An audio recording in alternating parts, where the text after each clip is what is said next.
àwọn lọ́ọ̀yà yẹn tiẹ̀ sùn wọ́n sọ pé kí Sanshitu kan kúrò ń bẹ̀ pátápátá.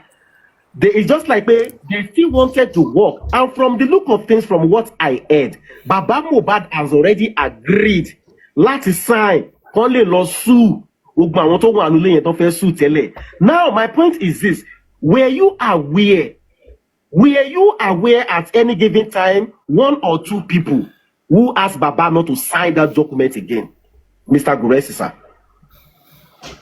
Was I what? You know, Baba. Don't Okay, Was I what? Fine. Ever bínú gbogbo ilé ẹ̀ka sàn ṣe rí Gúrẹ́sì tó fẹ́ sọ̀rọ̀ yìí ẹjọ́ tó bá ti sọ̀rọ̀ náà ẹjọ́ kíyàn kan bá wa translate ẹ̀ kíyàn kan bá wa ṣe ń sọ ẹjọ́ kíyàn kan bá wa ṣògbùfọ̀ nǹkan tó sọ torí àlè gbọ́ nǹkan tó sọ ẹjọ́ kíyàn kan ṣògbùfọ̀ fún wa kíyàn kan ṣe speaker fún wa ẹjọ́ tó bá ti sọ̀rọ̀ náà. Dẹ̀bi tí ẹ̀yin náà nìkan bá wa translate ẹ̀ ìdẹ́gbọ́ ẹ̀yin lè máa ń gbọ́rọ̀ Gúrẹ́sì. Bẹ́ẹ̀ni. Who think I wá síwájú wọn pertaining to those lawyers, because according to what I heard, àwọn critical thinker sọ pé kí bàbá sack Sanshitu. I think that came from Bukky Jesse. Pé Sanshitu bá ṣe wà ń bẹ̀ a lè rí justice. The critical thinker are not telling Baba pé Baba should sack Sanshitu. What the critical thinker were saying is that Baba should allow those lawyers to work together and push for suing 30, 20, 40 people don't face sue. Sanshitu will still be there doing his own work. And Baba agreed to sign this thing. Ṣáwọn 40 people ló wà nulẹ̀ nígbà tí Mohbad kú ni. Ṣé bí wọ́n ní Tinubu wà nù president àbí? No, Dangote ni. Ọ̀nà sùn Tinubu àti very dark man ṣe orúkọ wọn wà ń bẹ̀. Very dark man. Tinubu number 1. Orúkọ wọn wà ń bẹ̀. Tinubu number 1. Wọ́n tún sùn Sanwó-Olú number 2. Ọ̀dà láti lànà. Wùmí number 24. Ó sàmọ̀ pé mo gbọ́ pé Tinubu mo wò pé àbúrò. Ó ní pé what? Ó ní I'm hearing that Baba Mohbad. 23 ni Wùmí. Dead on arrival petition. Mo ń gbọ́ ẹjọ́ ìfẹ́. Kí ni Very dark man kan jáde lánàá. Ó ní pé òun gbọ́ nǹkan kan, òun ò tí fẹ́ believe pé ọ̀nà kan ó sún àwọn kan orúkọ òun náà wà ń bẹ látọ̀dọ̀ Baba Mohbad. Ó sọ lánàá, ó jáde lánàá. Orúkọ wà ń bẹ. Bẹ́ẹ̀ ni pé ṣé very dark man wà nulẹ̀ ìgbà tó tẹ̀ sí sọ pé Làgàtà wà nulẹ̀ ìgbà tí Mohbad kú. Impossible can't be nǹkan tí wọ́n ṣe yìí. Mo ní kí ni orúkọ very dark man wá níbẹ̀ very dark man ní last person náà olórúkọ ẹ last nígbà tí mo tó ń kà. Dead on arrival. Ìgbẹ́ number 41. These people are not serious. They are just wasting. Adẹ̀dá tó bá lè sùn very dark man, á wá bí wọ́n bóyá òun gbélé Mohbad. Àwọn lè bá tí wọ́n jẹ́ yanyan. Tinubu ní ṣe pẹ̀lú suing. Ẹ̀yin wá kọ́rúkọ Tinubu ẹ wá ní kí Jòsí máa kí wọ́n ti jẹ́ fẹ́ pa Jòsí ni Jòsí ò sí ní country mi láti lọ Nàìjíríà ló ṣì wà. Ìwọ ló máa fẹ́ kólẹ̀ ó tún máa fìlú tó ń lọ gan lẹ̀ bó wàá fẹ́ kólẹ̀ tán. Ṣé kí bàbá wa gba nẹ́pà àbí báyìí kọ́ pa bàbá àbí kí ni gbogbo Tinubu dẹ̀ fi sínú ọ̀rọ̀? Ayake. Àbí o Loretta they will soon sue TikTok. Àní ìgbà tó tẹ̀ fi lè sọ pé láti jọjọ́ ìta àgbúrò pé Mohbad Làgàtà wà nulẹ̀ tó jẹ́ pé lónìí nígbà tí Mohbad kú láti wá gbọ́. Àwọn ilé fẹ́ gbẹ̀mí bàbá yìí ni o torí èmi ò mọ tí Tinubu ń ṣe inú ọ̀rọ̀ yìí o ó fọ́ ni mo ti ní mo máa béèrè pé àbí ṣé tí mi gbọ́dọ̀ bù ni àbí wọ́n fi ń ṣeré ni lọ́jọ́ tí mo gbọ́ yẹn. Má lẹ ṣe máa sùn very dark man kí lẹ máa ní very dark man ṣe fún irú kéèsì wo nìyẹn. Àmì ẹ̀jẹ̀ kan sùn wọn káyé wọn kọ́ lè báyé wọn jẹ́ kọlẹ̀kọlẹ̀ gbogbo ohun tó ń gbé pamọ́ kó lè tú síta. Ẹ̀yẹ sùn very dark man o ẹ̀jẹ̀ kan sùn very dark man ṣe bó wà lẹ́gbàá Mohbad kú ni wọ́n á ṣàlàyé orí wọn tó yí lọ́rùn wọn yìí. No, Sherry. I understand why Baba did not sign that thing, and now it's making sense. Very dark man ni pé wọ́n ní òun ló máa wá stand as a witness pé àwọn tí wọ́n destruct àwọn tí wọ́n ṣe group chat tí wọ́n ti bà justice jẹ́ so ibi tí wọ́n ti fẹ́ lo dark man as a witness ní kì í ṣe ṣé pé. wọ́n ti bá sọ ṣé tẹ́lẹ̀ kí wọ́n wá tẹ́lẹ̀ sùn ẹ̀ ṣé wọ́n ti bá sọ ní kó tó wá ẹ̀ stand against ṣé tó kí yẹ wọ́n wá sùn ẹ̀ wá tó bá jẹ́ kó fẹ́ kó stand ṣó yẹ kó orúkọ ẹ̀ àpíà níbi tó ti sú àwọn èèyàn. ṣé inú sùúrù yẹ kórúkọ ẹ wá wà ní nínú sùn wá ní ẹ̀fàndà èyí náà dẹ́n bá wọn fọ́bọ̀ jáwúrà bàbá ẹ lọ follow pull out damage control tó ń ṣe get ṣé ẹdúná expander ṣé wọ́n ní láti sue very dark man ṣebí very dark man ṣe interview pẹ̀lú bàbá ṣebí wọn kàn bá very dark man sọ̀rọ̀ pé very dark man o tásìkò bá tó o à ń lọ́kọ̀tù o nǹkan báyìí o ẹ̀wà mọ̀ pé tó bá sue èèyàn regardless whether you want to stand as a witness àwọn àfihàn ṣe damage control ní bàbá àwọn yẹn kàn ṣẹ́rí bralati àti rí àṣírí wọn pé wọ́n lọ register foundation lórí critical thinker ni wọ́n fẹ́ take over case yẹn ni irú nǹkan tí Yomi ṣe yìí làwọn náà fẹ́ lọ máa bẹ̀rẹ̀ sí fẹ́ máa lọ ṣe lẹ́yìn ṣe get so wọ́n fẹ́ take over case yẹn ni bàbá tí ó dẹ̀ sign the document ó ní ìdí tí ó fi lè sign ìdí yẹn dẹ̀ pín sí ọ̀nà méjì bralati ṣe get so tí bàbá bá sign sìn apara tó wà lọ ṣe mistake tó ti ṣe láti bẹ̀rẹ̀ nígbà tí African TV nígbà tí ilẹ̀ afádilé nígbà níjọ́ kìíní àná and before baba refuse to sign he has contacted his lawyer now and lawyer tó gbé akílẹ̀fẹ́ sign tó ẹ pé nǹkan tẹ̀yìn ṣe wà very transparent why tẹ̀yìn ò ṣe post nǹkan tẹ̀fẹ́ pé baba sign ẹ post ẹ sórí page yìí àná alánà ń sìn yìí ẹ gbé DNA CTC jáde edited one ẹ post ẹ kò tí pé 5 minutes ẹ gbogbo yín sáré delete ẹ kí ló tẹ ẹ delete ẹ kí ni nǹkan tẹ fi delete ẹ nǹkan rí àti sáyé rí nǹkan mẹ́rin tí ó jẹ papọ̀ mọ́ nǹkan tó ṣẹlẹ̀ nínú nǹkan tẹ kọ síbẹ̀ now nínú DNA tó post nsìn kò sí bẹ́ẹ̀ pé kọ́ lọ ṣe DNA labroad it's not there so why are these people so ẹ̀yin fẹ́ ká máa. DNA test yẹ Nàìjíríà náà ti gbọ́dọ̀ ṣe. Nàìjíríà ní bàbá òun ló dífá fún pé DNA yẹn positive on arrival ni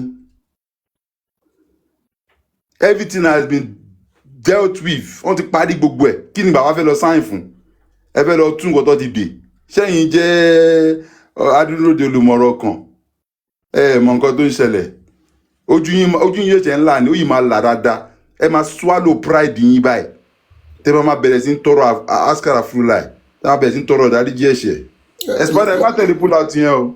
No, Lagata, no. Let me support you. You see, Keba mọ̀ pé wọ́n mọ ohun tí wọ́n ń ṣe, wọ́n dẹ̀ mọ̀ pé kò sí anybody that can come up except an NGO láti fight case yìí. Ẹ rántí the other time tí bàbá Mohbad lọ sí Ghana lọ́dọ̀ QH radio. Then Yob Daddy was saying to QH radio then pé bàbá wà lọ́dọ̀ yìí ń sìn yìí. Toxicology yóò ti jáde ẹni kí bàbá ń sọ pé lọ́ọ̀yà àwọn sọ pé àwọn ò lè rí ẹni kí bàbá béèrè ńbo ni kí ni lọ́ọ̀yà yẹn sọ àbí kí náà jọ kọ́lẹ̀ kán fi wọ̀nyí kẹ́rí which means wọ́n mọ ohun tó tọ́. Eventually that did not fly. Ẹ wojọ́ tí bàbá ṣe program kan tí kan fi jáde tí kan fi yarí pé power of Anthony must go gbogbo wọn náà tún support ẹ̀ ìyẹn náà tún fly so wọ́n mọ ohun tí wọ́n ń ṣe wọ́n wá mọ̀ pé kò sí nǹkan táwọn lè ṣe Latisne ẹ bá ń ṣe lé lórí kinní wọ́n lè mú drug ni o wọ́n lè fa kan ni o. laughing gas Latisne laughing gas náà máa pé o. ṣé ẹ̀kọ́ tó fi ń ṣe gáàsì ni. ẹ náà. ó ní inú rẹ̀ náà máa ń fi. inú ẹ̀ náà máa ń fi sí so. ẹ máa jẹ yọkó gbà yẹn. ẹ má sí lọ. wọ́n lè gba nǹkan ni o. ẹ jọ̀ọ́ mo fẹ́ béèrè kan. mo ń bọ̀ let me just land. Now I'm just stating all of this kẹ́ bá mọ̀ pé gbogbo wọn mọ̀ pé nǹkan tó ń ṣẹlẹ̀ ò dáa bọ̀ ara ń tì wọ́n wá wò pé kí ni nǹkan táwọn lè fi jà at the end of the day wọ́n ní àwọn fáàtì kan lọ́wọ́ tí wọ́n ò lè sọ or tí wọ́n ò lè gbé jáde now táwọn bá lọ create NGO tẹ́yìn dẹ́yìn criticize NGO tàlákọ́kọ́ Bankole and Smith tẹ́fẹ̀ẹ́ kó gbérí tẹ́jẹ́ kó gbérí ẹ̀yin wá fẹ́ lọ create mí lẹ́yìn nígbà tí bàbá ṣẹ́rí wọ́n gọ̀ ni tán bá gọ̀ wọ́n rò pé bàbá Mohbad ló gọ̀ bọ̀ àwọn náà gọ̀ because wọ́n ti explain the damage tí NGO lè ṣe as in the length tí NGO lè lọ nínú kéèsì yìí tó máa rí justice gbà tí bàbá ò dẹ̀ fẹ́ wọ́n ti explain ẹ̀ fún bàbá ni bàbá ṣe lóhun ò gba Bankole and Smith ni bàbá ò ṣe support Break the Silence Foundation. Expander. Ẹ wá ti gbàgbé pé tí explain gbogbo kinní yẹn fún bàbá yìí ẹ̀yin wá lọ create míì nígbà tí bàbá mọ̀dá méjì tí nǹkan yẹn máa ṣe ẹ wá ní kó wá kọwọ́ bọ̀wé. Expander. Wọ́n ti gbàgbé pé wọn ò gbọ́ voice note tarifa play yẹn ni. Láì kí wọ́n gbọ́ ni kó tó lọ tẹ́ndà kinní yẹn. Ọlọ́run ò ní try ẹ̀ tí bàbá sọ máa bójú wọn jẹ́. voice note tarifa play. Jẹ́rí pé ó ní reason ta fi all the voice note tí Tarifa fi fẹ́ play voice note yẹn jẹ́ yẹn ẹ rí ìdí. Kí ló wà ní voice note yìí ò tí gbọ́? Ẹ jẹ́ play voice note yẹn fún wa mi ò gbọ́ ẹ jọ̀ọ́. Ẹ jẹ́ send ẹ̀ sí Lagata, ẹ jọ̀ọ́, who are the critical thinkers? How many people are there? Ọkọ̀ kọ́ta ara wọn sí mẹ́rin ni, wọ́n ju bẹ́ẹ̀ lọ. Okay, wọ́n tó mélòó? Wọ́n tó 20? Mi rò bẹ́ẹ̀. Can you mention their names? Can we know them? Well, àwọn tó declare lórí lẹ́tà tó kọ for Kíyọ̀ Báyọ̀ ọmọ wèrè tó dàbí síkú sẹ́ẹ̀lì yẹn àti tó sì wèrè tó dàbí síkú sẹ́ẹ̀lì yẹn náà tó wà lẹ́kọ̀ọ́ yẹn tó wà l'Ábùjá àti lọ́pẹ́ náà. Ṣé àwọn tó ń dá gbogbo. Àti wèrè tó dáwó àbókí yẹn kọ́ àbókí tán sọ school fees yẹn bí ibà yẹn kọ́. Sáwọn yẹn náà ni wọ́n bàbá ń tẹ̀lé àwọn yẹn náà ni critical thinker àwọn tẹ́ pọ́n bá wa lẹ́nu justice. Ibi ibà ló ti sọ school fees yẹn o. Ọmọ òfò. Oh my God. Now I understand. You get it? Ó ti yé mi. Ṣẹ́jọ́ bàbá náà kò ṣẹ́jọ́ bàbá. No, àwọn tó resign ní Lagata sọ yẹn ò bí bọ̀s àwọn tó resign. Àwọn tó dá critical thinker lẹ̀ tó fún lórúkọ pàtẹ yọ orí kúrò báàlẹ̀ ẹ fẹ́ rí bọ́dì. Ó ti yé mi sìn. No wonder. Òun náà fẹ́ káwọn èèyàn sọ̀rọ̀ yẹn ọ̀rọ̀ voice note yẹn fẹ́ kó sọ̀rọ̀ bàbá ọ̀rọ̀ Lagata ló fẹ́ kó máa sọ. Ẹ fẹ́. Báwọn tí wọ́n forúkọ Tinubu sí sìn kí ló jẹ́ kí wọ́n wá gbàgbé láti forúkọ Buhari sínú ẹ̀. Ó yẹ kí Buhari wà níbẹ̀. Bàbá Ọbásanjọ́. Ó gbàgbé Ọbásanjọ́ náà. Ó ti yé mi sìn. Ṣẹ́ndẹ̀ sí ń jàre ẹ ká jẹ́ voice note yẹn. Ẹ ṣe jẹ́ ká play voice note fún ká ti gbọ́ torí mi ti gbọ́. Alẹ́ rí reason fún ọ̀gá òṣèlú sign. Orúkọ wọn wá popular jà wọn gangan lọ. Orúkọ wọn. Bàbá ti arrest Wùmí. Látù yẹn lọ sí jà wọn tó ní. Kí bọ́ọ̀sì ẹ hó ẹ. Ẹ̀mí tí tẹ bá fẹ́ gbọ́ voice note o. Ẹ jọ̀ọ́ dádì mi, ẹ jọ̀ọ́. Gbogbo ọ̀sán yìí ní ìsìn tòsí ni. Mò ń wo program Bukky Jesse. Ẹnìkan ló pè mí pé kí n lọ wo nǹkan tí Bukky Jesse ń sọ ń pa bàbá. Gbogbo bí Bukky ṣe ń drag yín tí Bukky ń sọ wípé òun ò ní bá yín ṣe mọ́ kinní kan gbogbo ẹ̀ ni mò ń gbọ́ lọ́sàn-án yìí. Ṣé ẹ gbọ́ clearly? Mo mọ̀ pé tèmi àti yín bá ríra a máa sọ̀rọ̀ nípa yín. Ṣé ẹ gbọ́ clearly ẹ̀yin comment section? Clearly. Àyẹn kì í sọ̀rọ̀ orí fóònù. It's not a big deal. Let me just brief you. And you can fake your voice in one time. Never, Daddy. Never. Bukky Jesse is a very nice someone to me. But àwọn mistake táwọn ń ṣe ni pé àwọn believe pé torí wọ́n ti nice sí mi ni wọ́n lè control mi. Èmi kan ṣíṣe kan wà lórí mi. Pé mi ò fi bẹ́ẹ̀ wọ́n máa ń gbé ọmọ gentle. Nígbà tó sọ pé kí n wá lọ sórí òkè kí n lọ gbàdúrà. Wọ́n rò pé bóyá òun gentle. And again, wọ́n rò pé torí pé wọ́n náìsì sí bàbá Mohbad pé àwọn lè control òun. Wípé wọ́n believe pé báwọn ṣe náìsì sí àwọn yẹn so that wọ́n lè control. Ẹ hold on, ṣe voice note ẹ play ẹ má ti analyze tẹ bá ti play ẹ ná ẹ play from A to Z tẹ bá ti play ẹ ná ẹ ṣe wá gbá máa tún play ẹ ṣe wá máa analyze ẹ jọ ọkọ play ẹ ná ẹ má ti analyze. Ẹ kọ́ lọ straight bẹ́yẹn. Èké payín kú ẹ̀yin tẹ̀ ń tẹ̀lé mi. Ẹ wo apropos is my hobby. Kẹ wá ṣẹ̀ṣẹ̀ bẹ̀rẹ̀. Èké ṣe payín kú báyìí nù. Iṣẹ́ mi nìyẹn ṣé bọ̀dá mi. Ẹ wo. Nàìjíríà yìí. Abiroya bá ṣe máa ṣe nìyẹn ṣé ká ṣe bẹ́ẹ̀ Abiroya. Abiroya mo trust. lórí ọ̀rọ̀ Josie Eke is my hobby. Mo ní lórí ọ̀rọ̀ Josie Eke is my hobby. Kọ́lọ́run dẹ̀ gba ọpẹ́ wa ní láàárọ̀ yìí. Oya ẹ jẹ́ ká gbọ́ oya. Ọkùn ò gbọdọ̀ ṣe yín.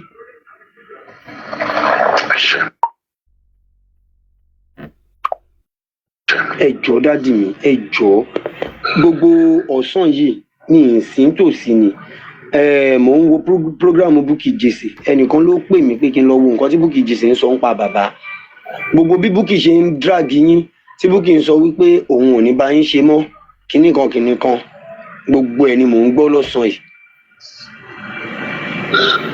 mo mọ̀ pé tèmi àti yín bá ríra a máa sọ̀rọ̀ nípa yẹn kì í sọ̀rọ̀ orí fún. Let me just brief you and mi kò fẹ́ kí voice mi wà níta. Never daddy never. Bukky Jesse is a very nice someone to me but àwọn mistake táwọn ń ṣe ni pé àwọn believe pé torí wọ́n ti nice sí mi pé wọ́n lè control mi èmi gan ṣíṣe kan wà lórí mi pé mi ò fi bẹ́ẹ̀ wọ́n máa ń gbé ọmọ gentle nígbà tó sọ pé kí n máa lọ sórí òkè kí n lọ gbàdúrà ohun tí mo dẹ̀ mọ̀ náà nìyẹn mi ní agbára mi mo accept ẹ̀ so wọ́n ti believe pé mo ṣe blend sí yẹn and she spend money and that money doesn't reach my hand ọ̀rẹ́ ẹ̀ ló kó fún now ó spend like 700,000 mo ń sọ fídíò gbẹmí sọ fún ẹ pé mi ò ná 100 no 700 bẹ̀tẹ̀ òun bìí pò ń ná and èmi kẹ̀dẹ̀rẹ̀ mi ò ń fẹjọ́ èèyàn sùn. àmọ́ mọ̀ yín fún yẹn. pé kí n sọ pé ọ̀rẹ́ ẹ̀ ò tó ní kó náà sí mi o. mo mọ̀ nǹkan tójú mi rí kẹ́ tó padà sọ fún mi pé tòótọ́ làwọn kan padà wàá gba 200,000 pa lọ́ọ̀yà mo mọ̀ tójú mi. mi ò mọ bó ṣe máa ń bàyàn jẹ́ ni so ọ̀rẹ́ ẹ̀ yẹn ló mi ò mọ irú ìhà tí ọ̀rẹ́ yẹn kọ ẹ̀yẹ́t ibi ọ̀rẹ́ ẹ̀gbọ́n tó fi mí ń tọrọ owó lọ́wọ́ máa tẹ̀lé àwọn lọ sọ́dọ̀ jíò wọ́n fà ní 100,000 the 100,000 giving. ẹ wá ìjọ ẹ máa ṣe ẹ máa fún wa gift lọ ẹ jẹ́ kí gift máa lọ ìyẹn ò mí pé ká dákẹ́ ẹ jẹ́ kí gift máa lọ bá ṣe ń gbọ́ yẹn ẹ kọ́ máa jẹ́ kí gift máa lọ kí traffic lè wà lórí platform yìí ni ẹ jọ ó yẹ ṣé kí n wò something like Yaniwura bó ṣe máa lọ nìyẹn bá ṣe máa ṣe nìyẹn ojú òní tì yín kò ní tọ́ lọ́wọ́ yín ọwọ́ yín ò ní kọ́ sàlẹ̀ àpò. Let me use that language. Kí ló ń pa ọ lẹ́rìn? Màá block ẹ o, kid boss. Wọ́n sì máa rẹ̀ mí sí igi ewédú yẹn, wọ́n sì máa rẹ̀ mí sí ẹ̀ fún. Ẹ jọ expand beat expander yẹn She gave just 10,000 naira for my transport. Transport yóò gbé mi délé 20,000 ló gbé mi délé. Òun dẹ̀ believe wọn ti náwó gan. But owó yẹn ò dọ́wọ́ mi. Now wọ́n wá ń bí sí pé I have to go to Bẹ̀rẹ̀kẹ̀tẹ̀ kí n fẹ́ ṣe Bẹ̀rẹ̀kẹ̀tẹ̀ náà. Tí wọ́n bá dájọ́ tí ẹ yóò bá please me yes àtúnṣe bẹ̀rẹ̀ mí ni láti sọ pé òkè ẹgbà wá o Bẹ̀rẹ̀kẹ̀tẹ̀ ó yá o wọn ti kì í ṣe pé wọ́n ti favour wọn sì pé kò favour ẹ̀mí. bẹ́ẹ̀ni a gbọ́dọ̀ dá ogbó wípọ̀ yẹn síta lẹ́ẹ̀kan náà. kò dẹ̀ sí information tí Bẹ̀rẹ̀kẹ̀tẹ̀ fẹ́ gbọ́ tí wọ́n ò tí ì gbọ́. Number one àwọn kan tó wà lọ competition on my behalf máa bójú wọn jẹ́ because tí n bá ti lọ arrest wù mí with anything a máa settle ní police station bẹ́ẹ̀ ni. Justice náà pariwo yìí ò ní ìdán mọ́ wọ́n ti máa kọ́kọ́ rí mi pé wọ́n máa invite mi wọ́n á invite òun. Because wọ́n á yẹ practicalize gbogbo tó fẹ́ ṣe náà wọ́n sì wọ́n bẹ̀rù mi wọn mọ́ bí tí mo fẹ́ gbà. But láti lọ competition ẹnìkan wá sọ fún competition on my behalf which is capital no mi ò sign yẹn. I know what I'm doing. Wọ́n fẹ́ gba lọ́ọ̀yà fún mi mi ò accept wọ́n fẹ́ ṣe gbà fún mi. Ok lọ́ọ̀yà tẹ fẹ́ gbà owó tẹ̀yìn gbà dání ẹ fẹ́ waste ẹ̀ fúnra yín nìyẹn. Let me just open up for you. Nígbà tó bá lọ gba lọ́ọ̀yà fún mi sí ẹ ti gbọ́ lọ́ọ̀yà rẹ they want to give that lawyer 15 million. Hello. Mo wà pẹ̀lú yín dájú 15 million owó kíni owó lọ́ọ̀yà. Owó lọ́ọ̀yà is a san is a jacoba is a jew is a kí ló dé tí ó fẹ́ sọ jọ̀rọ̀ tá à ń sọ ẹ lọ ni.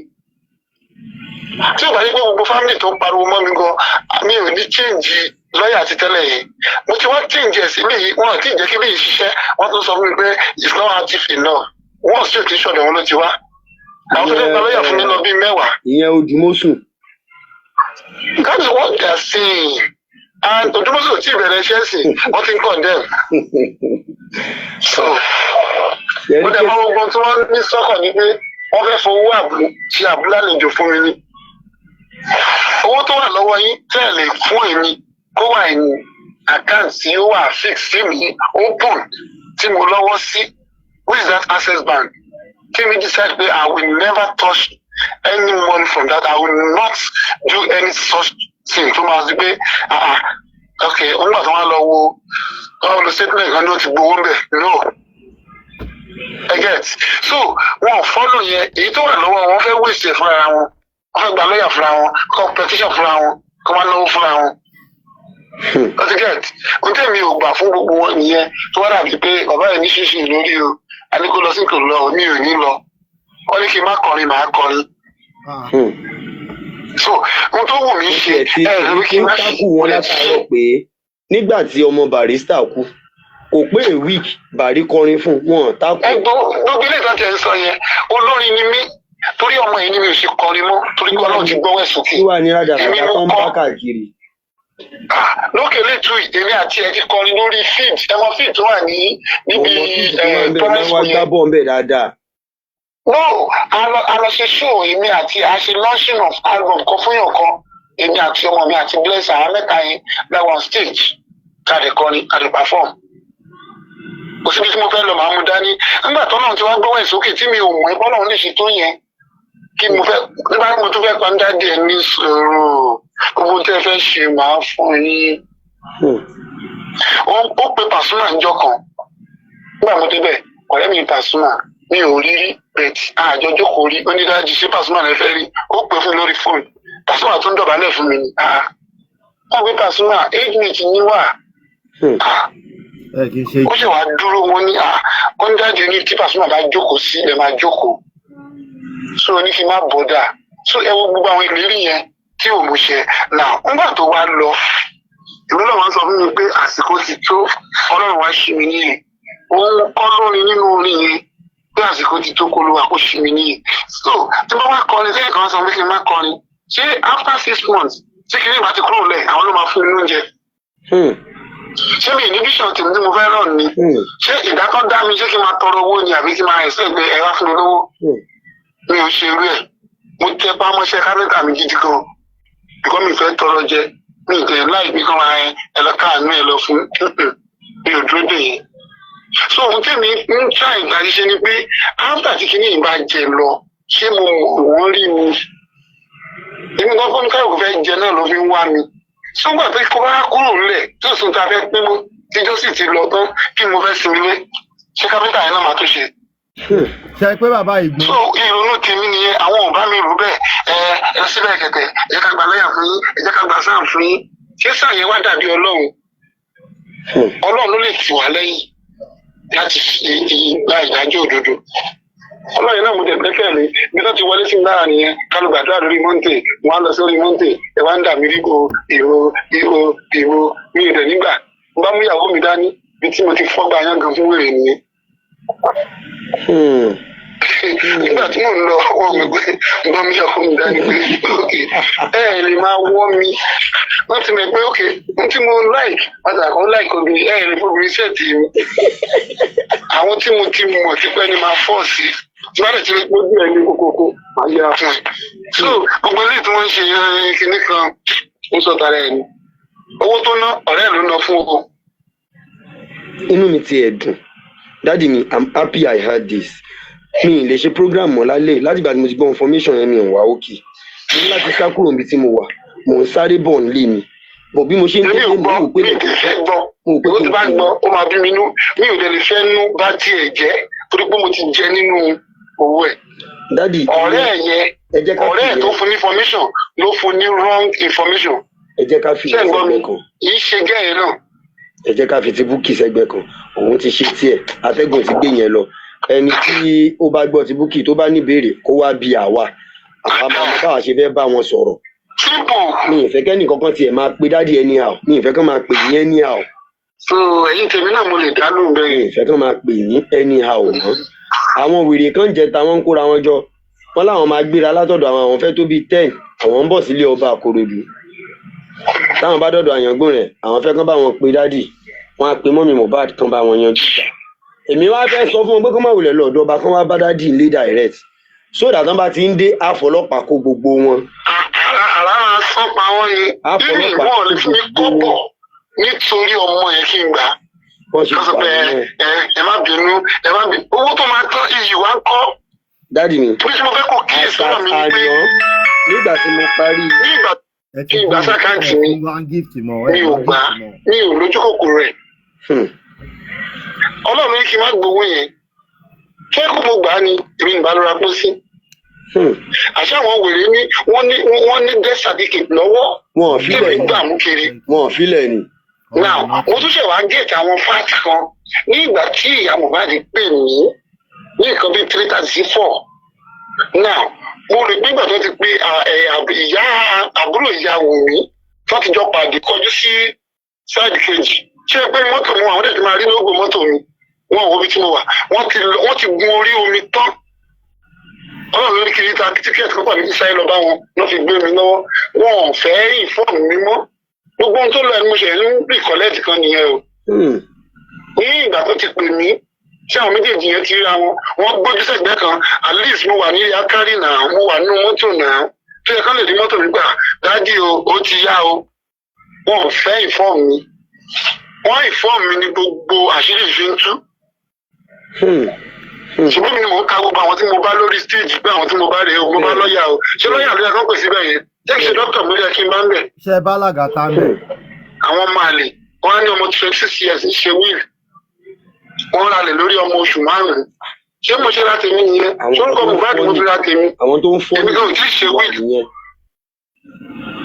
tó fọ́ ní ìrètí ti wà nìyẹn. èmi gan ò tí ì ṣe wíìlì hello mi ò tí ì ṣe wíìlì àwọn olórí ibú so àwọn tó bá dẹ̀ mú òótọ́ tí ò sọ wọ́n ti sọ ṣáájú ogun ọ̀run máa mú wálẹ̀ ní tó mú òótọ́ tí ò sọ ní ìdè ní parọ́ mẹ́nikẹ́ni ní ìdè ní ṣe ẹnikẹ́ni níbi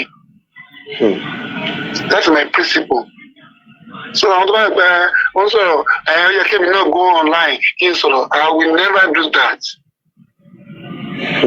omi ẹ̀ tí mo ti mu ata ẹ̀ tí mo ti jẹ bó ṣe mo tiẹ̀ ṣe ló ṣe yẹn kò dé ṣòun náà ẹwọ kan má tí mo fi sí o ọ̀rẹ́ bí ò ṣe ẹni tó fi ṣọ́ 700,000 ó ṣèǹde pé kó lè tàbí ṣùgbọ́n ibi tó gbé èrò yẹn gbà obìnrin fẹ́ni yẹn ṣojú kò ṣe ojú ẹ̀ rárá bí mo ṣe máa sọ níjọ́ tí ọ̀rọ̀ bá kàn pé nínú 700 mi ìdá 100 ilé tó náà ń gbà fún mi bẹ́ẹ̀ 40,000 per day capital no is 5,000 per day. mo fọ 40,000 per day to 5,000. it's 5,000 per day ẹgbẹ́ ètò fún mi ní àárẹ̀ sọ fún mi rìn ibi táwa tún ní ọ̀làdé alókìkídé ọmọbìnrin tó wà níbẹ̀ ó tún fall in love táàgbà. Oh God. bàbá Mohbad ẹ ti ní kí n má dákẹ́ kí ní nǹkan mi lára ẹ̀ dẹ̀ ní kí n má sọ̀rọ̀. mo dàgbà tí bó ṣe ń kí mi lára ló ń ká wa lára o. ká wa náà lára. ẹjọ́ ká gbọ́ tọ́ mọ̀dá mẹ́jọ ẹ̀ ká gbọ́ tọ́ náà rọ́pọ̀ o. soko jẹ́ àgbẹ̀. gbogbo àṣírí ìyá ló sọ fún mi. tí wọ́n gbà tí mo wá padà lọ mo bá mú ìyàwó mi dání mo da sísẹ̀mù wọn rú. wọ́n rò pé bí mo fẹ́ gbà bí má gbà bẹ̀ ni nà. gbàbẹ̀ má gbà bí. so nǹkan tó fọ́ wọn lórí nìyẹn mo dẹ̀ ti sọ fún ẹ pé èmi o kérúbù náà pè mí sí o kérúbù yẹn náà mo dẹ̀ máa ṣe ẹ lè darí mi so bó ṣe jẹ́ nìyẹn tó ẹni tó interpret fún mi ò ṣe dáadáa ọ̀rẹ́ yẹn ni ò ṣe dáadáa woman yẹn rẹ́dì ṣé ti gbé tó ti gbé tó parí ẹ̀ so tó bá ní kí n dá lóhùn á dà kan rú wọn níbẹ̀ ni bàbá bá ń ṣe ṣé kí mo ti tẹ́jú Africa television náà mọ́lẹ̀ ọlọ́run wèrè kan ní ìmọ̀ rí. òun tiẹ̀ ya wèrè mo sì ń gbọ́ ẹnìkan sì sọ fún mi lẹ́nu pé ó sì ń sọ̀rọ̀ káàkiri ní tiẹ̀ mo wá ń sọ ibi tí mo fẹ́ ka mọ́ wọ́n ló ṣe ṣé pé mi ò dáa mo lè má dáa lójú ẹ̀. ẹ lè dá lójú ẹ̀ náà nígbà tí o ti rí olè tó fẹ́ jàjà. nígbà tí ibi tó fẹ́ gbà wọlé o ò ní kọ́bọ̀ o fẹ́ jogún gbogbo ohun tí a ní. Ibo náà ti ń fi owó ẹ̀. mo tún dí kókò o tún kókò ẹ̀ ló tún jù sẹ́nu. àwọn aṣọ tó ti di bí ọdún 10 tó ti wọ̀ ló wá gbé sọ́rùn ló ń wọ̀ kiri. wèrè tó wá bá yín lé ó wálé ó tó ra trọ́fì méjì ó wá ní mo ní security ẹjọ́ kí mo fẹ́ secure ẹ bá ń bẹ́ẹ̀ lọ́wọ́ ẹ̀ security ṣé security ló kọ́kọ́ fi bẹ̀rẹ̀ ṣé o ti gbówó fún mi ní. ẹ tó ti ya wèrè. ó fún mi ní 1 million kó ní security tẹ̀lé ó fún mi ní kankan ó ní kí security fẹ́ sọ ilé tí ò nílẹ̀ kò sí olè ń jà ń bẹ́ẹ̀. kò yé mi mọ́ o. ẹ bá ń bẹ́ẹ̀ lọ́wọ́ ẹ pé ilé tí ò nílẹ̀ kò tí ò ní kọ́kọ́rọ́ tí ò ní window tí ò ní bọ́gláàrì ó lè ní wọ̀bẹ̀. ṣùgbọ́n lè tán ti rẹ́ tí bọ́gláàrì wà bẹ́ẹ̀ tán ta kọ́tẹ̀ síbẹ̀ tán taná ìbẹ̀rẹ̀ lè fẹ́ wọ̀ o. ó fún mi ní nǹkan kan ó ní kí you need security. ó dẹ̀ ti gba owó owó kínní yẹn nínú mítìn wèrè tóun àtàwọn tó wà lamẹ́ríkà yẹn ń ṣe mo wà mítìn yẹn ń jọ kan tó ń sọ pé lọ́ọ̀yà bàbá fẹ́ gba 15 million. gbogbo wọn bí ìbàdàn ṣe pé 15 million yẹn fún wọn ní. ibi tí mo ti kọ́kọ́ gẹ̀ẹ́tì wọn nìyẹn do you know how much I want to give to the lawyer the lawyer was demand for 25 million okay ṣé mi lè fẹ́ tà ní. èmi kan tẹ́ fẹ́ tà ẹ̀ fún mi ní nǹkan lọ́ọ̀yà mi gba 15 million mo wá lọ interview lọ́ọ̀yà okay ìwọ náà lọ fẹ́ lò ègéèsì mi láti sọ mí di mòmú bí tí mo ti kọ́kọ́ fáyà owó nìyẹn ṣé ẹ bá àdìyẹ ń dán padà wá fáyà lọ́ọ̀yà ọ̀dẹ̀ náà ń pè mí. ó lọ fà o. ọ̀dẹ̀ náà pè mí gan-an lọ́pọ̀ tèmi. so màá lọ invite Wùmí àlọ́ petition Wùmí àwọn àgbẹ̀ àkọsí kìíní àwọn àgbẹ̀ dájì ẹ̀yìn náà báwo ni fẹ́ẹ́ rí justice tó bá ti mẹ́rin wálẹ̀. wọ́n á ní kẹjọ gbàgbé Wùmí ó bá kúnlẹ̀ yóò dì yín lẹ́sẹ̀ mọ́. ok báwo ni fẹ́ẹ́ rí justice èmi nìkan náà ló ṣẹ́kù èmi nìkan náà mò ń da gbogbo kìíní ìró. wọ́n wá ní ó yá ẹgbẹ́ ọmọ ẹ̀ fún ẹgbẹ́ Liam fún wọn. ẹgbẹ́lẹ́ lọ́wọ́ kan ya fọ́tò ẹ̀. dáàdi ọmọ yẹn fà á mọ́ ẹ. àwọn ọmọ pariwo ẹ̀ lára. ó bá tán ó ti tán. so mo mọ tí mo ń ṣe mi ẹ má invite Wùmí ẹni tó lórí ẹ sọ̀rọ̀ nípa ẹ pé bàbá olóhùn ò sáyìn ẹni tí ẹ tó bá lọ ṣe ọ̀rọ̀ bá dèrè nígbà o. bẹ́ẹ̀ ni àníyàn ìyẹn ò mean pé bàbá ò wá justice bàbá ń wá justice but àwọn wá justice through the right channel kì í ṣe pé through Wùmí la ti ń wá justice distraction ni Wùmí. Wùmí lè wá arrest mi. Wùmí lè arrest bàbá Wùmí lè sue bàbá ìyẹn dáa bàbá ò lè sue Wùmí mò ń sọ kíní yẹn lánàá lórí platform ọmọ success nígbà tí woman Iris tó lọ kọ kíní yẹn wà ń bẹ̀. mo ní ẹ jẹ́ ká wà diplomatic bàbá ò lè sue Wùmí bàbá ò lè petition Wùmí nǹkan tán tí ò ní tán láéláé ni ó dùn ún gbọ́. mi ní play kejì ẹja yanjú ẹ̀ kọ̀ọ̀kan mi ní play kejì. bọ̀dàlà tí mo fẹ́ béèrè but ṣé bí bàbá sọ pé àwọn ò mọ ẹni tó ń járí fá nígbà kan ìgbà wo náà wá padà mọ́ra wọn. tó fi jọ free láti sọ̀rọ̀ báyìí. àbí kan tó fẹ́ sọkọ yẹn. ṣé kì í ṣe bí 2023 lélẹ̀ báyìí.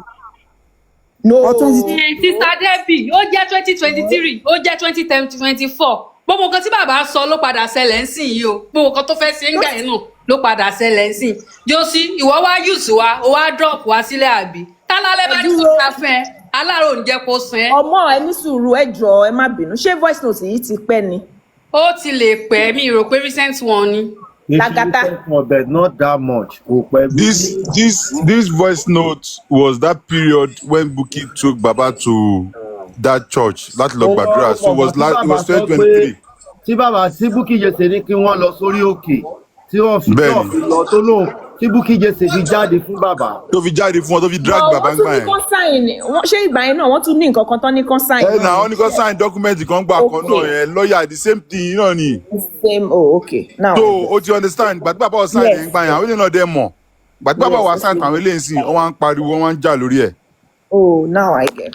Mo ń rìkọ́ọ̀dù wọn lórí 80-70 báyìí sí. Tẹ bá gbọ́ nǹkan tó ń sọ ń bẹ̀ ẹ ká máa gbọ́ lọ o. Màá send eléyìí sí ìbẹ̀rẹ̀ láti tẹ́ bá ṣe tán. Fárífà ẹ bá mi sọ Fárífà pé tó bá sọ pé òun fẹ́ make heaven ẹni kó lọ download ẹni tẹ́mù a máa tàgì ẹ̀ pẹ̀lú tẹ́mù heaven. nítorí bàbá rò wò fẹ́ voice ló ta voice ẹ̀ padà jáde. mo fẹ́ replay ẹ̀ mo fẹ́ interject ẹ̀yin náà lè interject so voice note méjì náà já yanjú ẹyọ kan náà play yòókù lọ́la. ọkọ ò gbọdọ̀ ṣe yín ẹ jọ̀ọ́ dádì mi ẹ jọ̀ọ́ gbogbo ọ̀sán yìí ní ìsín tòsí ni mò ń wo program Bukky Jesse ẹnìkan ló pè mí pé kí n lọ wo nǹkan tí Bukky Jesse ń sọ ń pa bàbá gbogbo bí Bukky ṣe ń drag yín tí Bukky ń sọ wípé òun ò ní bá yín ṣe mọ́ nìkan gbogbo ẹ̀ ni mò ń gbọ́ lọ́sàn-án yìí mo mọ̀ pé tèmi àti yín bá ríra a máa sọ̀rọ̀ nípa yẹn kì í sọ̀rọ̀ orí fóònù. It's not a big deal. Let me just brief you. And you can fake a voice we want that. Never, Daddy. Never. Bukky Jesse is a very nice someone to me. But I want to take that one. I want to believe to want to nice in me. They only control me. Torí wọ́n ti nice sí mi bóyá wọ́n lè control mi. Ẹ̀yin tẹ́ ń lọ advice bàbá ṣe ti rí pé ó mọ nǹkan tó fẹ́ ṣe fúnra ẹ̀ ṣe ti rí pé ó mọ nǹkan tó ṣẹlẹ̀ gangan ó mọ kú tó pa ọmọ ẹ̀ ṣe ti rí pé bàbá ń hide nǹkan kan fún wa táì tí mú bàbá ń hide nǹkan kan so bàbá ò ń ṣọ̀dẹ̀ so bàbá dẹ̀ act bí ọ̀dẹ̀ ó dẹ̀ act bí arìndìn àṣé kò ń ṣarìndìn ó dẹ̀ ń gbé ojú arìndìn wá síta.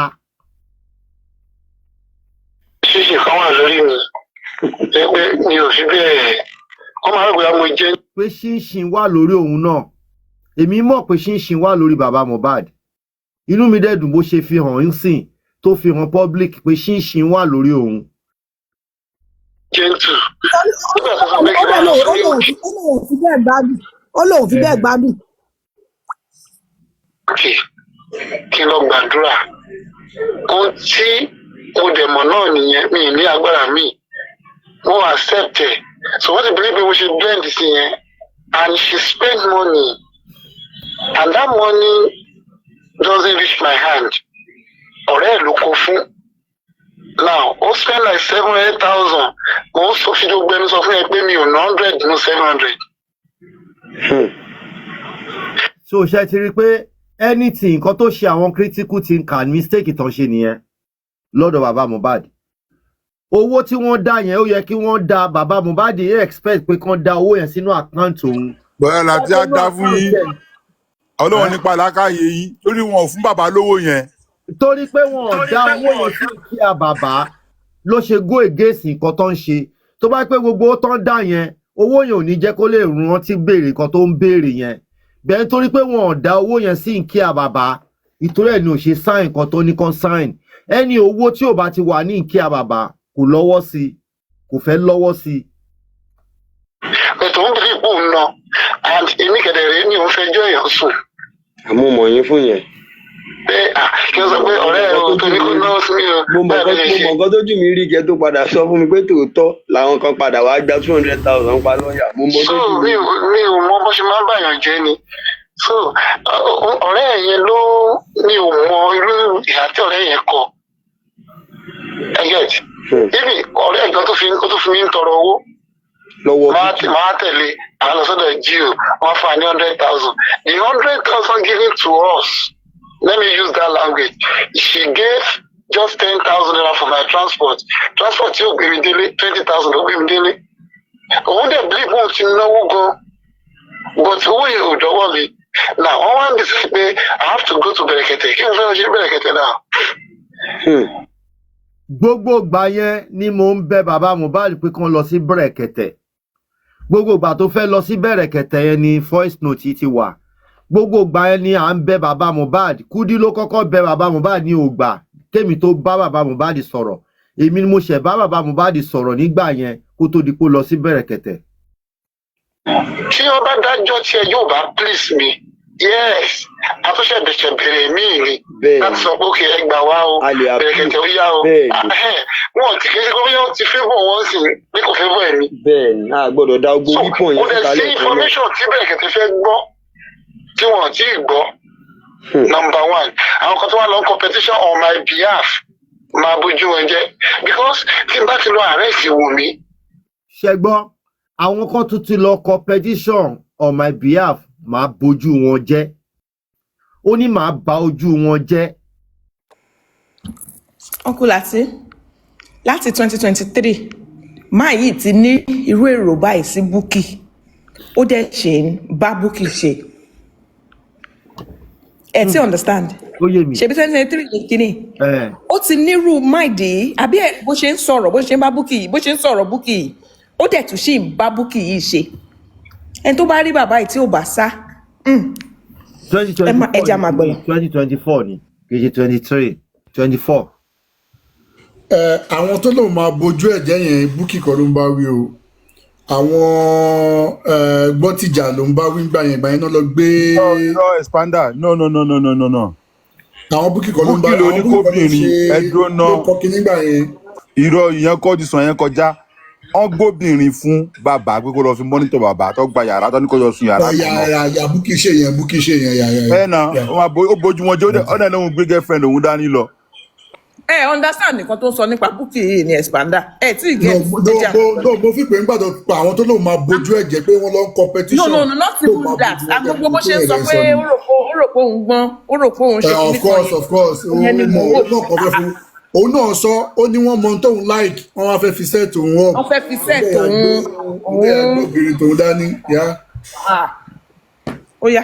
with anything a máa settle ní police station bẹ́ẹ̀ ni. Justice náà pariwo yìí ò ní lè dán mọ́ wọ́n ti máa kọ́kọ́ rí mi pé wọ́n máa invite mi wọ́n á invite òun. Because wọ́n á yẹ practicalize nǹkan tó fẹ́ ṣe náà wọ́n sì wọ́n ṣe ń bẹ̀rù mi wọn mọ́ bí tí mo fẹ́ gbà. But that is not competition and if I was one competition on my which is capital no me ò sign yẹn. I know what I'm doing. Wọ́n fẹ́ gba lọ́ọ̀yà fún mi mi ò accept wọ́n fẹ́ ṣe gbà fún mi. Ok lọ́ọ̀yà tẹ fẹ́ gbà owó tẹ̀yìn gbà dání ẹ fẹ́ waste fúnra yín nìyẹn. Let me just open up for you. ṣe ti gbọ́ ẹni owó tí ó bá ti sí ní kíá bàbá Mohbad ò ní support ẹ ti rí nǹkan tó dá wàhálà lẹ́ ńgbà yẹn náà ẹ̀dẹ̀ tún ti rí nǹkan tó dá wàhálà lẹ́ láàrin òun àti àwọn critical thinker náà nítorí pé owó táwọn critical thinker dá kò sí wọn ọ̀dà sínú àkáǹtì bàbá Mohbad ìtorí ẹni ò ṣe sign wọ́n ti fẹ́ dọ̀gá mọ́ lọ́wọ́ ìyá ẹni tó bá dẹ̀ fẹ́ dọ̀gá mọ́ lọ́wọ́ ìyá bàbá Mohbad ní láti kán ìyẹ́ ẹ̀ ó ń kán ìyẹ́ wọn ni tó bá ti ní o fẹ́ dọ̀gá mọ́ lọ́wọ́ bóyá wà ẹ́ ó máa kán ìyẹ́ ẹ̀ ni. ẹ jẹ́ wá fi léèmọ̀ fún yín ṣé mọ̀ pé bàbá yìí ọjọ́ nǹkan tó máa jẹ lọ dọjọ́ alẹ́ òun ló ti ń ṣètò èyí tẹ́ bá gbọ́n bìkan ló ti sọ pé kí lòun fẹ́ máa jẹ nígbà tí gbogbo kinní bá tán retirement plan ó yá ẹ jẹ́ àmà gbọ́lọ̀. For you. Nígbà tó bá lọ gba lọ́yà fún mi sí ẹ̀sìn bọ́lá yàrá they want to give that lawyer 15 million. Hello. mo wà pẹ̀lú yín dájú 15 million owó kíni owó lọ́yà. Owó lọ́yà is a san is a jacoba is a jew is a kí ló dé tí ó fẹ́ sọ jọ̀rọ̀ tá à ń sọ ẹ lọ ni. Tí ó bá yẹ pé gbogbo family tó ń pariwo mọ́ mi gan mi ò ní change lọ́yà ti tẹ́lẹ̀ yẹn mo ti wọ́n change ẹ̀ sílé yìí wọ́n ti jẹ́ kí lè ṣiṣẹ́ wọ́n tún sọ fún mi pé it's not active enough wọ́n sì ti ṣọ̀dọ̀ wọn ló ti wá àwọn tó fẹ́ gba lọ́yà fún mi lọ bí mẹ́wàá. ìyẹn ojúmọ́sùn. àwọn tó fẹ́ gba lọ́yà fún mi lọ bí mẹ́wàá. and ojúmọ́sùn ò tí ì bẹ̀rẹ̀ iṣẹ́ sí wọ́n ti ń condemn. So ó dẹ̀ máa gbogbo tí wọ́n ní sọ́kàn ní pé wọ́n fẹ́ fowó ṣe àbúlálejò fún mi ní. Owó tó wà lọ́wọ́ yín tẹ̀lé fún èmi kó wà ní àkáǹtì tí ó wà fix sí mi. ṣé ti gbọ́ owó tó wà lọ́wọ́ yín tẹ̀lé fún òun ṣé ti rí ẹni owó tí ó bá jáde nínú justice for Mohbad tí ó bá ti gbọ́dọ̀ bàbá Mohbad kọjá ẹ lè kò ní sign ẹ kò ní support ẹ ti gbọ́n sí. Open tí mo lọ́wọ́ sí which is that Access Bank kí mi decide pé I will never touch any money from that I will not do any such thing tó máa di pé ok òun gbà tó wá lọ wo àwọn olùsẹ́gbẹ̀ẹ́ kan ló ti gbowó ń bẹ̀ no get so wọn ò fọ́lọ̀ yẹn èyí tó wà lọ́wọ́ wọn fẹ́ wéṣẹ̀ fúnra wọn wọ́n fẹ́ gba lọ́ọ̀yà fúnra wọn competition fúnra wọn kọ́ máa náwó fúnra wọn ó ti get ohun tí èmi ò gbà fún gbogbo wọn nìyẹn tó wá dàbí pé bàbá yẹn ní ṣíṣì lórí o. ṣé ti gbọ́ kán lọ náwó fúnra wọn kán lọ ṣe gbá fúnra wọn kán wá fóun sí kólóbó nǹkan tó ń ṣẹlẹ̀ gangan lẹ ti ń gbọ́ yẹn. Mọ́lá ṣe jẹ́ má bínú. Wọ́n gbé ìgbésẹ̀ yẹn. Ẹ jẹ́ má bínú fẹ́ sáré sàn kankan. At this point, ó yẹ kí Bukky gbọ́ voice note yìí. Ó yẹ kó gbọ́ pé because after ṣé last week ni Bukky ṣe show. Tí Bukky sọ pé bàbá Mohbad doesn't know anything, ṣí tún lóògùn fún bàbá Mohbad. Tí bàbá Mohbad bá ti ní plan yìí láti early 2024, that means it's coming public. Ó yẹ kí a sùn bàbá Mohbad. Perry dá padà Bukky ti gbọ́, ó ti gbàgbé pé Bukky jáde níjọ́ kìíní àná tó sọ pé ọ̀nà àwọn ọ̀dẹ̀ kan àwọn òpònú kan ọ̀nà ní voice note kan kọ́pìlì ẹ̀ owó lè bá àbájá òun ti dàgbà òun 50 years old kíní kan wọ́n ti sẹ́ẹ̀dì ẹ̀ sí wọ́n ti sẹ́ẹ̀ ẹ̀ náà ṣebí torí àwa sọ lórí bùrọ̀là tí ń jọ yẹn pé a máa ṣe show yẹn so ọ wà lọ gbé fún Bukky fi sọmọ́rọ̀ pé ẹ̀ ọ̀nà àwọn òpònú kan ọ̀nà fẹ́ play voice note kan kíní kan kò sí nǹkan tẹ́ lè play ẹ lè fàjà láàrin mi àti bàbá tí wọ́n mọ̀ nǹkan tó ṣẹlẹ̀ o wọ́n yìí máa fúnra wọn tó àṣírí ara wọn o nǹkan tó wà láàrin Gúrẹ́sì Bukky àti Múyìwá bọ́ ṣe pín owó GoFundMe Bukky ò lè wá fún Gúrẹ́sì Bukky máa gbọ́ o mọ̀ nǹkan tó ń ṣẹlẹ̀ but later ẹ máa padà dá gbogbo ẹ̀ sí yam scatter pepper ni tẹ máa gbá àṣírí yín wá síta nǹkan tó máa ṣẹlẹ̀ last ní ẹ lè bo Gúrẹ́sì jáde fún ẹ̀ náà Bukky Gúrẹ́sì pín ẹ ní illiterate ó ní wọ́n ń rán èèyàn kan iṣẹ́ ó ní wọ́n illiterate ó ń rán ẹni tó kàwé iṣẹ́ ó bú ẹ̀ náà ó sọ ọgọ́ ń pa ẹ̀ náà you didn't see anything why didn't you see anything Bukky water mọ̀ gbogbo atrocity Gúrẹ́sì inú justice for Mohbad yìí ó cover it up ni ó jáde ní 1 a.m. láti wá sọ pé Gúrẹ́sì can do business with anybody he feels like kíní kan ó jáde náà he came and supported Gúrẹ́sì tó ó lè jáde wá sọ nǹkan tó ṣẹlẹ̀ kí ni ìdí tí wọn ò fi dá 70 million tọ́nà dá yìí tó ọ̀dà account bàbá ṣebí torí pé ẹ padà lọ sórí drawing table behind closed door ẹ lọ wo bóyá náwó GoFundMe àti Access Bank ni pé kẹta sọ́wọ́ neutral person lẹ́fi dá sọ́wọ́ e-stock ẹni tó ń ṣe account fún yín nìyẹn náà Bukky said it náà ọ̀hún dárúkọ ẹni yẹn bọ́ e-stock ni gbogbo yín gbọ́ bọ̀bọ́ yẹn gangan ni ẹrú ikú. àní kò lọ sí kò lọ mi ò ní lọ wọ́n ní kí n má kọrin màá kọrin. bọ́ ní kí n má kọrin màá kọrin. mo tó wù mí ṣe ní kí n má ṣe. wọn látàárọ̀ pé nígbà tí. nǹkan tó wù mí ṣe lè ní kí n má ṣe màá ṣe. nígbà tí ọmọ Barrister kú kò pé a week Bàrí kọrin fún wọn tákù. gbogbo ilé ìtàn tẹ̀ ń sọ yẹn olórin ni mí torí ọmọ yìí ni mi ò ṣe kọrin mọ́ torí pé Ọlọ́run ti gbọ́wọ́ ẹ̀ sókè. wọ́n ìta ẹ̀ fi kọrin mọ́ torí rọ́lẹ̀ ń pa bàbá Mohbad nígbà first photo tó kọ́kọ́ gbé yín jáde nulẹ̀ yín jọ ẹni tó ń kọrin tó fẹ́ kọrin tẹ́lẹ̀tẹ́lẹ̀ ní ìsìn láṣẹ sọ yín dolórin èmi tí mo sọ yín dolórin lélẹ́yìí ẹ kàn ń pa irọ́ pé mi mo kọ́ ọmọ ẹ lórin ọmọ ò lẹ kọ́ lórin ọmọ tó yẹ pé lórí street ló ti jára ẹ̀ ṣé nǹkan ọmọ yẹn fẹ́ sọ orin dowó ni. kí wàá ní rádaràdà tó ń bá káàkiri. lókè lẹ́tù èmi àti ẹ̀ ti kọrin lórí feed ẹmọ feed tó wà níbi primary school yẹn. gbá bọ̀ ń bẹ̀ dáadáa. no a lọ ṣe show èmi àti a ṣe launching of album kan fún yàn kan èmi àti ọmọ mi àti bless àwọn mẹ́ta yẹn that one stage káàdì kọrin káàdì perform kò síbi tí mo fẹ́ lọ màá mú dání nígbà tó náà tí wọ́n gbọ́wọ́ ìsókè tí mi ò mọ̀ ẹ́ bọ́lá òun lè ṣe tó yẹn kí mo fẹ́ nígbà tí mo tún fẹ́ pọn jáde ẹ̀ ní sọ̀rọ̀ gbogbo tẹ́ fẹ́ ṣe màá fún yín. ó pe Pasuma níjọ́ kan nígbà mo débẹ̀ ọ̀rẹ́ mi Pasuma mi ò rí bẹ́ẹ̀ àjọ jókòó rí onídàájí ṣé Pasuma lè fẹ́ rí ó pè fún mi lórí fóònù Pasuma tún dọ̀bálẹ̀ fún mi ni wọ́n pe Pasuma age mate ni wà ó ṣe wàá dúró wọn ní onídàájí ní tí Pasuma bá jókòó sí ẹ máa jókòó so ní fi má bọ̀dà so ẹ wo gbogbo àwọn ìlérí yẹn tí ò mú ṣe náà nígbà tó wá lọ ìlú náà wọ́n sọ fún mi pé àsìkò ti tó Ọlọ́run wá ṣí mi níyẹn òun kọ́ lórin nínú orin yẹn pé àsìkò ti tó kó ló wà kó ṣí mi níyẹn so tí wọ́n bá kọrin tí nǹkan sọ pé kí n má kọrin ṣé after 6 months tí kìíní ìbá ti kúrò lẹ̀ àwọn ló máa fún mi lóúnjẹ. ṣé mi ní bíṣọ̀ tèmi tí mo fẹ́ rán ni. ṣe rí i pé ìyá bàbá Mohbad òun gan ti mọ̀ pé tí justice for Mohbad bá tán tí tòun máa bá òun ó ti yá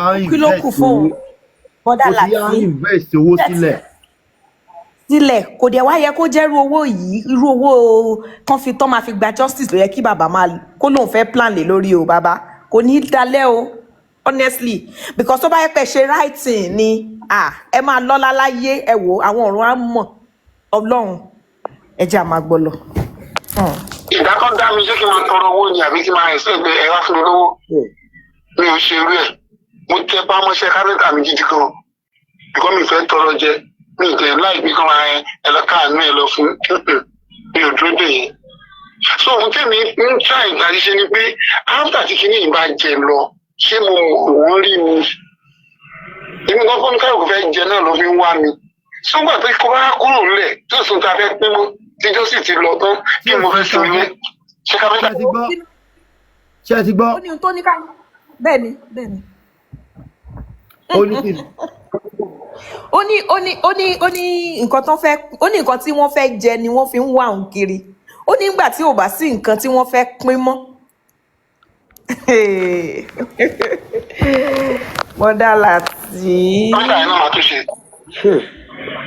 so ìrònú tèmi nìyẹn àwọn ò bá mi rò bẹ́ẹ̀ ẹ síbẹ̀ kẹ̀kẹ́ ẹ jẹ́ ká gba lẹ́yà fún yín ẹ jẹ́ ká gba sáà fún yín ṣé sáà yẹn wá dàbí ọlọ́run ló lè tì wá lẹ́yìn láti gba ìdájọ́ òdodo ọlọ́run náà mo tẹ̀ gbẹ́kẹ̀lé bí wọ́n ti wọlé sí mi lára nìyẹn kálù gbàdúrà lórí mọ́ǹtè wọ́n á lọ sórí mọ́ǹtè ẹ wá ń dà mí rígo ìró mi ò dẹ̀ nígbà mo bá mú ìyàwó mi dání bí tí mo ti fọ́gbà yán gan fún wèrè nìyẹn. nígbà tí mò ń lọ. mo bá mú ìyàwó mi dání ibi tí mo ti fọ́gbà yán gan fún wèrè nìyẹn. Búkì ni wèrè. Ṣé pé wèrè ni Búkì? Abẹ́rẹ́ pé wèrè ni Búkì ya wèrè. Ayẹ̀rí pàṣẹ wèrè ni Búkì. According to Josie, ó ní wèrè ni Búkì. According to baba Aloba, according to your papa, ó ní wèrè ayé àtọ̀run ni Búkì. Àṣẹ Búkì tí ò bá ń ṣe pé orí ẹ̀dẹ̀ ni Búkì gan fẹ́ ṣe tí ò bá ń ṣe orí ẹ̀dẹ̀ ló fẹ́ ṣe èwo ni pé o fẹ́ pòyàn wá ń gbóbìnrin fún un olùfẹ́ pòyàn ó wá ń gbóbìnrin fún un. Àwọn tó ti fẹ́ ní èlé owó fẹ́ máa gbọ́ ṣé o mọ̀ pé mo má blame ẹ̀ àwọn kan ti ṣe tí wọ́n ti gbóbìnrin fún bàbá táṣírí yẹn ti wà lọ́wọ́ wọn Búkì náà fẹ́ mú àṣírí títí ẹ̀ bóyá wọ́n lè lọ wọ́n ẹ̀ ní bàbá ó fẹ́ sẹ́ẹ̀tì bàbá up ipe bóyá bàbá máa wẹ̀ sí wọ́n á lè gba tẹnu tọwọ́ bàbá lẹ̀ wọ́n á lè wá nǹkan tó máa fi báyé bàbá jẹ́ ipe ṣe rí i pé òun sọ fún yín pé wọ́n yóò wá justice fọmọ ẹ̀. so that ẹni owó tí wọ́n bá tiẹ̀ pín àṣírí ẹ̀ ò ní lè jáde mọ́. ẹ nà wọ́n wá fẹ́ nílé ẹni nà wọ́n kọ́ ẹ bá ti nílé bàbá ó ti tọ́ nìyẹn kò sí ẹni tó fẹ́ sùn. wọ́n mi ọkọ mi dání pé ẹ lè máa wọ́ mi wọ́n ti mọ̀ pé ókè n tí mo like pàtàkì ó like obìnrin ẹ lè fobìnrin sẹ́ẹ̀tì mi àwọn tí mo ti mọ̀ ti pẹ́ ni máa fọ́ sí tí wọ́n lè ti rí pé ojú ẹ ní kókókó máa yẹra fún ẹ. so gbogbo eléyìí tí wọ́n ń ṣe kinní kan ń sọ tara ẹ̀ ni owó tó ná ọ̀rẹ́ ló ná fún o. inú mi ti ẹ̀ dùn dáàdi mi I'm happy I heard this mi lè ṣe program mọ́ lálẹ́ láti ìgbà tí mo ti gbọ́ information yẹn mi ò wá òkè mo ní láti sá kúrò níbi tí mo wà mò ń sáré bọ̀ nílé mi bọ̀ bí mo ṣe ń délé mo rò pé mi ò fẹ́ gbọ́ owó tí bá gbọ́ ó máa bí mi nú mi ò dẹ̀ lè fẹ́ nú bá tiẹ̀ jẹ́ torí pé mo ti jẹ nínú owó ẹ̀. dádì ọ̀rẹ́ ẹ̀ yẹn ọ̀rẹ́ ẹ̀ tó fún ní information ló fún ní wrong information. ẹ jẹ́ ká fi ìsẹ́gbẹ́ kan. kì í ṣe gẹ́yìn náà. ẹ jẹ́ ká fi ti Búkì sẹ́gbẹ́ kan òun ti ṣe tiẹ̀ atẹ́gùn ti gbé yẹn lọ ẹni tí ó bá gbọ́ ti Búkì tó bá ní ìbéèrè kó wá bí àwa máa mọ báwa ṣe fẹ́ bá wọn sọ̀rọ̀. mi ì fẹ́ kẹ́ni kankan tiẹ̀ máa pe dádì anyhow mi ì fẹ́ kán máa pè ní anyhow. so ẹ̀yin tèmi náà mo lè dá lóhùn bẹ́ẹ̀. mi ì fẹ́ kán máa pè ní anyhow mọ́. àwọn wèrè kan jẹ ta wọ́n ń kóra wọn jọ wọ́n láwọn máa gbéra látọ̀dọ̀ àwọn fẹ́ tó bíi 10 àwọn ń bọ̀ sílé ọba Àkòròdú táwọn bá dọ̀dọ̀ àyàngbọ́n rẹ̀ àwọn fẹ́ kán bá wọn pe dádì wọ́n á pe mọ́mì Mohbad kán bá wọn yanjú ìjà èmi wá fẹ́ sọ fún wọn pé kó má wulẹ̀ lọ́dọ̀ ọba kán wá bá dádì ilé direct sódà tán bá ti ń dé àfọlọ́pàá kó gbogbo wọn. ara wọn ni bíbí wọn lè fi mí kọ́bọ̀ nítorí ọmọ yẹn kí n gbà lọ́sọ̀ pé ẹ má bínú owó tó máa tán iyì wá ń kọ́. Dádì mi. Torí tí mo fẹ́ kó kíyè sọ́rọ̀ mi ni pé nígbà tí mo parí. Nígbà tí n gbà sákàǹtì mi ò gbà mi ò lójú kòkòrò ẹ̀. Ọlọ́run ní kí n má gbowó yẹn. Ṣé kó mo gbà á ni èmi ń bá lọ́ra pọ́ sí? Àṣé àwọn wèrè ní wọ́n ní death certificate lọ́wọ́. Wọn ò filẹ̀ ni. Tèmi gbà mú kiri. Wọn ò filẹ̀ ni. Now, mo tún ṣe wá gẹ̀ẹ́tì àwọn fáàtì kan ní ìgbà tí ìyá Mohbad pè mí ní nǹkan bíi 3:34. Now, mo rò pé ìgbà tó ti pé ìyá àbúrò ìyá Wùmí tó ti jọ pàdé kọjú sí sáìdì kejì. Ṣé pé mọ́tò mu àwọn ẹ̀dẹ̀ máa rí lóògùn mọ́tò mi? Wọ́n ò wo ibi tí mo wà. Wọ́n ti gun orí omi tán. Ọlọ́run lórí kiri ta tíkẹ́ẹ̀tì kan pàdé sáyé lọ bá wọn lọ́ fi gbé mi lọ́wọ́. Wọn ò fẹ́ ìfọ́ọ̀mù mi mọ́. Gbogbo ohun tó lọ ẹni mo ṣe ń rí kọ́lẹ́ẹ̀tì kan nìyẹn o. Ní ìgbà tó ti pè mí tí àwọn méjèèjì yẹn ti ríra wọn gbójú sẹ́gbẹ́ kan at least mo wà ní akárì náà mo wà nínú mọ́tò náà tó yẹ kán lè di mọ́tò mi gbà dájú ó ti yá o. Wọn ò fẹ́ ìfọ́ọ̀mù mi. Wọ́n ìfọ́ọ̀mù mi ní gbogbo àṣírí ìfi ń tú. Ṣùgbọ́n mi ni mò ń ka gbogbo àwọn tí mo bá lórí stage pé àwọn tí mo bá rèé o mo bá lọ́ọ̀yà o ṣé lọ́ọ̀yà ló yẹ kán pè síbẹ̀ yẹn jẹ́ kí ṣe dókítà mo yẹ kí n bá ń bẹ̀. Àwọn ọmọ àlè wọn á ní ọmọ 26 years ń ṣe wíìlì wọn rà lè lórí ọmọ oṣù 5. Ṣé mo ṣe ra tèmi nìyẹn? Ṣé orúkọ Mohbad mo fi ra tèmi? Àwọn tó ń fọ́ èmi gan ò tí ì ṣe wíìlì. Tó fọ́ ní ìrètí ti wà nìyẹn. Èmi gan ò tí ì ṣe wíìlì. Hello mi ò tí ì ṣe wíìlì àwọn eléré ibú. So àwọn tó bá dẹ̀ mọ̀ òótọ́ tí ò sọ wọ́n ti sọ ṣáájú ogun ọ̀run máa mú wálẹ̀ ní. Tó mọ̀ òótọ́ tí ò sọ ní ìdè ní parọ́ mẹ́nikẹ́ni ní ìdè ní ṣe ẹnikẹ́ni níbi. That's my principle. So àwọn tó bá yẹ pé wọ́n sọ̀rọ̀ ó yẹ kí èmi náà go online kí n sọ̀rọ̀ I will never do that. Omi ẹ̀ tí mo ti mu ata ẹ̀ tí mo ti jẹ bó ṣe mo tiẹ̀ ṣe ló ṣe yẹn kò dẹ̀ ń ṣòun náà ẹ̀wọ̀n kan má tí mo fi sí o. Ọ̀rẹ́ bí ò ṣe ẹni tó fi ṣọ́ 700,000 ó ń ṣèǹde pé kó lè tàbí. Ṣùgbọ́n ibi tó gbé èrò yẹn gbà obìnrin fẹ́ni yẹn ṣojú òun kò ṣe ojú ẹ̀ rárá. Bí mo ṣe máa sọ níjọ́ tí ọ̀rọ̀ bá kàn pé nínú 700 mi ìná 100. Ilé tó náà ń gbà fún mi bẹ́ẹ̀ 40,000 per day. Capital no is 5,000 per day.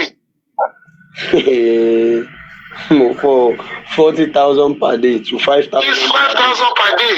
Ẹgbẹ́ tó fún mi ní yàrá mi ẹ̀ sọ fún mi yìí ibi táwa tún ní ọ̀làdé alóyèkìdé ọmọbìnrin tó wà ń bẹ̀ ó tún fall in love.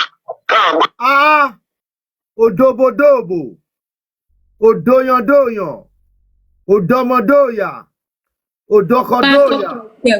Pásítọ̀ Kẹ́ò. Ẹ̀yin yìí òdòbòdòbò ni ẹ ti ẹ̀ mọ̀ pàgbàlagbà ní ẹ̀dẹ̀ náà wá justice ẹ tún náà mọ́ fọ́ fún yín. Bàbá Mohbad fine boy looking sexy. Bọ́dà láti ẹ jẹ́ kí n dúpẹ́ lọ́wọ́ àwọn aláṣẹ dànù. Ẹ jẹ́ kí n dúpẹ́ lọ́wọ́ àwọn aláṣẹ dànù critical thinkers àbí kí lẹ̀ ń pè wọ́n kí n má sì sọ critical thinkers ẹ̀yin tẹ́ lọ ń bá bàbá petition bàbá kò lè sign anything. Hold on yọ mo ń gbọ́ Deborah kí ló wí. Bọ́dà láti ẹ̀gbọ́n kan tó sọ ó níbi tóun lọ́ládé tóun lókìkí dé. Ẹ̀yin náà máa wò ó bọ́n ṣe ń fowó ba ṣe bẹ́ẹ̀ náà ṣe ń fa fẹ́ ba ṣe. So irú justice wo ni ìgbà ilé ìfẹ́ wá jáde. So bàbá Mohbad ti bìlí pé òun ti di celebrity bó ṣe wà yẹn. Gbọ́ ni ó níbi tóun lókìkí dé ó lọ́mọ tún fall in love. Ó níbi tóun lọ́ládé tóun lókìkí dé ó lọ́mọ tún fall in love.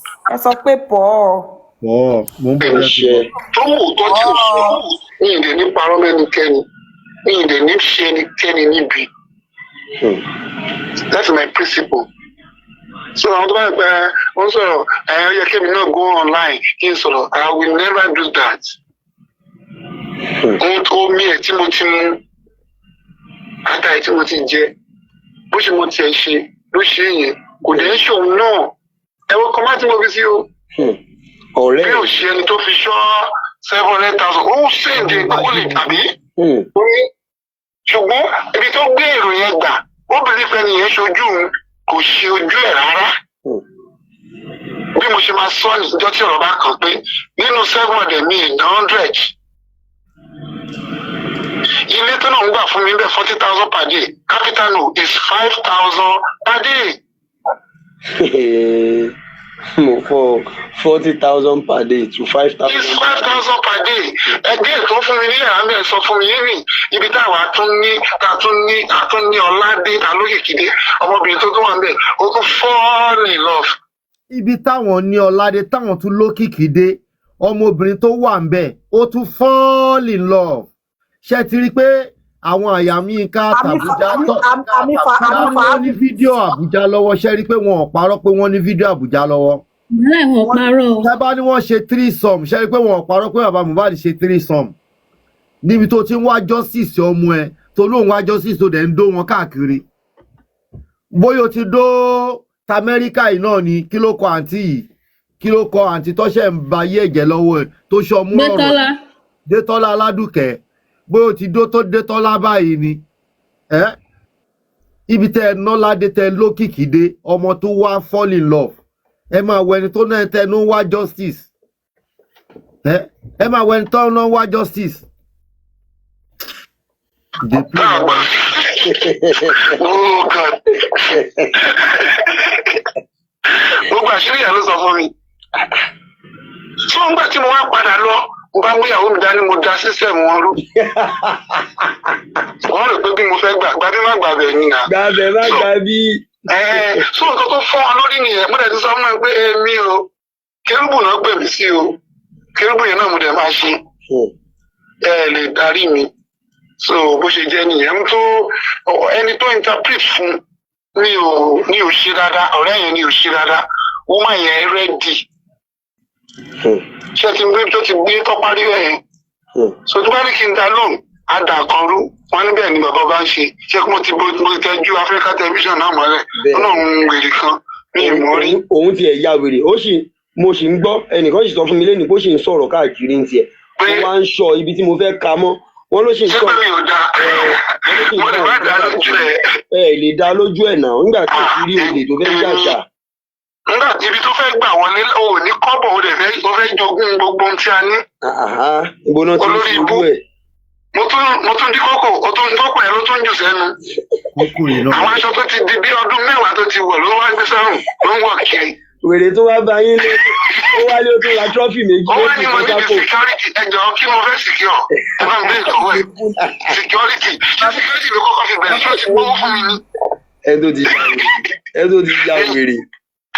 ó fún mi ní 1 million kó ní security tẹ̀lé ó fún mi ní kankan ó ní kí security bẹ́ ṣọ́ ilé tí ò nílẹ̀ kò sí olè ń jà ń bẹ́ẹ̀. kò yé mi mọ́ o. ẹ bá mi bẹ́ẹ̀ lọ́wọ́ ẹ pé ilé tí ò nílẹ̀ kò tí ò ní kọ́kọ́rọ́ tí ò ní window tí ò ní bọ́gláàrì ó lè ní wọ̀bẹ̀. ṣùgbọ́n lè tán ti rẹ́ tí bọ́gláàrì wà bẹ́ẹ̀ tán ta kọ́tì síbẹ̀ tán taná ìbẹ̀rẹ̀ lè fẹ́ wọ̀ o. ó fún mi ní nǹkan kan you need security. ó dẹ̀ ti gba owó kínní yẹn nínú mítìn wèrè tóun àtàwọn tó wà lamẹ́ríkà yẹn ń ṣe mo wà mítìn yẹn ń jọ kan tó ń sọ pé lọ́ọ̀yà bàbá fẹ́ gba 15 million. Gbogbo wọn bí ìbàdàn ṣe pé 15 million yẹn fún wọn ní. Ibi tí mo ti kọ́kọ́ gẹ̀ẹ́tì wọn nìyẹn. Do you know how much I want to give to the lawyer? The lawyer was demand for 25 million. Okay, ṣé mi lè fẹ́ tà ní? Èmi kan tẹ́ fẹ́ tà ẹ̀ fún mi ní nǹkan. Lọ́yà mi gba 15 million. Mo wá lọ interview lọ́yà. Okay, ìwọ náà lọ fẹ́ lò èkéèsì mi. Láti sọ mí di mùmú. Bí tí mo ti kọ́kọ́ fáyà owó nìyẹn. Ṣé ẹ bá àdìyẹ ń dán padà fáyà lọ́yà? Ọ̀dẹ̀ náà ń pè mí.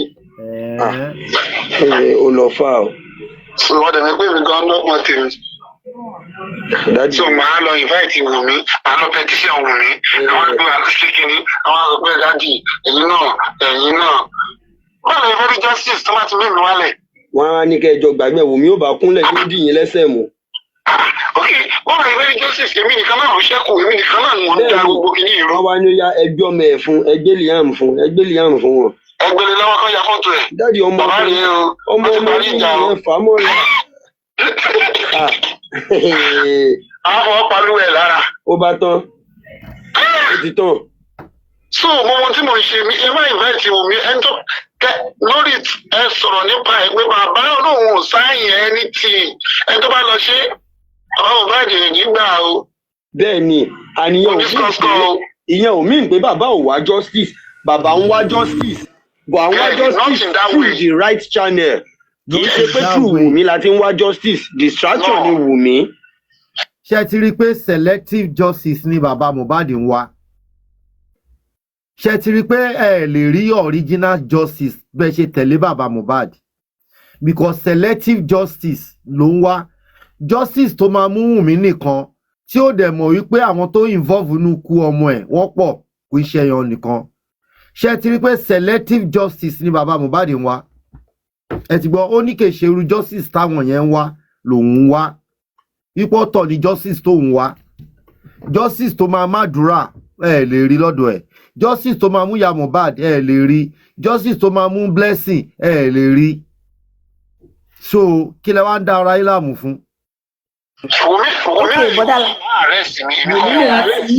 Wùmí ìyẹn dá bọ́dà láti even eléyìí tó máa include Wùmí gan bàbá ò ní gbà o.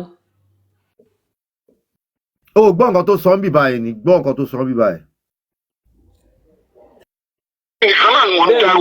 wọ́n wá ní ó yá ẹgbẹ́ ọmọ ẹ̀ fún ẹgbẹ́ Liam fún wọn. ẹgbẹ́ni lọ́wọ́ kan ya fọ́tò ẹ̀. dáàdi ọmọ ọmọ ẹ̀ fà á mọ́ ẹ̀. àwọn ọmọ pariwo ẹ̀ lára. ó bá tán ó ti tán. so mo ohun tí mo ń ṣe ẹ má invite Wùmí ẹni tó lórí ẹ sọ̀rọ̀ nípa ẹ pé bàbá olóhùn ò sáyìn ẹni tí ẹni tó bá lọ ṣe. ìyẹn mi kò ń sọ fún Àrífà wípé tó bá jáde kó sọ pé bàbá sọ pé òun ò sáyìn anything nǹkan tó ń sọ fárífà lẹ pé tárífà bá ti jáde kó sọ pé bàbá nóun ò sáyìn anything. àwọn Mohbad ò ní gbà o.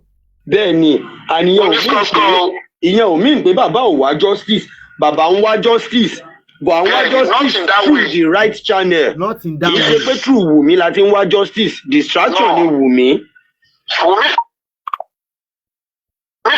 lè ó lè wá arrest mi. Wùmí lè arrest bàbá Wùmí lè. báwo ló ṣe jẹ́ Wùmí ló lè arrest bàbá bàbá ò lè arrest Wùmí kí lẹ mean. ṣé bẹ́ẹ̀ ni tí gbogbo ayé ń sọ pé òun náà ló dúró lélẹ̀. ṣé báwọn kan kí ní gà sí lédi yẹn gbogbo wọn sọ pé wọn kò fẹnu sọ ni bóun ló wà nílé. nítorí pé bàbá nìkan ló dúró làwọn ṣe fọ́lù bàbá. last man standing. last man standing ṣebí last man standing náà lélẹ́yìí ṣebí nǹkan tí ṣebí ibi tí last man standing lè dúró dé náà ni last let gbogbo wa ti rí yìí no wonder tí bíbélì fi sọ pé ẹni tó bá lòun dúró kó yẹra wò torí kó má bàa ṣubú torí ẹni tó bá ti ṣubú kò lè bàbá yìí kò likely láti jogún ìkẹyìn with all of this kò ń ṣe gbogbo èèyàn ló lè gbogbo nǹkan tí bàbá yìí ń ṣe kò ń ṣe gbogbo abiyamọ kò ń ṣe abiyamọ gidi kò ń ṣe gbogbo abiyamọ gidi ló lè hùwà bí bàbá yìí ṣe ń hùwà I said what I said kò kí ń ṣe ẹjẹ àmà gbọlọ ṣé ẹni tó dúró náà lélẹ̀. bàbá ìyẹn dáa bàbá ò lè sùn Wùmí mò ń sọ kíní yẹn lánàá lórí platform ọmọ success nígbà tí. bàbá ò lè sùn Wùmí nìkan ló lè sùn bàbá how is that work kí nìyẹn kí ni túmọ̀ ọbẹ̀ yẹn náà. èmi ò mọ túmọ̀ ẹ̀ èmi kàn fi pé bàbá yìí kàn dílé everybody tó bá yá. ẹ wo kọ́mẹ̀ntì Mr. Ayọ̀mí nsàlẹ̀ ẹ ti rí nǹkan tó jẹ́ kó difficult láti arrest wọn látijọ́ ẹ nìyẹn o ọmọ yẹn ti sùn wọn kan tá sùn bòun lédi yẹn o látọjọ́ adẹ. bàbá yìí just delaying everybody tó bá yá gbogbo yín máa gbalé yín lọ. honestly justice ti tán lóòótọ́ torí bàbá yìí gangan òun ni. nígbà tí wọ́n máa Iris tó lọ kọ kíní yẹn wà ń bẹ̀ wọ́n ní ẹ jẹ́ ká wà diplomatic bàbá ò lè sùn Wùmí bàbá ò lè petition Wùmí nǹkan tán tí ò ní tán láíláí ni ó dùn ún gbọ́ pé bàbá ti kọ́ lọ́pàá. Wùmí lè pa ọmọ bàbá so Wùmí ní ráì láti pa ọmọ bàbá tí bàbá ò bá ní ráì láti sùn Wùmí ló lè sùn bàbá bẹ́ẹ̀ sọ́dà kó pa ọmọ ẹ̀ náà allegedly bẹ́ẹ̀ ṣe máa ń sọ allegedly bẹ́ẹ̀ pé Wùmí pa ọmọ ẹ̀ náà tó ní ráì láti pa bẹ́ẹ̀ bàbá ò ní láti fight back. bàbá tí ò bá ti mọ iye ọmọ ẹ̀ àwọn ẹbí tí wọn ò bá ti mọ iye ọmọ ẹ̀ bóyá kó wà bẹ́ẹ̀ fún wọn because what is all this. MLH. MLH. Latisne. Good Mr. morning. Latisne, good evening. Good afternoon, actually. How I are you? only came to say hello to you. Thank you very much, my Hmm. lovely sister. You're welcome. Hello, Kid Boss. Love you, Hello, sis. everyone. Thank you I for came all to you say do. hello to you. Thank Justice you. is over, I think. Well, because with the way things are going, all the disappointments here and there, we've all seen this before now. Unfortunately, the rest of the people are just seeing it. I was listening to York Daddy just now, and they were speaking in parables, and all that, stylishly trying to let people know that Baba is the one. Like, there is one particular lady there that was saying it wasn't Sanshitu that said Baba shouldn't sign the documents, that it was Baba himself, that they need to start asking questions. So your daddy now said, well, next time Baba comes out, that they have questions to ask him as well, in terms of his attitude towards this justice, what they actually want. And they're making people believe that there is certain set of people that don't want justice, but they want royalties. So it's really confusing that they want royalty, the actual justice. And at the end of the day, if they get the royalties, Baba won't be able to, enjoy the money, because he will be like a stab on Mobad. So yeah, that's that's what it is. It's a pity. It's a pity. It's a pity. They wasted people's time, people's energy, people's money, people's effort, all this while, sleepless nights, emotions running here and there, It's so sad. It's so sad that this is how it's all going to end. It's so sad. Thank you, Bella. Thank you so much. Good afternoon. Thank you. Thank you. Thank you, MLH. It's a pity. Olórí ẹbí, ṣé mọ nǹkan tèmi fẹ́ sọ? Ṣé rí kò nídìí ká tó máa wá justice kankan. Ó kàn dùn mí pé Mohbad ó kàn fẹ̀mí ẹ̀ lélẹ̀ fún àwọn adánilóró tó dẹ́mi ẹ̀ légbodò. Bọ̀ bàbá mọ ikú tó pa ọmọ ẹ̀. Ìtorí ẹ̀ ní Bẹ̀rẹ̀kẹ̀tẹ̀ ṣe sọ pé bàbá ò gbọ́dọ̀ wá solicit owó lọ́dọ̀ àwọn public. Òun àti Gùrẹ́sì dẹ̀ gbọ́ gbogbo nǹkan tí Bẹ̀rẹ̀kẹ̀tẹ̀ sọ. Ṣùgbọ́n ọgbọ́n àrékérekè àti ìwà jìbìtì ojú kòkòrò ó ti wà lójú àwọn méjèèjì. That is why tó lo ọgbọ́n ẹ̀wẹ̀, ọgbọ́n àrékérekè láti wá gba owó yẹn lọ́wọ́ public. Ṣé rí nǹkan tó pamọ́ ojú Ọlọ́run ló tó? Èmi ń tún sọ, Wùmí àti bàbá wọ́n mọ ikú tó pa Mohbad. Gbogbo àwọn tó wà nínú ilé yẹn wọ́n mọ ikú tó pa Mohbad. Wọn ò dẹ̀ fẹ́ sọ. Ẹ ti ní nǹkan tó wà ńlẹ̀ ó tó pín. Royalty ọmọ yẹn òun ló fẹ́ jú mọ́ yín àti asset ọmọ yẹn. Ẹni tó jogún kò jẹ́ ẹni tó jogún gbé náà. Mohbad ti fi iṣẹ́ sílẹ̀ ó dẹ̀ ti lọ. Ṣùgbọ́n ẹ máa gbogbo nǹkan tẹ́ ẹ ṣe fọ́mọ yẹn ẹ máa lọ sọ níwájú ìtẹ́ ìdájọ́. Tẹ́ bá parọ́ fún public nítẹ́ ọ̀run níbi tọ́mọ yẹn wà ẹ lè parọ́. Níbi tí kedere ti máa bẹ̀ wò gbogbo nǹkan tẹ́ ẹ gbélé ayé yín ṣe gbẹ́nàgbẹ́nà ẹ máa sọ níwájú ìtẹ́ ìdájọ́. Ẹ parọ́ fún public pẹ̀lú adúrú owó tẹ́ ẹ gbà yẹn 200 million. Ṣé owó kékeré nìyẹn? Gbogbo àwọn tó dá owó gbogbo wọn lẹ́gbẹ́ lẹ́yìn.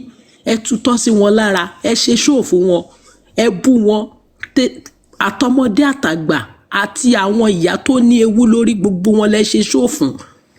Ẹ bú wọn. Olórí ẹbí gan tó mú yín láti inú ẹ̀rọ ẹ̀fọ́ tó gbé yín dìde kí lẹ fi san wọ́n? Igi ewédú ẹ kọrin fún wọn, ẹ ṣe gbogbo ẹ̀. Gbogbo àwọn olóore tó dá sọ́rọ̀ ọmọ yín gbogbo wọn lẹ tutọ́ sí lára. Ṣùgbọ́n ẹ wò ẹ tutọ́ kò ṣàwá ní nǹkan tọ́lọ́ ní káwa wá ṣe sáyé yín. Irúgbìn tó ní káwa fi sínú ayé Mohbad owó yẹn àwa ti ṣe a dẹ̀ ti ṣe. Ọlọ́run dẹ̀ máa san gbogbo yín lẹ́san. Gbogbo ẹ̀yin tẹ́ wà nínú ilé yẹn àdàbí ni òun la máa pè sọ́rọ̀ ayé yín.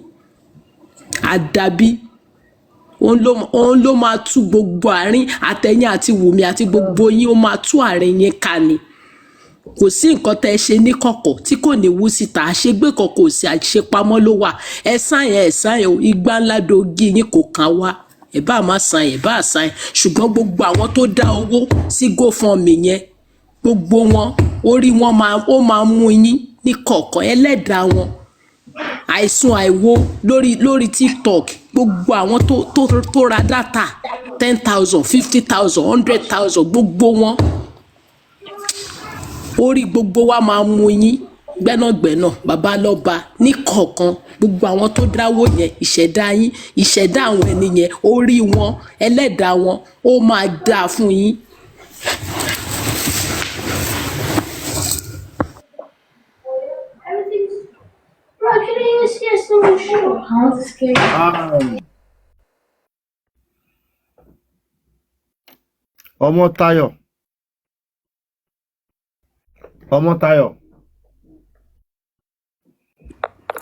Ọmọ́táyọ̀.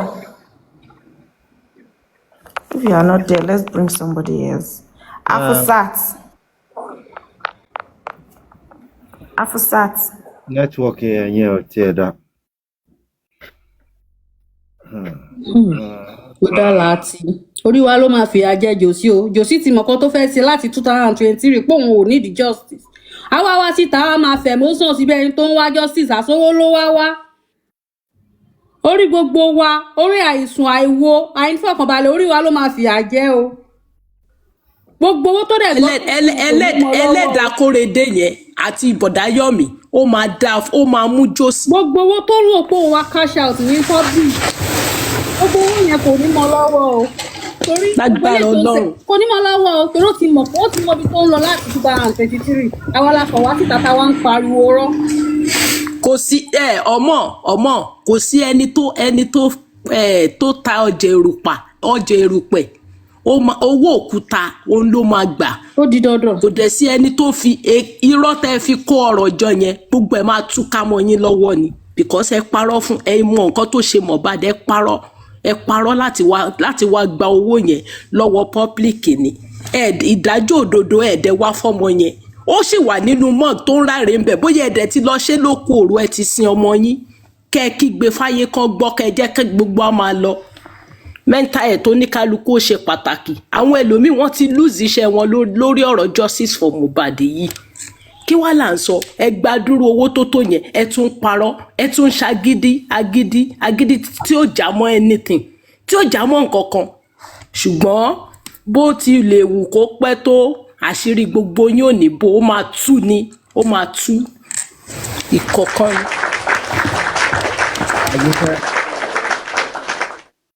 Àgbékẹ́ o. mo kí yín jàre bọ́dà láti gbogbo lè mo kí yín o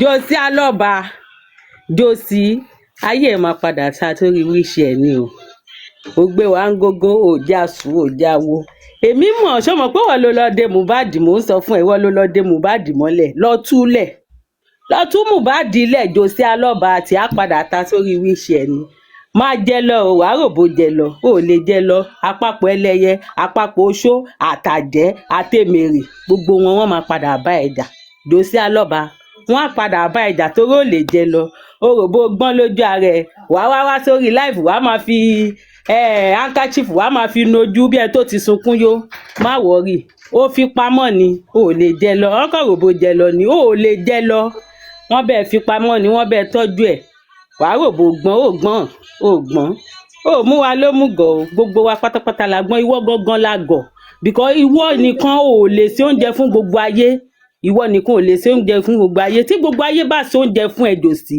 ò ní jẹ tán oúnjẹ yẹn wọ́n dẹ̀ máa padà ṣe fún ẹ tó máa wá pọnmi síkùn ẹ báyìí tíkùn ẹ máa ṣe gbengbe ìwọ nìkan kọ́ ló mọ̀ pé ṣe o àwọn kan ń tọ́ ọ lá 24/7 ni wọ́n dẹ̀ máa fi banu fún ẹ Jossy alọ́ba má wọ̀ọ́rìn jẹ́ ìgbẹ́nu mi dákẹ́ náà ẹ ṣé bọ̀dà láti.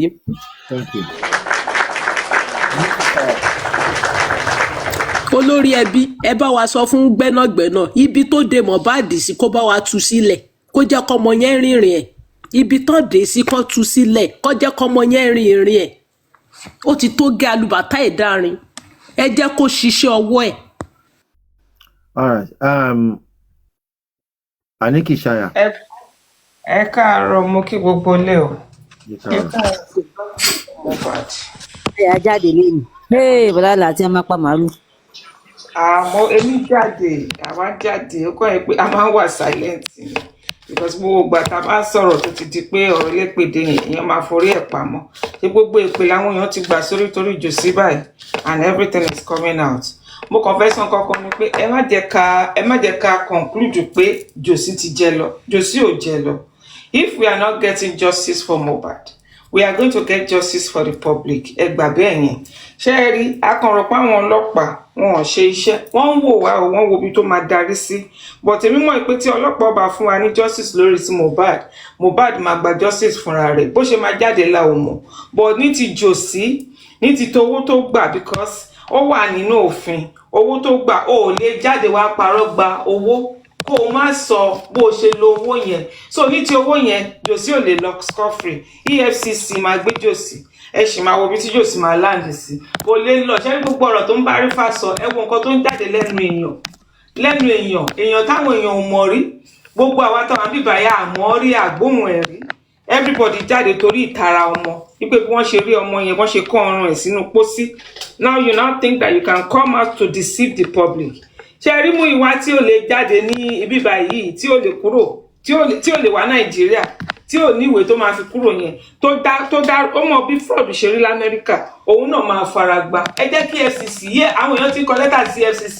tó bá yẹ pé ẹ̀ tí mọ̀ EFCC ti gba lẹ́tà wọ́n sì ń wo jossy ibi tó fẹ́ end sí lọ́rọ̀ ọ̀rọ̀ kí lórúkọ ẹ̀ court tí wọ́n ṣe lọ́wọ́ EFCC àṣẹ̀ṣẹ̀ wàá gbé jáde ó gbọ́dọ̀ wá sọ fún public bó ṣe ná owó kò lè lọ scot-free kò lè bá Mohbad ò lè jẹ lọ tó bá sì pé bóyá òun gbọ́n kò lè jẹ lọ ìyẹn tiẹ̀ ti sátẹ̀nù kò lè jẹ lọ ó lè má ṣe lọ́dún tá a wà yìí o bàbá Mohbad ò lè jẹ lọ because he has already fraud that is fraud fraud public now they will tell us pé kò tọ́ bọ̀ wá lápò fine but ó jáde síta ó ké síta kó o need the assistant nǹkan tó fẹ́ lówó yẹn fún we want to see the receipt if he cannot bring out the receipt tí ò lè prove ẹ̀ bó ṣe náà owó yẹn kò lè jẹ lọ EFCC máa gbé bàbá Mohbad very soon ẹ jẹ́ ká fílẹ̀ bẹ́ẹ̀ ẹ ṣé.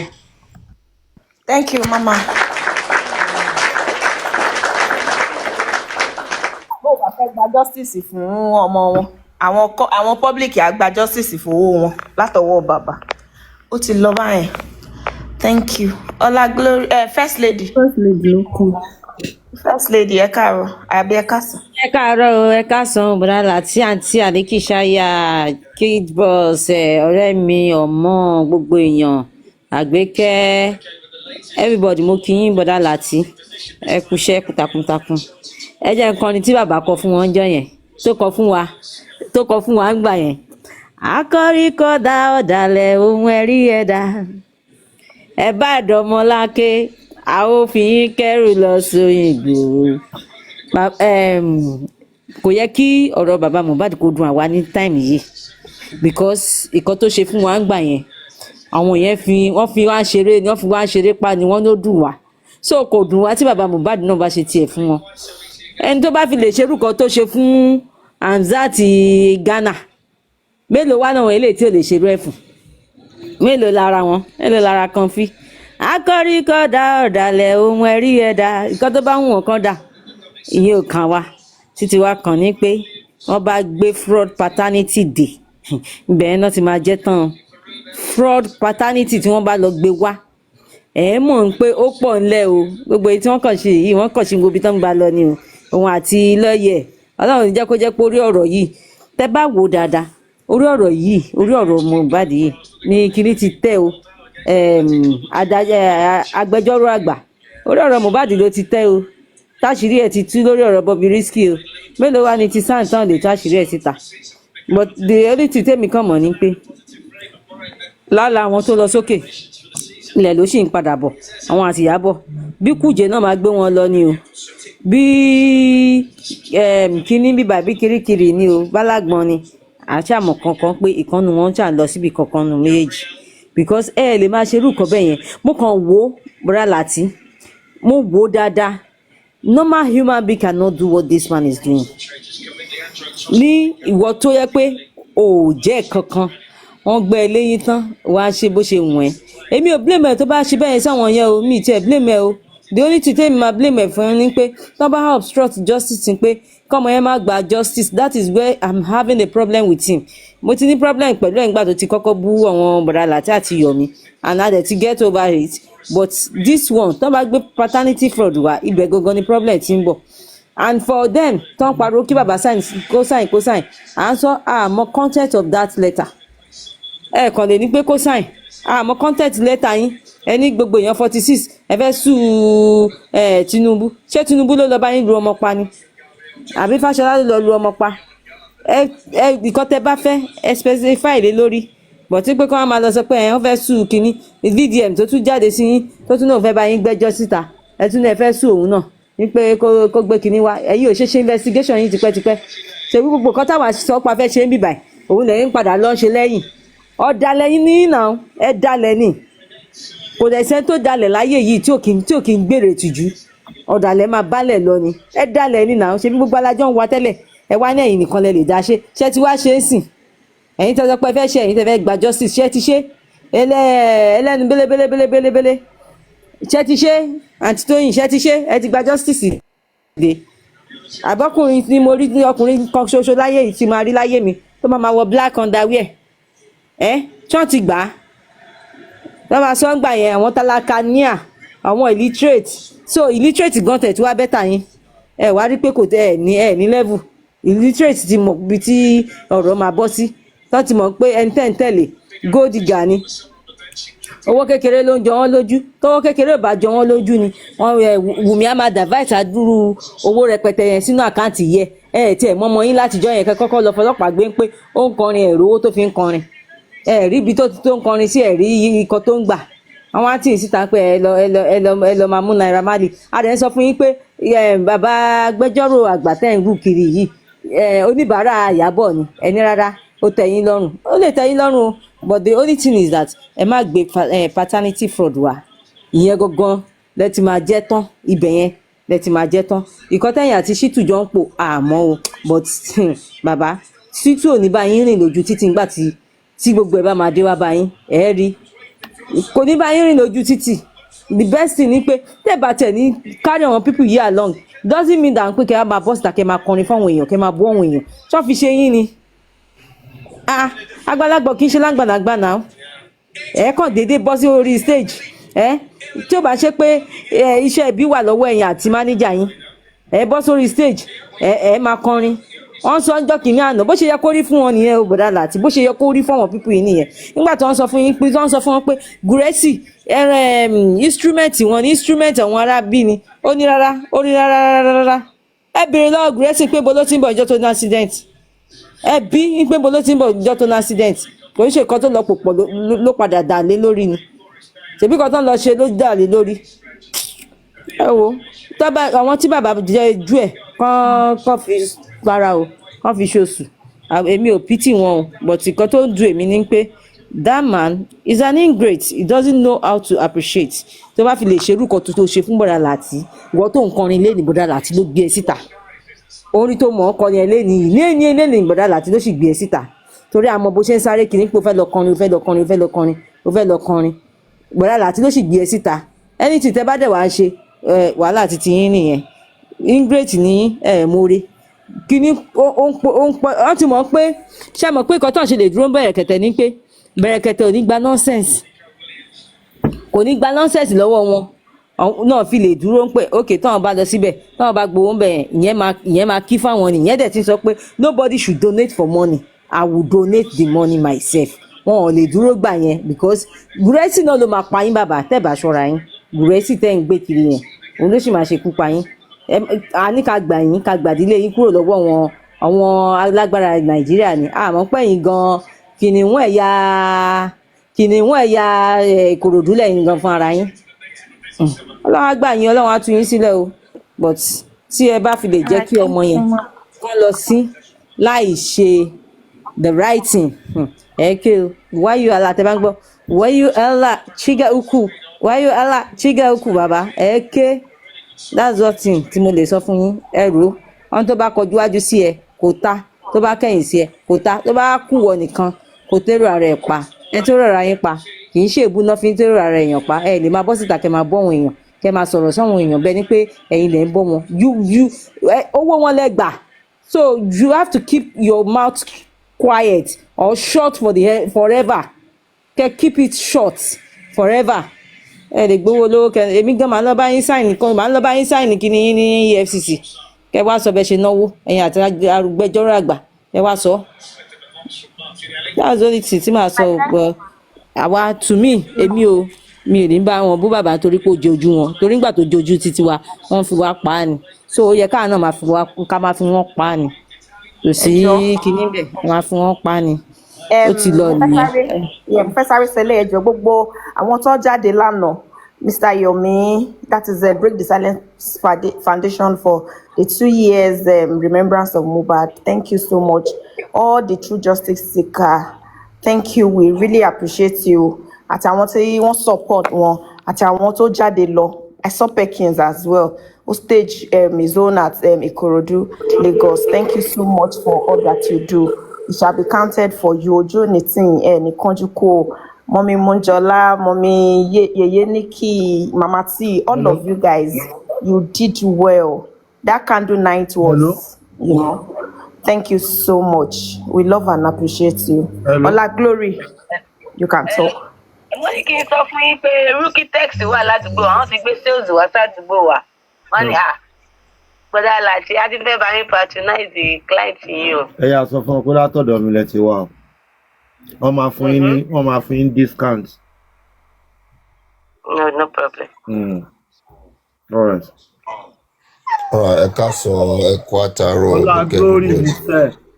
Bàbá nìyẹn mo kí everybody o adẹ̀kú ètò náà adẹ̀kú akú bó ṣe ń lọ ọ̀nà apín ìbò alérè ṣe kí ẹ ká calm down ẹ get me sing because àti rí kíní from Rifai wípé bó ṣe máa rí náà ilé tẹ́lẹ̀tẹ́lẹ̀ àmọ́ a ti sọ wọn gbọ́ òun lọ fi dígbọ́ ọkùnrin ebú káàkiri fún wa nígbà yẹn but the good thing náà ni pé ẹ yẹ ká try láti protect mental health wa òun ló wà very very important jù fún àwọn tí wọ́n ṣì ń lọ́kàn wípé something good is gonna come out the only way tí something good lè come out ni pé tàwa lè support Mr. Yomi Break the Silence Foundation tó bá lè bá mú bá ṣe lè bá hammer lórí 3 seconds yẹn I think to my own view ó dáa pé yẹn nìkan ló dáa pé òun lè ju kàtà nísìnyí ta lè lò ṣẹ́gẹ́t mi sìn tí a bá ti lè hammer lórí yẹn please everybody wà ká gbàgbé púpọ̀ ká gbàgbé ìṣẹ̀lẹ̀ get me sìn because bàbá àtàwọn family àti everybody yẹn wọ́n ti compromise nǹkan tó fẹ́ jẹ ló ń wá agbọ́ lórí nǹkan tó bọ́dọ̀ àti play sí bí ọba ṣe ń sọ wípé ṣé òun ṣiṣẹ́ lẹ̀ fún nǹkan tó máa jẹ tí justice bá tọ́ ni so ó ti fún wọn pé bàbá òun fa justice kò ní justice àtọ́làtọ́ get me sìn ọlọ́run nìkan náà ló máa ṣàníyàn tí ọlọ́run ló máa bá wa ṣe a ti ṣe wọn bá ta lè ṣe a ti ṣe wọn bá ta lè ṣe Mohbad kan dẹ̀ rí wa ẹlẹ́dẹ̀ rí wa èmi kan fẹ́ bèrè question kan lọ́wọ́ rẹ̀ àti pé mi mọ̀ bí a torí àwọn kan wà tó believe àwọn kan wà tó pé wọn ò believe ẹ̀ irú keybox ní ìsìn kan tí fẹ́ sọ ibi keybox ò nígbàgbọ́ lórí ẹ̀ get me sìn ní wípé ṣé tá a bá rí tó confam àwọn ìbílẹ̀ tó confam ṣé a lè ra àdá àké ọkọ ká kó lé wọn lọ́wọ́ ni kí n bá kó lọ jà kó lọ lu mọ́ ọdún fún ara ẹ̀ ni. Yes, sir. Hold on, Ola Glory, 1 minute. Hello. Ẹ káàsán, Mr. Lati. Ẹ káàsán. Ṣe kú ètò. Mo ní keyboard yóò dá fún keyboard bí keyboard ṣe sọ̀rọ̀ yẹn. Most of us, àwọn tó ń lọ ṣe rádì lánàá, òun lọ ẹ̀ka pẹ̀lú wọn náà, before kó di pé ṣó bẹ̀rẹ̀. At least ká appreciate gbogbo nǹkan tó ń ṣe lánàá. Before kó di pé everybody bẹ̀rẹ̀ sí sọ̀rọ̀. Àdúgbò yẹn máa ń ṣe. A ti ṣe kọjá. A ti ṣe kọjá. Ẹ̀mí wa gbọ́ o, at least kí wọ́n kí wọn gbogbo àwọn tó ń lọ sí ibi show tó ń fi Ìbàdàn sílẹ̀ Èkó sílẹ̀ lọ síbi tó ń lọ sí Àbújá ká dúpẹ́ lọ́wọ́ wọn kí gbogbo yẹn appreciate wọn kán dúpẹ́ lọ́wọ́ wọn at least so that wọ́n lè bá àwọn pé tọ nǹkan tó ń lọ ṣe ó wà mí nínú fún wa àdúgbò yín máa ń ṣe so nǹkan tí mo ní kí n sọ nìyẹn. ẹ ṣe lọ́la glory. Yeah, bàbá so mi mọ̀ bí a ti bí a tabalẹ̀ irú babaláwo Mohbad yẹ ká ní alẹ́ wa bá ṣe lè lókè babaláwo Mohbad yẹ má tó ṣe fún Mohbad ń gbà yẹn ṣe get me ṣe pé nígbà tó di sága ọba ṣẹlẹ̀ ní máa fi sá dànù nígbà tó ń pariwo kọ̀ọ̀kan lórí ọba àdẹ̀rí máa mọ́ láti gbà yẹn tabalẹ̀ wá àwọn ti bílẹ̀ wa bí a ó dẹ́ pé nǹkan tó lè help wa lélẹ̀ Wùmí náà ti sọ bàbá ẹ lọ hó get me sì dábàá wá àdá tó mú dáadáa pankẹ́rẹ́ kùn mọ̀ báwo kí Mohbad kó máa jà fún ara ẹ̀ I don't know. lọ́ba tí sin ẹ̀ lè ṣe yẹn. lọ́ba lè ṣe sínú sàárè ẹ̀ nìyẹn lọ́ba lè ṣe sínú sàárè ẹ̀ nìyẹn lè work out. ọ̀tún ti òun náà ń jà náà ó náà nǹkan tó ń jà gidi gan-an. Yeah, of course àmọ́ kó ń jà àbọ̀ kò dàbí nǹkan tá a fẹ́. tó bá sáré pa wọ́n sí kò sẹ́ni tẹ́lẹ̀ gbé lọ kóòtù. no kò sí kóòtù kò mi ò respect kóòtù kankan níbi tá a bá dé mi ò respect kóòtù tó bá fẹ́ pa wọ́n kó pa wọ́n pápá. èmi ò dẹ̀ wá ẹ jẹ́ kí èmi kọ́ jà bọ́dà Yomi èmi ò dẹ̀ expect ikú ni ẹ̀sìn lèmi expect. gbogbo ẹ̀ lẹ́sìn máa rí ṣé ń gbọ́rọ̀ mi ohun tí gbogbo wa tá a fẹ́ tètè understand ni pé normally in a case like this ẹbí Mohbad ló yẹ kó máa jà kó máa dúró tọ̀tọ̀ sọ́rùn ìjọba kó tó bá jẹ́ pé external person ló pa Mohbad nígbà tí ọmọ yẹn dẹ̀ ti rí pé bó ṣe rí gbogbo wọn ti gbẹ̀bọ̀dé òun he is switching to the second family which is anybody from the entertainment industry òun ló ṣe provide because ẹni tó bá fẹ́ pursue kéèsì tí o bá ti ń ṣe complainant tó lè dúró nu kéèsì as a legitimate complainant ó máa le fún anybody even in the police láti fún ẹ lọ́díẹ̀nsì even tó bá ń competition agbọ́n nǹkan báyìí ló máa sọ wọn á ní àti gbọ́ àmà lọ yẹ̀ wò but if you are a direct complainant àdúrà tó fi 3 million naira sínú kìíní yẹn tó fẹ́ fi lù mí jìbìtì attempted fraud nínú case Mohbad that's the only way we can go into the matter and pursue it holistically bíẹ̀ òun lè ṣe rí pé bébí báwa ṣe ń pursue ẹ lọ yìí mò ń pursue ẹ bí wà tẹ́ pé ẹ̀jẹ̀ àtomi ara ẹ̀ kan náà jọ ni wá because the family cannot pursue it ara wọn ni story ti wà so ẹgbàá yìí pọ́n ti tẹ̀lé pull out lọ tí gbogbo Nàìjíríà tẹ̀lé lọ yẹn Nàìjíríà believe pé alágbára kan àwọn kan ló fẹ́ fọwọ́ alágbára ẹbí yẹn lójú ní gbogbo Nàìjíríà ṣe dúró sẹ́yìn àwọn family yẹn wọn ò mọ̀ pé ẹ̀yìn àwọn táwọn dúró tì gangan àwọn gan ni story wà lọ́wọ́ wọn so now tí spirit boy yẹn dẹ̀ ti rí ó jẹ́ make sure pé àdúrà yẹn tó jẹ́ number 1 credible eye witness tó wà ń bẹ̀ whatever role he played very soon ẹ máa ní kó máa padà gbé ẹ máa jáde torí gbogbo story it will become a serious embarrassment wọn ò ní jẹ́ kíkiri ìwọ́nú election time torí nǹkan máa bàjẹ́ gan nǹkan máa bàjẹ́ tí wọ́n pé gbogbo everybody máa ẹ̀ wò pé kíní Yorùbá máa bọ́ta sí time yìí nǹkan máa bàjẹ́ so president tó order ní láti deceive ara wa tọ́ọ̀ bá fẹ́ nǹkan ṣe wọn ní kó lọ gbé case file yẹn tọ́ọ̀ bá fẹ́ nǹkan ṣe àwọn tó wà ní FCID wọn ò ní ti ṣe gbogbo share and report kí n kò sọ there is an action plan already torí nǹkan tí mo tọ́ láti stay away from the point tí mo sọ tẹ́lẹ̀ there is an action plan láàrin àti yìí sì ẹni sùúrù kíkọ sọ báyìí níbi tọ́lọ̀ dé dúró sí àti gbé Wùmí kọ́ ni wàhálà o àti lọ gbé àdúrà àti kọ́ ni wàhálà but whatever the case may be officer mi mẹ́fà ló máa lọ sí Èkó how many days dem ọ̀tọ́ máa lò and when they pick them up how many people are we sure they're going to be bringing back gbogbo yẹn ni máa forí lọ transportation wọn lẹ́kọ̀ọ́ those are the things that are delaying the whole stuff èmi ò kàn fẹ́ mi ìfẹ́ sọ tẹ́lẹ̀ ni but people saying mobile case ti end ṣe fẹ́ yọ owó èmi kúrò ní case tó fẹ́ gbá mi ni you are looking at an NGO complaining pé wọ́n fẹ́ fraud wọ pẹ̀lú case Mohbad ibẹ̀ lẹ́ máa ti ní òótọ́ náà torí ìtọ́ ti tò tẹ́lẹ̀ is fake àwọn ẹbí ló yẹ kó mú òótọ́ jáde ọwọ́ wọn dẹ̀ ló tọ́ wà but fortunately family wọn náà ló fẹ́ wá gbá mi and I will pursue it ó máa jáde lọ́wọ́ ẹ̀ ṣé màá dúró sí ẹni sáàrì kan wà níbì kan ọba kan wà níbì kan kọ́ ní kémi ibi tí mo bá láìfù dé kí n yọ ọ́ mi kúrò ní kéèsì tó fẹ́ fi gbá mi ṣé mi ò ṣọwọ́ Nàìjíríà ni do I look like a slave ẹ gbàgbé pé olú ẹ ti di yẹ̀yẹ́ lórí TikTok tá a bá ń ṣe mí ṣé bẹ́ẹ̀ náà ò lè yan ṣe wọ́lẹ̀ tó ni When you see your case, you pursue it. Taba mujade, ema move video to fi gba mi yẹn. Ema mujade by law. Nígbà tó bá máa wo case file mi sí, tó wo ní FCID bí, tó rí order presidency mbẹ, tó àwọn ilé yóò bá ṣe, láìpẹ́ ẹ jẹ́ ká jí eléyìí lọ. Very soon he will leave because it's part of. When he leaves, you will see whether my fly because they fly.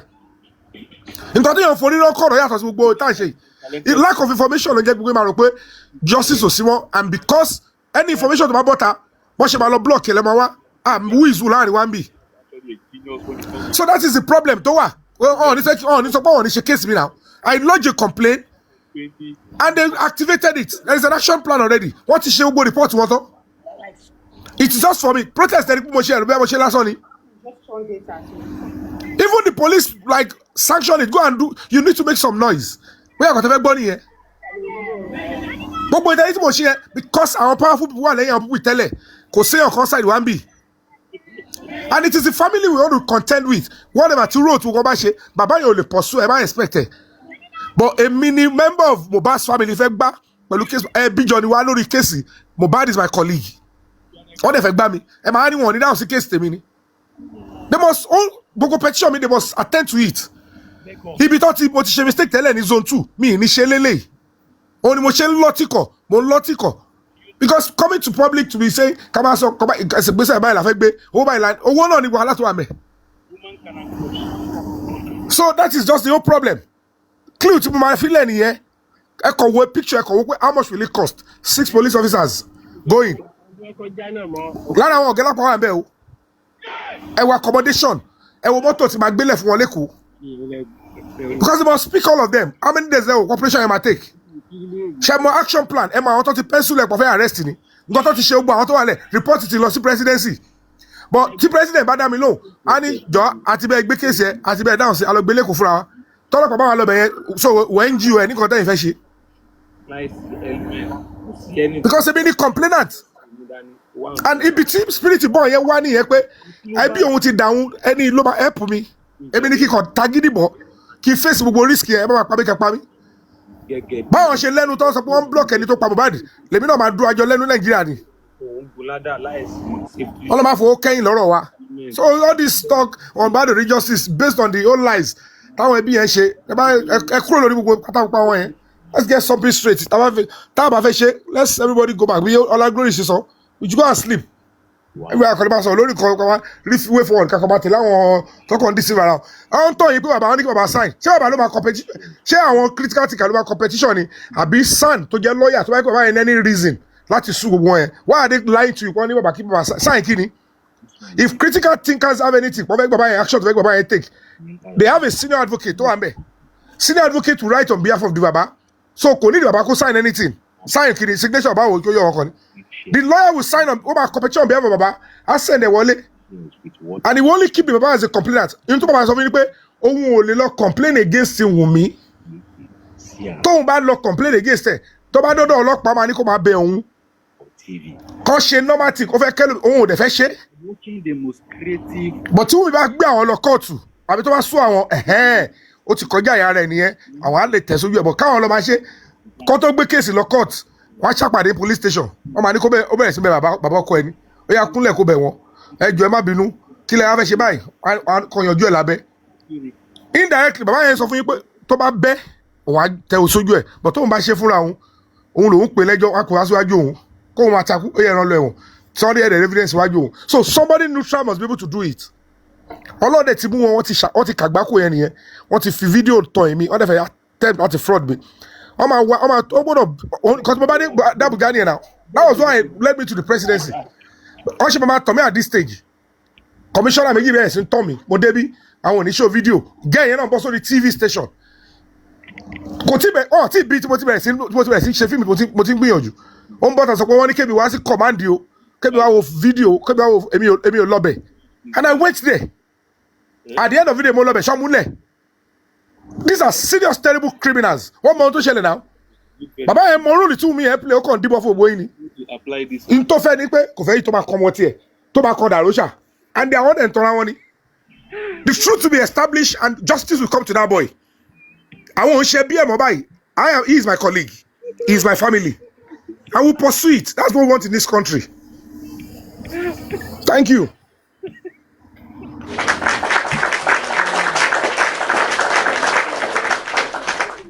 Yeah, oh God.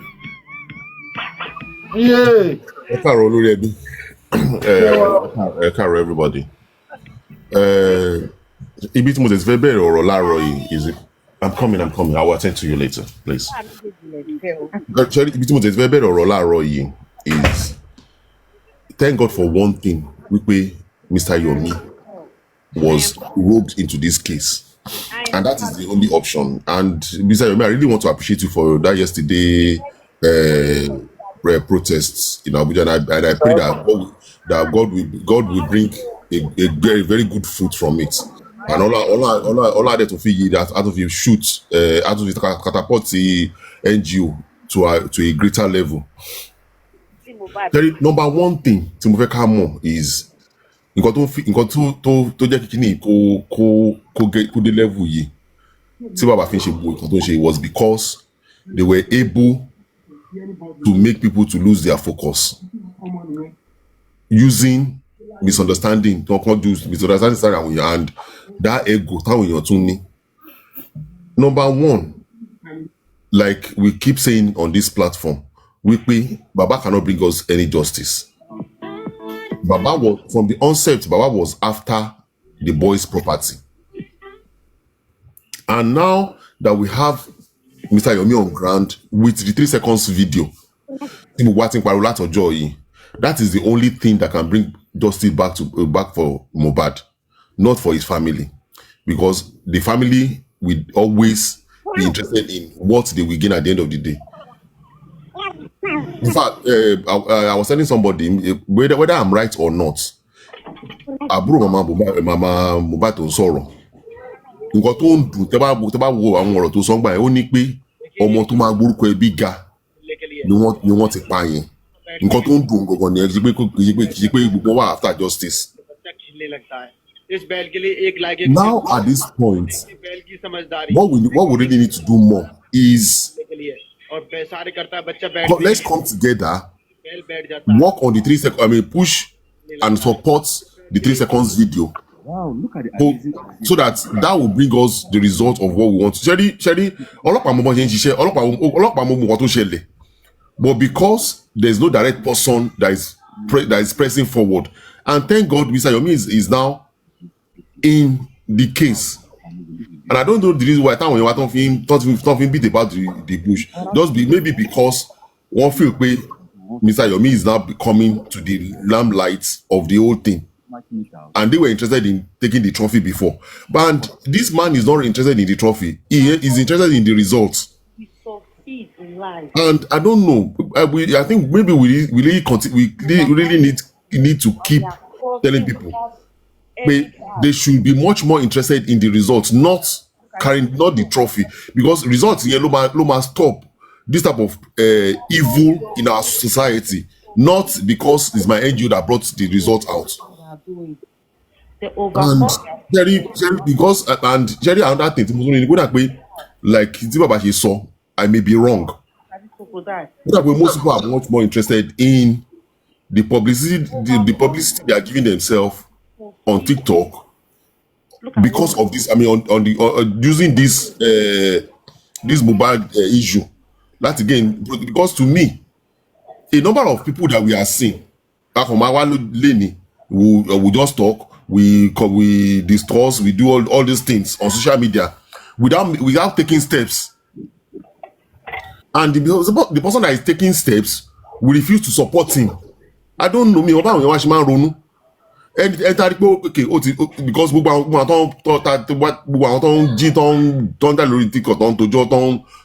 because like a few days ago, I was less busy and I really like, okay, can't I really go around and see what people, so many people that are talking. And you now realize some people will be on their platform from morning till night, some people will be there for hours, just discussing without an action. And discussion you call bring about the results, but the action. And the person that is now doing the action, the little tabati support energy, it will take at least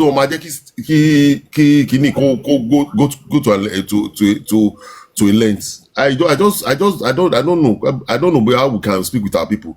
A few of them can come together to support Mr. Yomi. It doesn't cost anything. See already cut through Mr. Yomi. At least I know that some Uncle Jofi. And nobody if Jofi.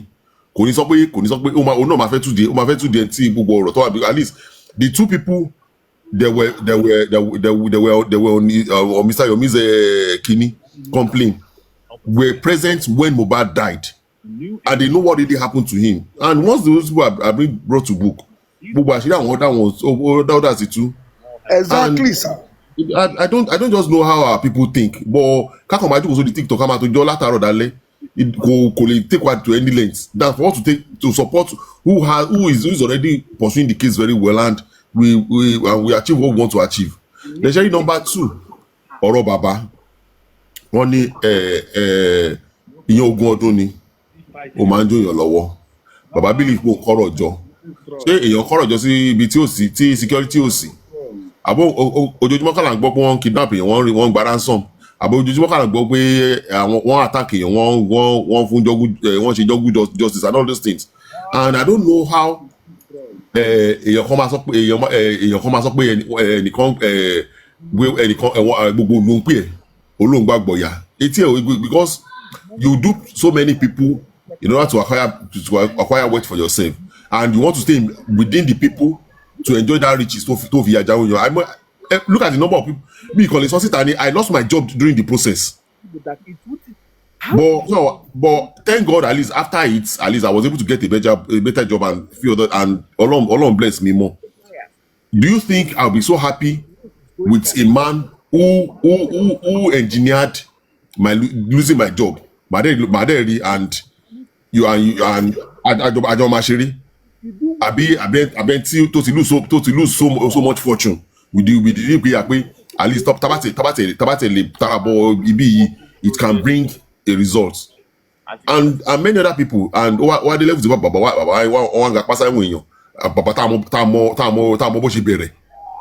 he now became somebody and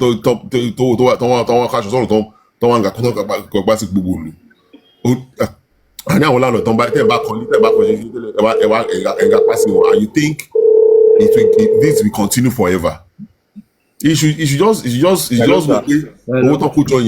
should. Yes, sir. Ẹ jẹ́ kí àwọn èèyàn ká support break the silence. Lóòótọ́ wọ́n ti bà wọ́n lórúkọ jẹ́ jìnnà. But this man is trying. Ẹ jẹ́ ká fojú onú wò, kò sí gbogbo nǹkan tí màá yẹn bá sọ pé òun ó ṣe. À ń rí result fa máa yín ṣe fa. Àbíkò yìí bá gbogbo nǹkan tí màá yẹn bá sọ pé òun ó ṣe kí ni, ó ń ṣe. But nítorí pé àwọn èèyàn tó fẹ́ take glory, àwọn tó fẹ́ rí pé òkè o, kí káwọn èèyàn rí pé àwọn support bàbá, àbí kí àwa lè máa gbọ́rọ̀ sí wọn lẹ́nu, wọ́n lọ ń ba gbogbo nǹkan tí màá yìí ṣe jẹ́. Àbíkò yìí báyìí sì, ẹ wo gbogbo nǹkan tí màá yìí bá sọ pé òun ó ṣe, pẹ̀lú agídí, pẹ̀lú gbogbo ẹ̀, pẹ̀lú gbogbo bí wọ́n bá ṣe fà á, wọ́n bá ṣe bàjẹ́ tó, ó sì ń ṣe kí ni, ó sì ń rí pé òun ń ṣe, ó dẹ̀ ń succeed. Àbíkò yìí báyìí sì, Dangote tí àwọn ìjọba ń gbọ́rọ̀ sí lẹ́nu lónìí, ṣe rò pé Dangote ṣé kò máa mú return lọ fáwọn ìjọba ni? Ẹ wo ìgbà tí Dangote ra mọ́tò fún ìjọba, ẹ wo ìgbà tó fún wọn lówó, tó fún wọn lówó, tó fún gọ́ọ̀mẹ̀ntì lówó.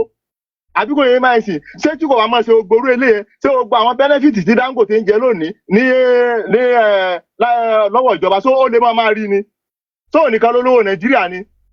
Àbíkò yẹn máa ń sìn, bọ̀ nítorí gbogbo nǹkan tó ti ṣe sílẹ̀, ó ní ó jẹ́ kí àwọn gbogbo nǹkan tó bá ń ṣe ní ìjọba ń ṣe kí ló fi ń support ẹ̀. Kò sí anybody ní Nàìjíríà yìí tó bá fẹ́ rìnrìn pẹ̀lú ìjọba, kò sí ni wọ́n yóò ṣe kí ni, wọ́n gbọ́dọ̀ ṣètò àwọn ọlọ́pàá, wọ́n gbọ́dọ̀ fún wọn lówó láti ṣe kí kéèsì ó ṣe kí ni, kéèsì lè lọ síwájú. Ẹ̀dẹ́gbọ́dọ̀ bí bàbá Mohbad gan bí ó ṣe lówó yẹn, tó bá yẹ pé bàbá Mohbad bá lówó ni, sọ̀rọ̀ mi ẹ̀sìn, ó gbọ́dọ̀ náwó fún pólísì kó ipò wọn rí kéèsì rẹ̀ ṣe, láì náwó fún, láì sanwó mobilization fún wọn, láì jẹ́ pé wọ́n ṣe kí ni, wọ́n náwó fọ́lọ́pàá, wọn ò lè rí kéèsì yẹn ṣe. Àbíkò yẹn máa ṣe èwọ̀n èjì orúkọ lásán ní Nàìjíríà o. Wọ́n èjì orúkọ lásán ní Nàìjíríà, o gbọ́dọ̀ sọwọ́ kúdúrú. Ẹni tí tó bá fẹ́ ṣe Nàìjíríà gbọ́dọ̀ sọwọ́ kúdúrú. Láì ṣe bẹ́ẹ̀ ò ní ìwé kan lọ o. That's just it. Thank you.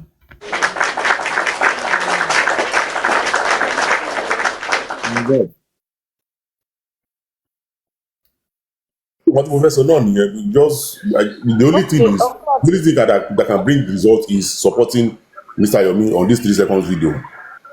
Okay, thank you, sir. Mo fẹ́ béèrè lọ́wọ́ wa gbogbo wa voice note tí bàbá yìí ṣe ní 2024 àti live show tí bàbá yìí ṣe ní last week ṣé yàtọ̀ wà ńbẹ̀? Kò sí yàtọ̀. Ó túmọ̀ sí wípé tí a bá fi kinní kan lélẹ̀ nígbàgbà ibi pẹlẹbẹ ibẹ̀ ló máa fi lélẹ̀. We just have to know this. Ìjọba wa wọn ò fẹ́ ṣiṣẹ́. Ọlọ́pàá wa àwọn náà ń try láti má ṣiṣẹ́. Àmọ́ ṣá pípéjọpọ̀ táwa máa ń péjọpọ̀ kó lè dáa ni. Kí internet tó dé or kí àwọn social media yìí kan tó jáde a ní irú àǹfààní báyìí. Gbogbo ìrònú wa inú wa ló máa ń wà.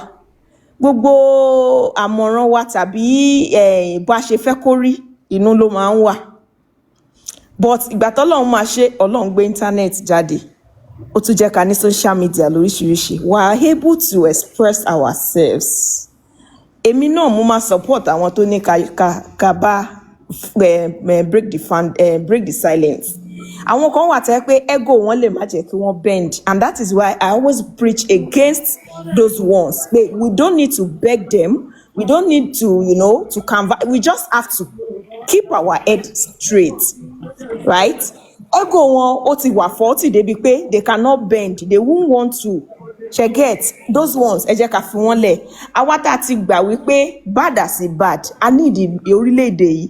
Good as a good, we still need this orílẹ̀-èdè because kò síbi tá a máa end up sí at the end of the day we are coming back. I keep saying this thing. Tó bá wẹ̀ kó lọ fún 1 million years orírun ẹni Nàìjíríà, there is nothing you can do about it. Please, mi náà fẹ́ join àwọn tó kù tó ti sọ̀rọ̀. Ẹ jẹ́ ká let's support them anyhow we want to do it. In any little way. Ó lè má jẹ́ owó gan, ó lè jẹ́ words of encouragement, ó lè jẹ́ posting them, reposting them. Ó lè jẹ́ gbogbo ways that we can use, because as a matter of fact we all sit down here, these people are working. Àwọn ni food soldiers, and until we understand these things there is nothing we can do. We need to know that àwọn tó ń jáde lójoojúmọ́ tí kò ró lójú yìí ìyàtọ̀ wà láàrin wa. So tó bá jẹ́ pé owó tiẹ̀ ló máa fi help padà láti you are making noise. Ǹjẹ́ kí n pariwo àwọn kí n pariwo ládùúgbò mi? Ta ló ń pariwo? Nǹkan tẹ̀ flé. So tó bá jẹ́ pé owó tiẹ̀ ló máa fi help. Tó bá jẹ́ pé ẹnu tiẹ̀ náà ló máa fi let's just support them in our little ways, because they are trying. What they are good at, others are not. What me I'm good at, others may not. Please, that's the only thing we need now. Let's support them in any ways. Please. Àti rí pé àwọn Muhammadu báyìí ó kọ̀ kó lọ bá òkè. Ẹ jẹ́ káwa náà lọ bá Muhammadu. We have to force them to do this thing. They just have to do it. Wọ́n lọ ṣọ́n. Ṣé nǹkan tá bá tí gbogbo wa bá ti wá tẹnumọ́ láti bí 2 years, ṣé wọ́n wá ní dandandandan àwọn ò ní ṣe náà ni? Ẹ jẹ́ a ṣe nísìnyí àti ṣípá òkùnkùn wọn gbé wa, kò dẹ̀ sí nǹkan tán lè ṣe sí, wọ́n máa gbé wa ni. They will do by force by fire this particular justice. It will be a máa get there. Ó kàn lè pẹ́, but I know that a máa get there. So please don't follow those that are very very arrogant. Àwọn tó yẹ pé wọ́n rigid in thinking, don't follow them. We just have to know that flexibility matters in all of this. Kò sẹ́ni tí kò ní kí n ṣe mistake, kò sẹ́ni tí kò ní error tiẹ̀. But when you see that this particular thing ó ń jẹ́ towards what you want, the kind of country you want, the kind of Nigeria you want, please let's support them. God will bless us. God will help us everywhere. Most of you that have been going out, thank you. Mi ò mention àwọn kankan chairman kí lorúkọ Yinka, please, I'm sorry, Yeye Nikki, all of you that I didn't mention the other time, thank you so much for all you do. I appreciate àárín yín o. Àwọn òde kì í ṣe ẹni tó máa jókòó lórí ìlànà kan pé a fẹ́ support. please àwa náà fẹ́ máa dá sí ní little ways wa so ẹ jọ̀ọ́ ẹ̀yin èèyàn ẹ má sọ pé sùn yín kò tí ì sùn wọ́ tí ẹ̀jẹ̀ ò bá tí ì tán láṣọ iná ò tí ì tán lẹ́ẹ̀kan àbí whatever please you understand me let us in our little ways ẹ jọ̀ọ́ Bọ́dà Láti ẹ ṣàánú wa ẹ gbà wá. lórí ọ̀rọ̀ ló sọ bẹ́ẹ̀ tó ti ń sú èmi. Ẹ jọ̀ọ́ bọ̀bọ̀ Ìlọrin yìí nǹkan ó ti ń sún yín ó ń súnyàn gbogbo wa náà ló ń sún. ó ti ń sú èmi ìdí tó fi ń sú èmi ni pé àwọn ọlọ́pàá ò bá wa dá sí tó bá pa àwọn ọlọ́pàá bá wa dá sí láti bẹ̀rẹ̀ kò ní súyàn àwọn ọlọ́pàá ò bá yàn dá sí and again mo fẹ́ clarify kan inú mi dùn tí Yomi wà níbí báyìí Yomi ń sọ nǹkan kan lọ́nà ẹ̀ tó ń jẹ́ pé I need a clarification for it Yomi sọ pé bàbá Tinubu wọ́n ti right bàbá Tinubu wọ́n ti respond èmi ò rí ibi tí bàbá Tinubu ti respond èmi ò rí inú news mi ò dẹ̀ rí inú written note tí bàbá Tinubu ti respond èmi ò mọ ibi tí Yomi ti rí tó ti sọ pé bàbá Tinubu ti respond mi ò rí. ṣé kí n ṣàlàyé fún yín. báwo náà ṣe respond. okay now I'm very sure pé ẹ rí lẹ́tà tí mo kọ sí Vanguard newspaper. Though when we wanted to move for the writing, nobody supported it. But you saw when I was standing in front of the embassy in London, and I read a letter that was written to the president. I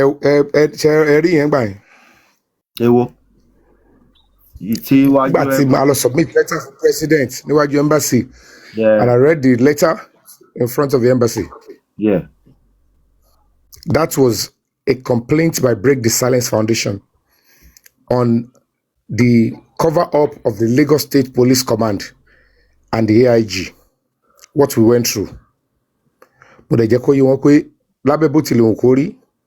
wrote to them, we have give them the new lead, and this is the cover-up they did. And this is a likely consequence. And I have every authority to tell you, and then ẹ má bínú ọmọ adéhùn mi hello ma hello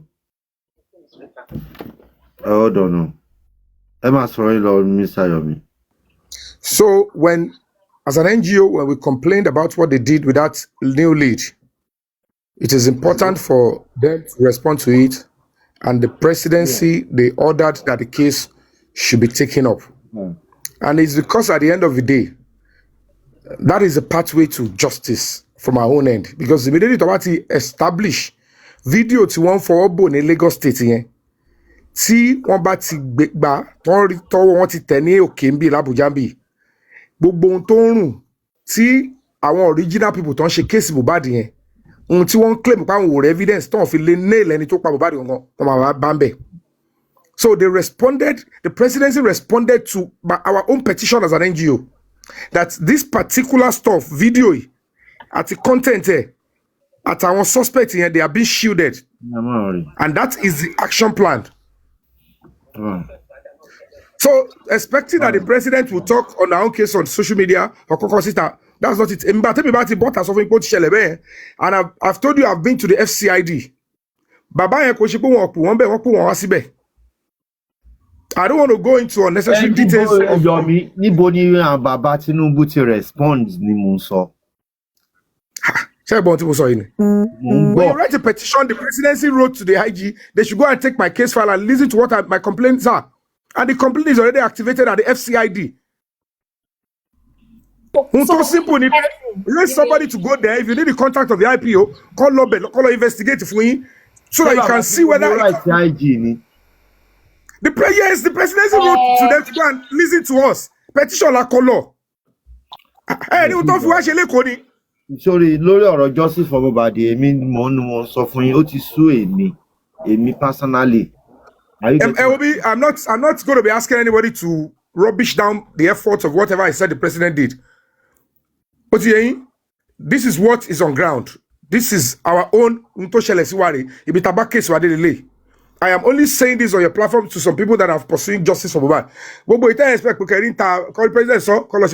It's a different ball game.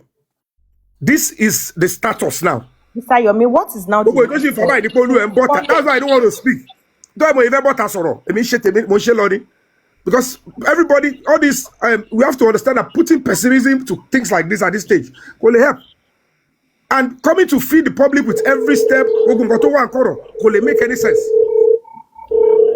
Hold on.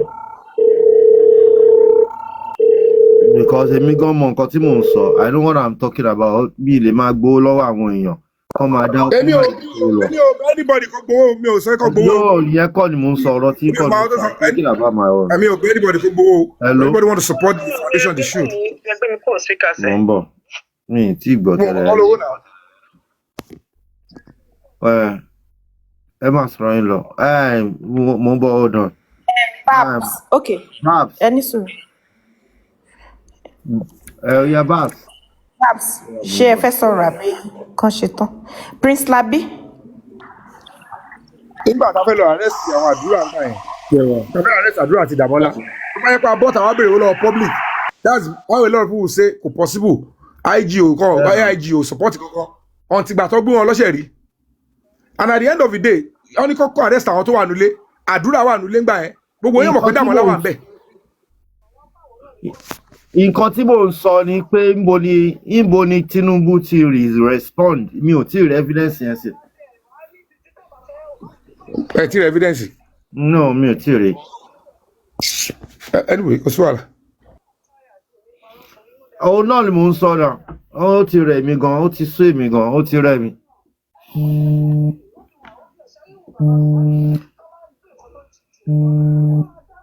Olórí ẹbí, we are not break the silence foundation. I have told you what is happening to our case in Abuja.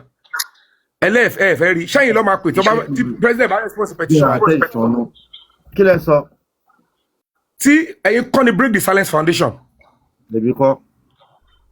And when the presidency respond and we traced our file, mo ti gbé gbogbo letter jáde, mo ti gbé letter lawyer jáde, how the case file was traced. And at the end of the day, we are pursuing the case. We are in Abuja here. Mo ti pariwo títì, mo ti ṣe gbogbo ẹ̀. And mo ti ṣe meeting bí ẹ̀mẹ́ta pẹ̀lú wọn ní FCID. Tí boy respond. Ṣé tó bá president bá respond because rect attest petition àwọn máa kọ́ síta city ni. They've responded and the complainant has been contacted. And we have been given audience and the case is ongoing. That's the only information you need. But when you come and say, until you are waiting on action plan, until arrest our suspect, if you say that on this line, people are helping subject you to dragging it because at the end of the day. No, I'm not submitting you. They continue to take one more.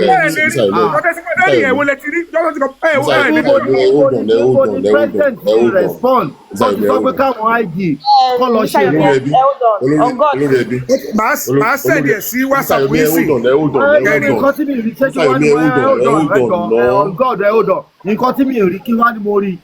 Níbo ni president ti sọ pé kí àwọn IG lọ ṣe gbá kọ́ lọ ṣàwó. Níbo ni president ti sọ bẹ́ẹ̀.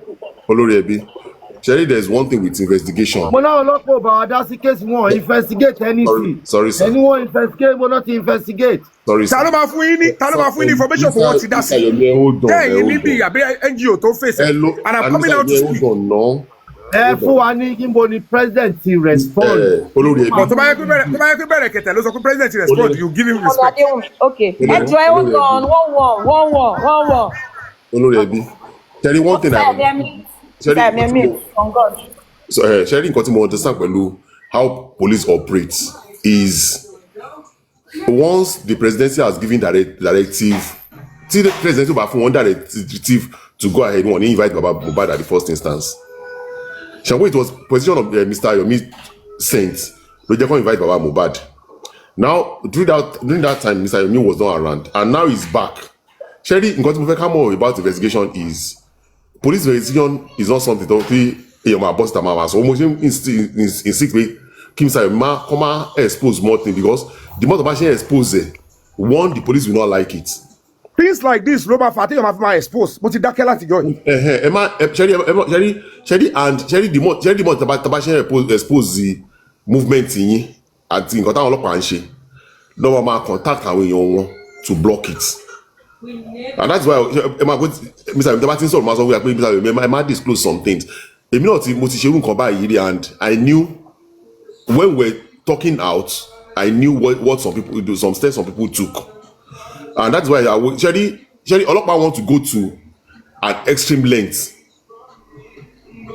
Keep results jade. Results Olokpa ma wa after, like when my younger brother was kidnapped, that were raising money, they requested for, is it not 12 million or something like that? That was 2012 thereabouts. And when the investigation was going on, our political friends Anthony were coming to like know what was really tough more information. Olokpa insists we should not disclose anything to anybody. Not until eléyìí ẹyà kí lẹ̀ ń try láti sọ mo ní àárí tí ọlọ́pàá ò bá wa dá sọ̀rọ̀ ẹ̀ ń sọ̀rọ̀ sórí ọlọ́pàá ò ní jáde. ẹ káàárọ̀ kí everybody hold on God 1 minute ẹ jọ mọ́mi adéhùn ẹ káàárọ̀ sir Mr. Yomi everybody mo kí everybody ẹ káàárọ̀ yes ẹ jọ̀ọ́ mo bẹ̀ everybody mi fẹ́ ká jà lórí ọ̀rọ̀ yìí bóyá ká ṣe meeting lẹ́yìn ẹ jọ̀ọ́ ká má tiẹ̀ gbé wá síta so a lè sọ̀rọ̀ better so kó má di pé ó di nǹkan tó máa fa nǹkan míì láàárọ̀ ẹ jọ̀ọ́ kó tí mo ní kí wọ́n á sọ ni please ẹ yẹ ká kúrò lórí ẹ̀ we can discuss at the back please ẹ jọ̀ọ́ ẹ ṣe gan. ọ̀rọ̀ yóò tí ì báàdì nǹkan tá à ń sọ ò tí ì báàdì nǹkan tá à ń bí. Mr. Lati so far break the silence ló sì ṣe tí wọ́n fi arrest àwọn èèyàn mẹ́ta nínú gbogbo àwọn èèyàn yìí we are on just ẹ kàn jẹ́ ká máa fọkàn bára wa lọ ẹ jẹ́ kí mọ́mì nǹkan tí mọ́mì sọ ẹ jẹ́ ẹ ṣe ẹ jọ wọ́n ti nǹkan míì. ẹ má yẹ ká já ẹ ká ẹ̀jì ẹjọ́ ẹ ká sọ ọkọ mi. ọ̀rọ̀ tá à ń sọ yóò tí ì sọ̀rọ̀ ẹ̀yìn kò tí ì sí ọ̀rọ̀ tá a lè yanjú ń bì báyìí ní kí ni ká ń gbé lọ sẹ́yìn ni pé báwo làwọn ọlọ́pàá ṣe wò involve nínú kinní níbo lọ́lọ́pàá ti bá involve ń bẹ̀.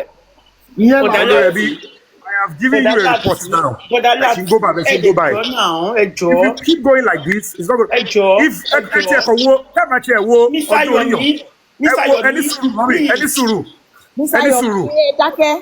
if you ask for a report, and I, as a convener, to before any report to be Bitobade, if what necessary, but if I need extra one, you resort back to the privacy because when you know how sensitive this case is, in that case in Loseko, to arrest your bro and to cook to anule. Dabolawa be Abadabo wọ́n kọ́ mi lẹ́yìn and I pursue letter one of the national newspaper mo lọ sí embassy lẹ́kọ̀ọ́ and I told you the response has come mo wà l'Abuja báyìí ẹni báwo lọ́pàá ṣé gbogbo nǹkan tó bá ń ṣe ẹ̀lẹ́yìn máa sọ women have given updates if you do it this way ẹ fún wọn ní nǹkan tó máa sọ mẹ́rin ni because somebody information tí mo give you nǹkan ti pọ̀ jù because the code I was giving is need to know if you even kó jẹ́ pé ìlẹ́rọ̀ mi ṣe. And you ask me if I give this kind of update alone, is enough for you to okay, good. You want to on ground, or that okay, they are working. You can't expect the presidency to come and have any evidence until you get results. This is social media level. If I say some certain things, it will jeopardize the investigation. I just gave you instances of people going. Right.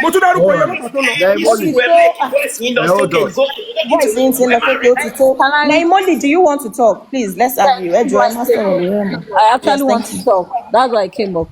Then, first of all, I don't know the moderator that muted me. And you muting me, I don't think I've abused anybody. It shows there's something fishy. I only commented and commented Timo Sonipe.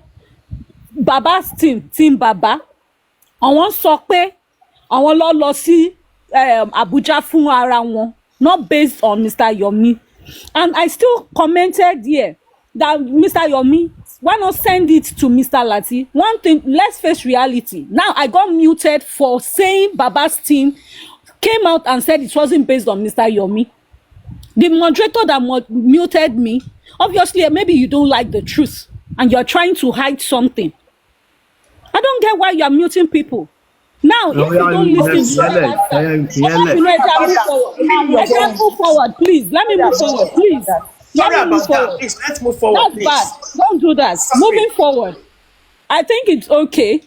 Mr. Yomi, nobody is against. Can I finish, please? Nobody is against the movement. The things you're doing in the light is okay, but there are things that when people are looking that, okay, Mr. Lati has a right to feel that, this is exhausting. àwọn ń gbọ́ eléyìí sọ pé báyìí eléyìí tún sọ pé báyìí, and that's why I was like, it will make sense. You can share a copy of what the president sent to you. Mr. Latisne can also now say, okay, these are the people that are his own platform board of trustees that they are like darkness. Yes, there is financial, there is welfare team. People that if he talks to Toba Ba sọ̀rọ̀ pé ẹjọ́ about afẹ́ṣe báyìí project báyìí, you know definitely they will cough it out. And Mr. Latisne's voice, people still listen to it because he's the Olorebi of the platform. So when you share it, àwọn náà dẹ̀ rí pé oh, this makes sense, nǹkan báyìí báyìí ó wà okay. Wọ́n máa discuss pẹ̀lú àwọn board of trustees wọn, and from there they will support. That's where I'm coming from, that why not share the whole information with Mr. Latisne? They will do that. What is the lightful thing?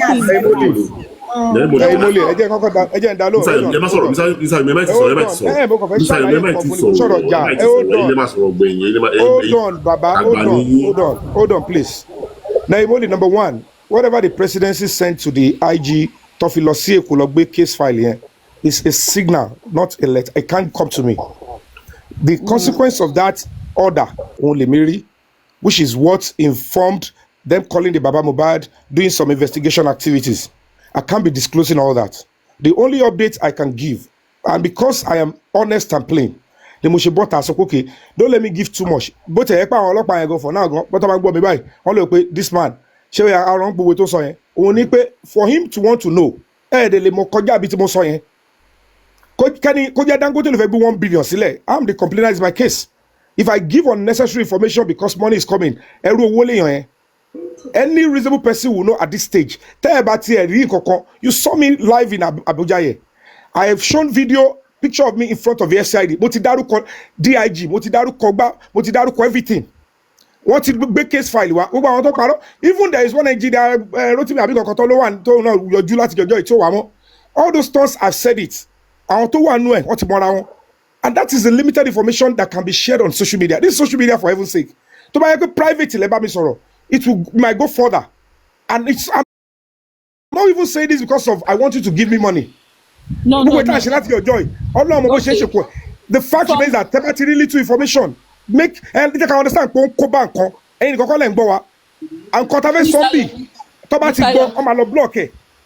from what you have said just now, from what Mr. Yomi have said just now, no. You are banking on signal that you saw to be what you wrote. Now, what if that signal is also from Baba's team? Because you are not saying the right. You are wrong here. 1 minute. Said, wait now. Let me rephrase it. That's the question, please.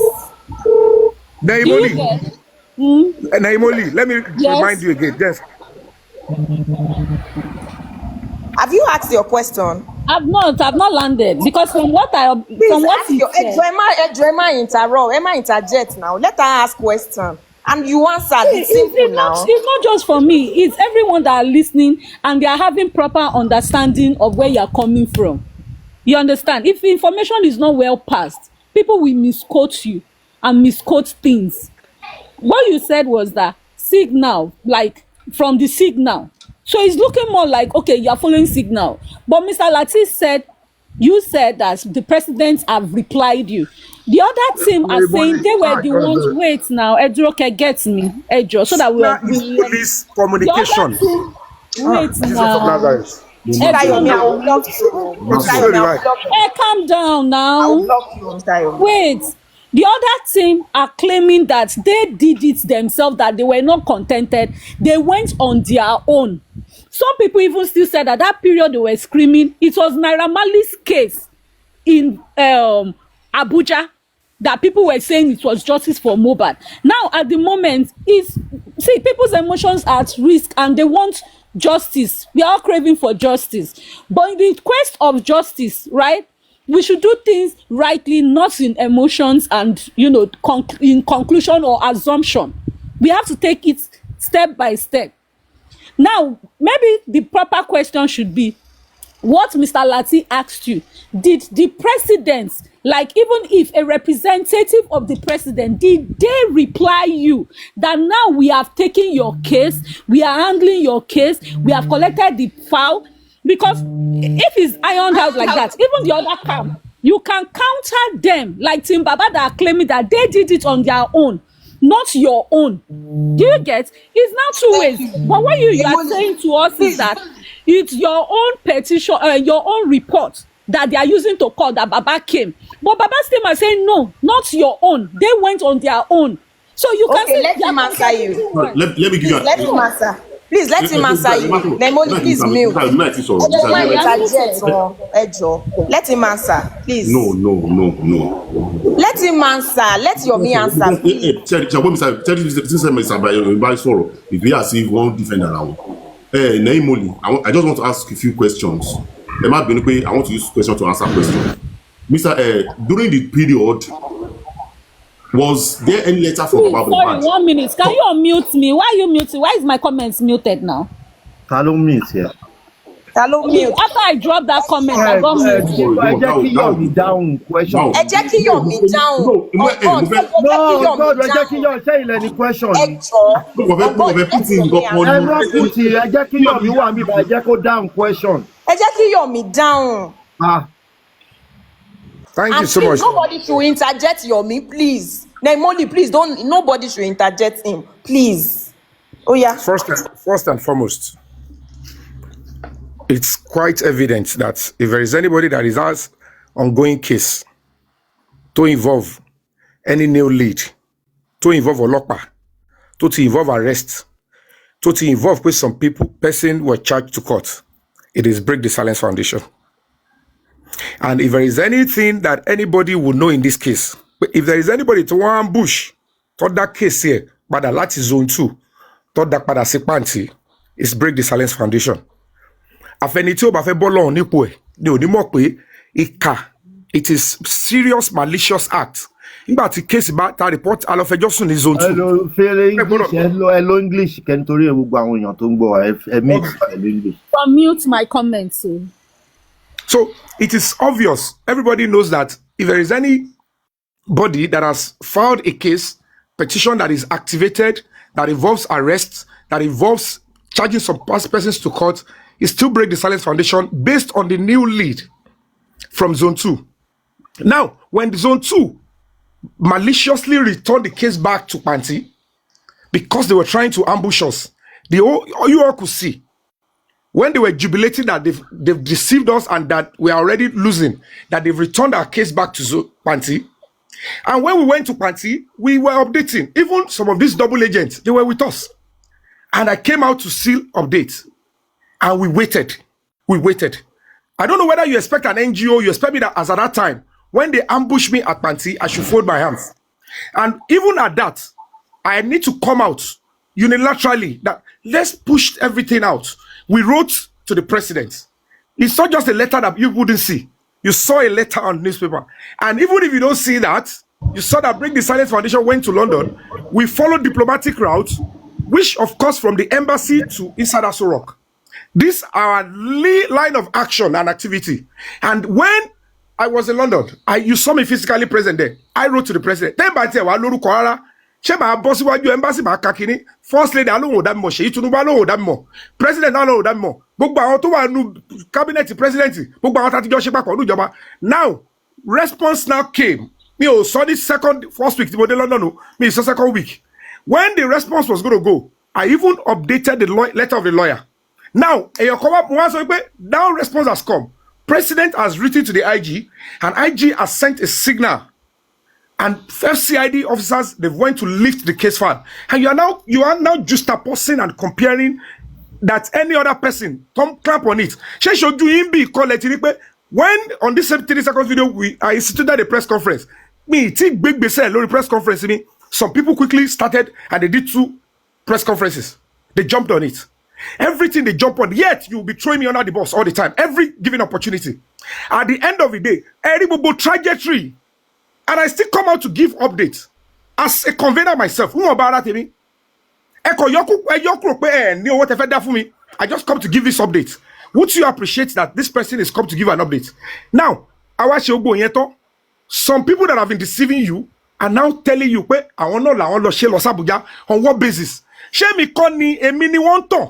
Because ibi tí mo bá live day, you saw me. I put up a protest. Mo wọnú office the commissioner of police. Gbogbo yín ò lè sùn. Olórí ẹbí you were with us till 11 p.m. Did they answer us? And I still came out unilaterally. Mo mọ bó ṣe lọ wọ́ mi. Mo mọ bóyá mo jẹ gbèsè ni. I pushed up the case. Mo gbọ̀nà London lọ. We got there. I stood in front of the embassy. Èèyàn kan wá sọ fún mi pé òun ṣe ẹwú bó trajectory yẹn. And we did that. We got a response. And they sent a signal. Signal is police internal memo. Until ò yọpọlọpọ nìyẹn. Tí ọba ti down sí case ẹ pé okay, I want to read petition ẹ. They don't necessarily have to write you and say àti rí. All you need to do is tọ́ba ti dọ́wọ́ àwọn tó máa ṣiṣẹ́ lórí ẹ̀. They will call the complainant that will receive so thing. Please come in and write your statement. When the president give them the order, I want to letter by you. Come on, bye. Oh yeah, kí ló ń ṣẹlẹ̀ ní department yìí. Ọlọ́pàá ló presidency bàbá sọ̀rọ̀. Ẹ lọ ṣiṣẹ́ lórí kíní yẹn. And when it was sent to them, the signal got to Panti. Mo fi sáré bọ̀ sí bíbúra. I even published, mo ti send it sínú kíní, the OC in charge of homicide ní Panti. Tó sọ pé your case has been moved to Abuja. Case tèmi tí mo complain pé wọ́n àwọn ọ̀jẹ̀ ọlọ́pàá ń bo fóònù yẹn. Nítorí pé àṣírí tó bá padà jáde ọ̀nà ọbẹ̀ nìyẹn because tó bá ti padà rí fóònù yẹn.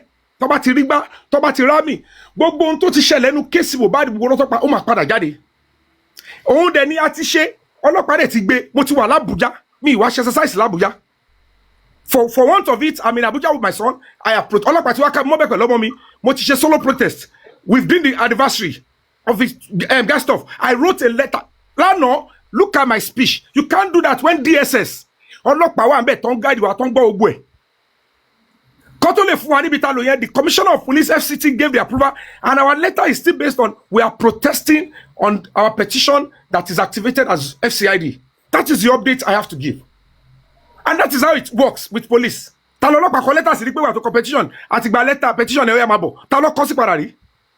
is the update. Why would anybody compare what we are doing with all those liars? You can acknowledge letter. Oh, sure, the shame. They will only call you with the information number you give. They will call you to come and attend. There's always an acknowledgement paper letter. When you send the letter, they will acknowledge immediately. There's an acknowledgement. There's no how. Sorry, men are no vex, right? You can't be doing this on social media. I'm not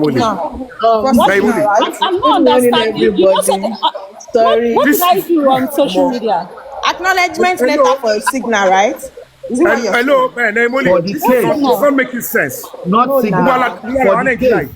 You can't be doing this. What am I doing? They don't acknowledge. You said they don't acknowledge. Good morning, everybody.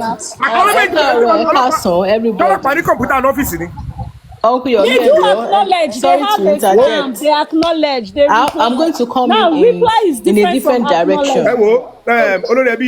I don't understand. Your panelists. Hello. Wait, this is not. I've given the update I want to give. Hold on. I've given the update I need to give. Hold on. Hold on. Mr. Ayoni, thank you. One or two people will understand already. It's not for everybody to understand. Títí wọ́n ti fún yàn lẹ́tà acknowledgement tí wọ́n ti gbé kéṣẹ̀ wa. Ẹ má jẹ́ kí àwọn èèyàn kan wá kọ́ tí mo máa dá wa padà sẹ́yìn níbi tá à ń lọ. A lè ẹ̀fẹ́tì Yomi kó máa fún wa ní fún olè bẹ́ẹ̀ nínú gbogbo tó ṣẹlẹ̀ nínú ibẹ̀ yẹn. Káwọn pípín yìí náà kọ́ máa ti máa jẹ́ kó lọ gbégbèsẹ̀. Ó sọ fún wa pé ọba méjì tó súnmọ́ aṣíwájú wà nínú kéèsì yìí. Ẹ̀jẹ̀ tún yí ẹ̀fẹ́tì pé kó wá kó mo máa dá ìwọ́dì gbogbo information kan tó ń ṣẹlẹ̀ ń bẹ̀yẹn fún wa. Tó bá kò lórí ọba ọmọ padà ló gọ́ọ̀nà wọ́n padà ló senate president wọ́n padà ló ẹni tó bá máa túmọ̀ pẹ̀lú lágbára nínú ìlú. Gẹ́gẹ́tì ọlọ́pàá ń ṣiṣẹ́ wọn ẹ̀sìn wọn lẹ̀ ọlọ́pàá ń ṣiṣẹ́ gbogbo etí ilé wọn yẹn wọ́n wá pùl lẹ́jì nítorí gbogbo píláfọ́ọ̀mù yẹn láti máa fẹ́ láti pa ẹ̀yẹ̀ níjẹ́ ó sì fi wọ́n fíyàn lẹ́yìn láti ọlọ́pàá tó máa tún kátó lórí wọ́n ti pé kẹ́sì ni wa wọ́n máa pè lórí fóònù ní pé ẹ̀wà lágbájá báyìí ẹ̀mí kọ̀ọ̀pù ẹ̀mí báyìí. Mi béèrè nǹkan ni nà nǹkan tí mi bá mọ̀ mo fẹ́ béèrè dúró gbogbo yẹn ń wọ́ kiri. ó yé mi gbọ́sàn tẹ béèrè kò sí gbà mẹ́. Thank you. ẹ fúláṣí ń ṣàlàyé fún wa. ọ̀rọ̀ Prince Labi ló máa sọ̀rọ̀ ń sìn ẹjọ́ jẹ́ kó rọ̀ Labi ló fẹ́ sọ̀rọ̀. ẹ jẹ́ kí n sọ̀rọ̀ ẹ jọ̀ọ́ mi ní more strength láti sọ̀rọ̀ màá kọ́ just brief brother tí mo send a voice note to your WhatsApp if you can listen to it right now direct from Abuja it will sort everything that we are arguing upon it will sort it out if you can listen to it. All right, Thank you. Hold on. Hello.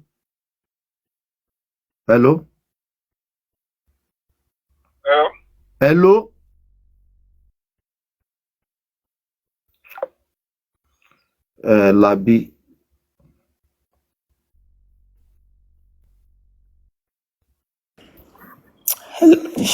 Ṣé fẹ́ play ẹ̀ síta fún wa ni?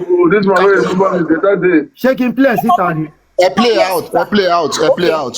Okay, please mute everyone. Thank you. Adefano, this. Talele. Hello. Hello, Ekaro. Hi there, sọ̀rọ̀ now. Yeah, mo. Hi, sọ̀rọ̀ sharp ni. Okay, Cherry, tí a bá protest fún government láti ṣe kan, government ò ṣẹ̀ṣẹ̀ ní right láti máa kọ lẹ́tà sí wa fáwọn tí wọ́n bá ti ask for that, tí wọ́n bá ti sáyẹn pé okay, lẹ́yìn ìgbà tá a ṣe ń ta sọ̀rọ̀ yìí, they won't take steps and let us take. That is a signal. Ìgbésẹ̀ I need to buy a law. Kẹ́ni pẹ́sẹ̀ máa sọ pé káwá president ṣètò akọ lẹ́tà sí àgbọ̀ lẹ́tà kálátọ́jọ́ safety silence tó mo ti wá sọ pé kí that is not needed. All right. Àti anybody bá dé ọ̀pọ̀ àwọn làwọn ṣe ọmọ dájú. Ẹgbẹ́ tó evidence jáde náà ó kílẹ̀ pé no ọjà tí nínú sàtúntò tó ń pariwo gbẹ́ngbà yẹn tó ń sọ pariwo àríwá àwọn làbùtọ̀ ọjọ́ btm gbogbo nǹkan tó ṣe mọ̀. Wọn ò ṣe ọjọ́ btm lọ. So this. Ṣé cut wọn? I was that's why. Network. Yeah. I got it. Adefano, this man wey remember me better day. I was sick, that's why. What is that? Yeah, I was sick, so I was hospitalized. So I'm just recovering. Yes. Sorry. Yeah, thank you very much. How is everything? How's your body? I'm fine now, thank you. I'm getting better. Thank God. The other day you are asking of this Mohbad case. Yes. I think there's a lawyer who is always coming, even yesterday or day first today. Okay. I think they are following up that matter. Somebody is coming. I don't know. Yeah, I think. What I wanted to confirm is that is it the petition of Yomi Fabiyi that made them swing into action or what? Petition of who? Yomi Fabiyi. You know Yomi Fabiyi? I think yes, I think so. Okay, is the petition of Yomi Fabiyi right? That made them swing into action? Let me know just answer, but I'm suspecting. I think so. Because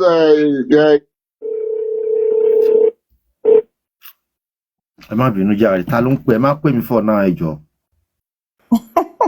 He's saying that he got a signal from presidency that it was the signal that made them swing into action. Some people are now trying to say that it's not right. So that's why I said I should call you, so that I will get the fact. Okay. What I will do, right? On Monday. Okay. You call me around 11. Okay. I will confirm. I'm not it is not my team handling it, but it's my section. Okay.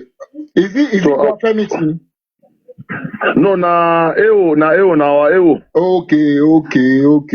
It's our AO. Na woman DSP, na be the team leader. Okay. What time should I call you on Monday? 11 a.m. Okay. Okay.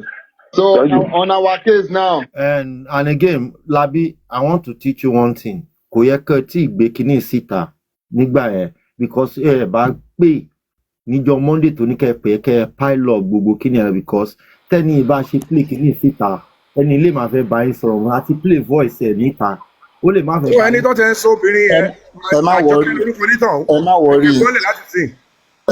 worry this person is my personal person. I can even give you a number privately to call her. I know everybody in that section. I know everybody in that department, and I can communicate with Mr. Labio. As Yes, we sir. speak, I have had meeting with the DIG, number 2 police officer in Nigeria, who is Abubakar. heading FCID. Yes, I Abubakar, have abi? had meeting with the CP. Yeah, Ogedengbe, yeah. Ogedengbe, the He's a, CP in he's a charge new of CP. They homicide, just brought him down. Yeah, they just brought him down there. and the ACP is Tafa. I have had meeting with them and the entire team. Normally, we're not supposed to be saying this at this stage, but because I have utmost Let respect other for you people talk, and please. people here, because I want to tell you, one more time, It's okay. Verity, please, let's have you. Hold on, Okay. Yeah, you see, the thing is this, yeah. From our experience, Please, let's we have need to be very careful. Things we've not learned. Can you repeat that again? Whatever Mr. Yomi Can you is come doing right again? now, Can you come again, please? Come again. Hello, can you hear me? Can you come again, please? Yeah, I can hear you. Okay, yeah. I said we really need to be careful because you see, whatever Mr. Yomi is doing at the moment, he's not bringing it to the public, unlike before. So they don't even know what is going on. They don't know they cannot sabotage this right now because they have less information. So if anybody comes out and is trying to challenge whatever Mr. Yomi is doing, we have to be careful because this voice note you just played now, the enemy can use it against this whole movement again. See, the people that is even challenging Mr. Yomi might even not know why they are doing it. There must be somebody somewhere who is making this happen. So we just have to be careful. We don't have to prove anything. Let the end justify the means. Whatever Mr. Yomi is doing is between him and God. If he's deceiving the public, it's between him and God. So let's just stop all of this and focus on what we are doing. Thank you so much, sir. Thank you. Thank you. But Mr. Yomi, I'm sorry, Ejo. Verity, please talk. No, Joe, boss, I want to say something. Mr. Yomi, please, at this point in time, there should be limits to what will be bringing out to public. This is what jeopardize this movement from inception. I understand, and we don't need to prove anything to anybody. Hello, you are putting a lot out in this conversation. Okay. You are putting a lot out with this. Any more. You are putting a lot out. All right. You are putting a lot out. Please. You can have indoor meeting with Mr. Yomi. We are not blind. The man is doing well. The system is bad. It's not his fault. It's not his fault. All right. Stop. All right. And hello. So I want to go down. Hello? And this is the same thing I'm saying. Right? Hello, I said, Mr. Yomi, you can be transparent behind with Mr. Lati. Mo wà lórí platform àwọn enemies. Send all the things to Lati. We speak for the public. Wọ́n ní Yomi is dropping too much as usual lórí platform àwọn enemy gan. All right, but you are dropping too much. Why when I go well protected? Why won't I drop? No, Mr. Yomi, you don't have to prove anything to anybody at this point. But people are making a mess of your hard reputation. Easy ni. Àtìgbọ́ ẹ má sọ̀rọ̀. Public now don't distrust you. English is hard. No need effort anything. No see Mr. Lati. He will do it. Thank you. Verity, please. Let's move on. Ẹ má sọ̀rọ̀ pé anything mọ́ ẹjọ́. Verity, please don't go back. Ẹjọ́. Gbogbo àwọn bíbí iná ń play iná swim yín wọ́n ń gbọ́ gbogbo nǹkan tẹ̀sán látàárọ̀ pátápátá wọ́n ń gbọ́ pátápátá ni wọ́n ń gbọ́. Verity, please don't go back. Let's move forward. Verity, your submission. Thank you. Okay, good morning. Moki, everybody. It's actually so sad. I'm going to come in two different angles. It's really so sad that even the family that everybody is fighting for justice, I believe they are actually meant to be the ones who will be at the front line. If they are truly, seeking for justice, true justice. Because by our protest here, I don't think I've seen any of the family member championing anything. Because I feel like they see any of their family member, they might even take this case serious. One side. Number two, I'm not going back to any issue, but I'm going to say this. Based on public Right now, public have actually lost trust. They've lost faith in this movement, and I will tell you the reason why. Maybe due to lack of accountability. Accountability is not about like mobile is or mobile sort of accountability that people are yearning for. When it comes to like for example, here there's a church, American church, Gokbapa, as a very good example. Every Sunday, every last Sunday of the month, this church will come out on my project owó tó wọlé sínú church bọ́n ṣe ná owó yẹn bóyá ó lọ fún evangelism ni o ó lọ fún welfare ni o wọn ò ní sọ pé a send owó báyìí fún welfare Mr. Alágbájá family kinní kan. They will just break it down. We don't need all this mobile IG sọ̀rọ̀ mobile kinní kan. No, you don't. We personally as a public, we don't need it.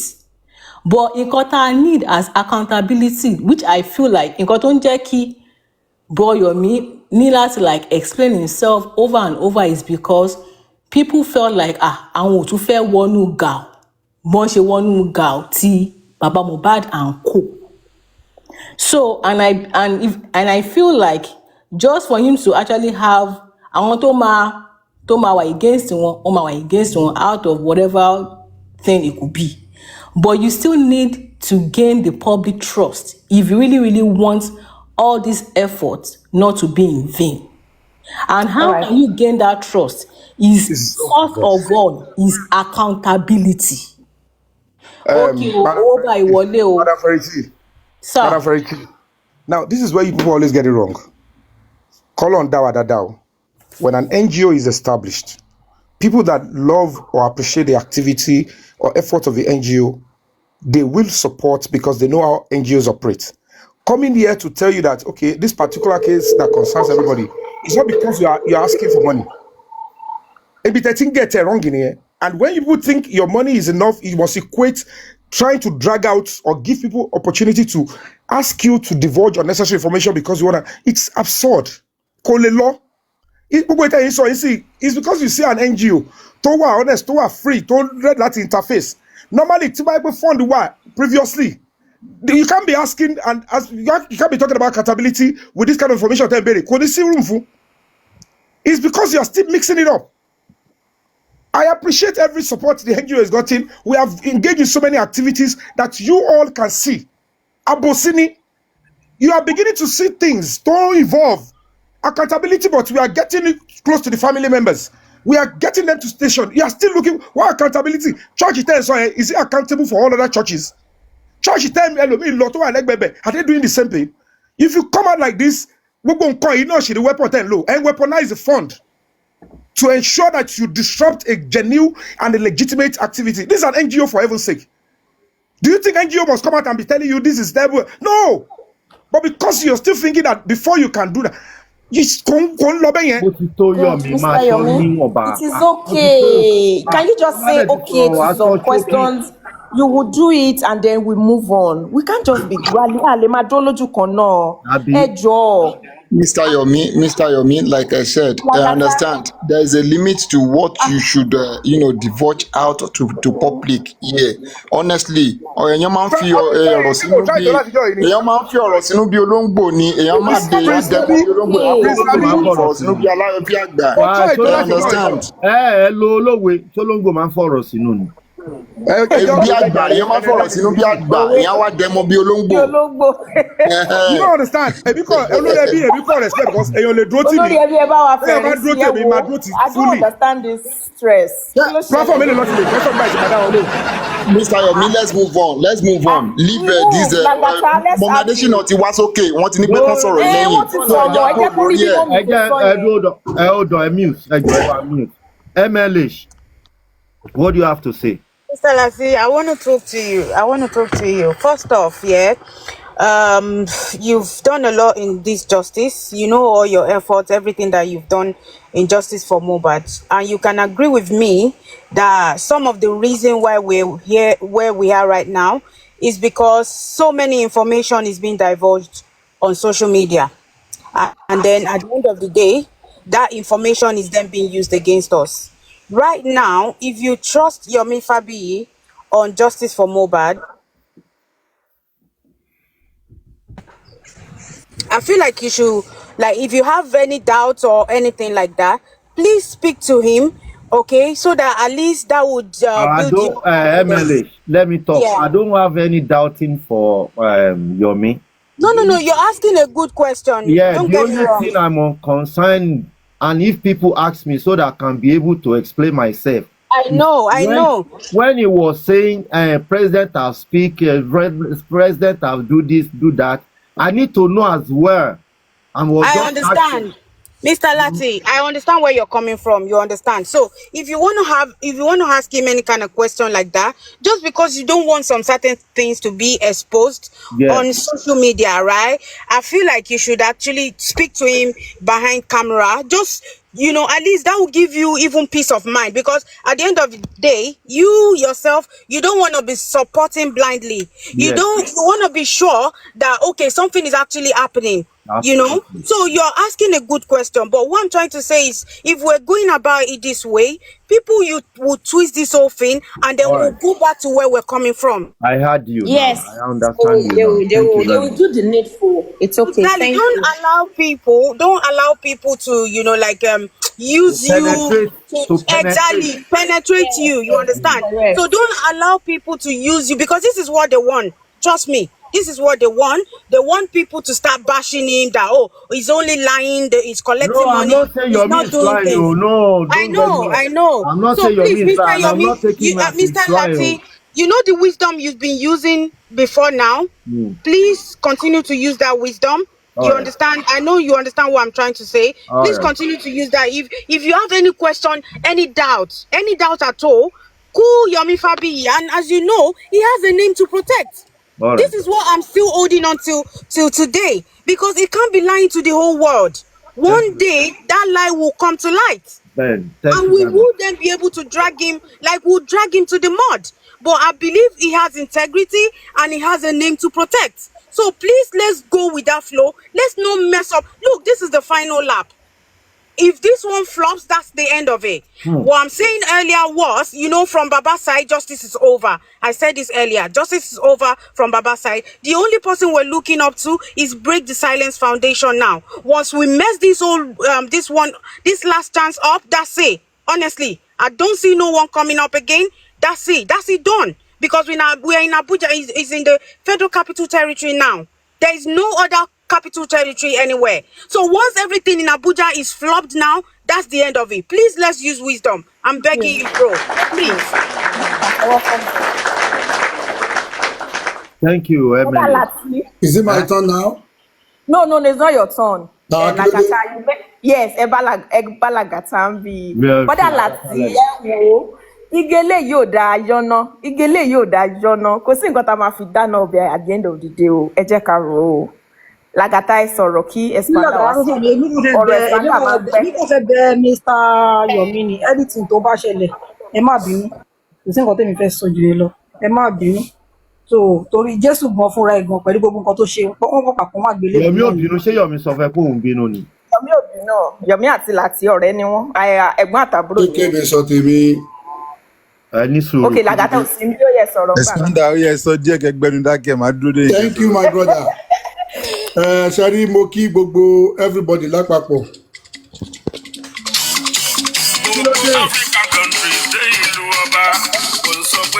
Every time anybody hear their opinion, you say, anti-justice, they are double agent, they are double kinikon, they are double standard. No.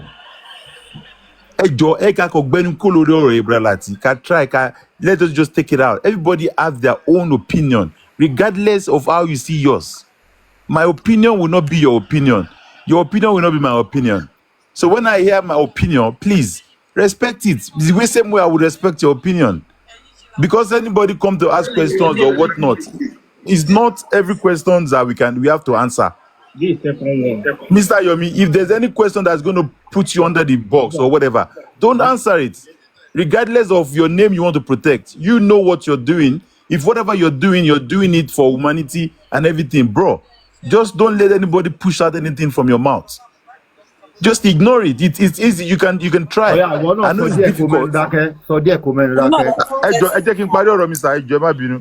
know it's a law. There have been time this Naimoli when Yomi was misunderstood on my platform. She went on all platforms to correct that wrong narrative they're trying to bring Yomi down. The same person have done that several times. So ẹ jọ̀ọ́ ẹ jẹ́ ká má jẹ́ kí èṣù gbà láàrin kó wọlé sáàrin kíní tó tún kò ṣẹlẹ̀ séṣù ń sìn. kankan bí báyìí Ẹ ẹ̀yin kẹ́ má jọ̀ọ́ torí invite Ọlọ́run ẹ èṣù jọ̀ọ́. ẹ̀mọ́rọ̀ tẹ̀ ń sọ All right. ẹ̀yin kẹ́ má invite èṣù kò séṣù kankan bí báyìí ọ̀rọ̀ tá a sì béèrè kò tí ì fèṣù kò dẹ̀ tí ì fa I don't know why he's even causing issues. I don't understand. kí Kí ló ló dé fa nù ẹ̀. nǹkan tó ń sọ̀rọ̀? Ẹni tó béèrè question, ẹni ó dẹ̀ ti down, everybody dẹ̀ ti understand. Expander ẹ sọ̀rọ̀. OGG ló kàn, OOG ló kàn lẹ́yìn. ẹ ṣe gbogbo lé yín ní ọ̀kọ̀ọ̀kan lédèèjì lẹ́ta ìta àti gbogbo ibi tí ẹ bá ti ń gbọ́ wá ẹ káàárọ̀ ẹ káàsán ẹ káalẹ́. Ìsí gbogbo wa à ń láti ṣe sùúrù tó pọ̀ and ibi tá a bọ́rọ̀ dé yìí nǹkan kan ṣó náà ló máa ń jẹ́ tool àgbẹ̀ tó bá lọ sóko tí ò bá lọ́kọ́ kò ní fi yín ẹ̀kọ́ bí o bó ti wù ó jẹ́ náà Sálà ṣé kìí ṣe lórí ọ̀rọ̀ tá à ń fà yìí náà lẹ tún fẹ́ sọ. no mo ń sọ̀rọ̀ generally ni o mi lọ́bẹ̀ yẹn bó ti wù kó jẹ́ àwọn tí ò bá fẹ́ kí àgbẹ̀ kọbì náà tó bá délé ọlọ́kọ́ wọ́n á sọ fún pé kó padà wá ní pé kó sọ̀kọ́lẹ̀ gbogbo nǹkan nílé ayé yìí tá a bá fẹ́ ṣe a máa fi ọpọlọ ṣe a máa fi sùúrù ṣe a dẹ̀ a máa fi làákàyè tó pọ̀ gan a máa fi sí tọ́rọ̀ bá ti ń rí báyìí the best way náà ni ká na sùúrù sí ó ní àmúkùrù la fi ń pẹ̀sọ̀ àmúkùrù so bó ṣe ń kẹ́ everybody lára náà everybody fi ń sọ̀rọ̀ so ẹ jẹ́ kí gbogbo wa ká ṣe sùúrù but tá a bá mọ̀ pé à ń wá justice fún Mohbad ọ̀ tá a bá ti wò pé justice yìí a lè rí gbà mọ́ bí tó dé yìí ẹ jẹ́ ká wá nǹkan míì sọ ẹni tó bá dẹ̀ believe pé òun lè rí justice tèmi dẹ́ tó dẹ́ débi náà lójú pàmàrí ọlọ́run á kún lọ́wọ́ so ẹ jẹ́ ká so because gbogbo wa opinion wa ò lè dọ́gba but for sure a lot of things that you want to ask will lead giving informations and that will give us back to where we're coming from. We also what happened, we all knew what happened to Edekajo. All right, sir. So if not, Edeka mú nǹkan míì sọ a lè máa ṣe yẹ̀yẹ́ gbogbo ọ̀rọ̀ tó wà lẹ̀ ká gbẹnu kó lórí pa fẹ́ gba justice àti mọ̀ pé bí tí gbogbo wa fẹ́ dorí kọ nìyẹn then a ní sọ pé kinní kan mọ́. Ṣé you get? Yes. So, thank you. OOG Tutu. Ẹgbẹ́nu sí Mike. OOG Tutu. Are you there? Tẹ́bà Simbe, Mommy Boshere. I share everybody. I greet everybody. Yeah, Akusimi ni o. Hello. Yeah. So, àwọn èèyàn ti sọ̀rọ̀ inú mi dùn, but mo ń gbọ́ gbogbo bí nǹkan ṣe ń lọ. Inú mi dẹ̀ dùn pé àwọn èèyàn ti sọ̀rọ̀ pẹ̀lú òye, pẹ̀lú ọgbọ́n. Olórí ẹbí dẹ̀ ti sọ, but ìkíní tí mo kọ́kọ́ fẹ́ sọ ni pé mo fẹ́ kí Mr. Yomi Fabiyi and ẹ má bínú tẹ́ bá ń gbọ́ pé mo wà emotional. This is just it's me. But mo fẹ́ dúpẹ́ lọ́wọ́ Mr. Yomi Fabiyi àti gbogbo àwọn tó ń ṣe agbátẹrù gbogbo nǹkan tó ń lọ ṣe. Mo lo Mr. Yomi Fabiyi break the silence. Mo lò wọ́n gẹ́gẹ́ bí àtẹ̀gùn to everybody that have sacrificed their time, their energy, their resources to be fighting day and night, particularly for their physical standing, their presence in Abuja since last week. up to yesterday. I salute you and I salute your courage. We saw everything, every garden thing that you have done. And alone, God is the rewarder of great things in life. He will reward you. He will reward you, Mr. Yomi. Gbogbo time tẹ́ fi sílẹ̀, gbogbo àkókò tẹ́ fi sílẹ̀. I'm saying this and I'm shedding tears. Everything tẹ́ lọ ṣe, ó máa so èso rere. Everything. I know sometimes you will sit back at the corner of your room. As I'm shedding tears, you shed tears because you want justice. Not only for Mohbad. I've listened to you on several occasions that what you're after is a new Nigeria, is a better nation, a nation that you can look back and say, yes, this is my heritage, this is my fatherland, wherever you are and wherever you are. To Mommy Monjola, to all of the people that I cannot remember that stood, that stand, they stand tall. Even in the rain yesterday, there was one guy, he's also a blogger. His name is Francisca or something, Francis something. He was there. He drove inside his house. It's about 10 minutes drive. He didn't see anybody on the ground. He said we will wait. And he's been fighting, advocating also for justice for Mohbad. We might not know, the impact of what we are doing, but this is going to have a multiplier effect. And it's already having it. I just want to encourage you and encourage everybody that is standing for true justice. Sherry,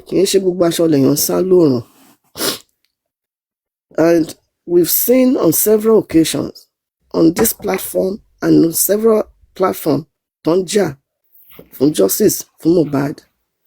Clarity of Isua. Mr. Latisne said 2 days ago,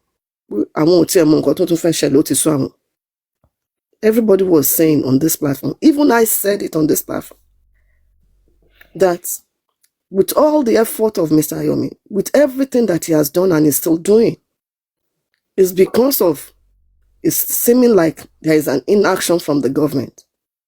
That's why everybody is, apprehensive. But Mr. Yomi, bí mo ṣe sọ, àdúrà ni mo gbà.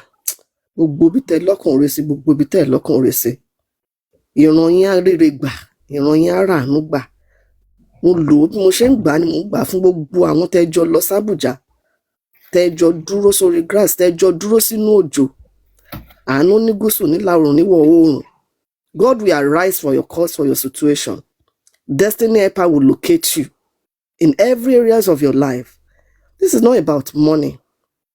It's not about fame. It's not about resources. It's about service to humanity. And that's your emblem. That's what you stand for. You don't need to convince those that know you or those that trust you and believe you. Only bí gbogbo nǹkan lé ayé ìbá lọ tó bá parẹ́. Ó ní kíníkíní inú ọ̀rọ̀ òun. His word will never go unfulfilled. That's the word of God. Let's come as a force. Mr. Yomi is learning. As he's going, he's learning. So I know that we have a lot of questions to ask. But the more we ask questions sometimes, might lead us to where we don't expect. But God will empower us. He will grant us wisdom, knowledge, and understanding. Please let's stand against each other. Let's come as a formidable force. People that want question, especially cogent question, we can reach out to Mr. Yomi. The little he can provide to us, he will give it to us.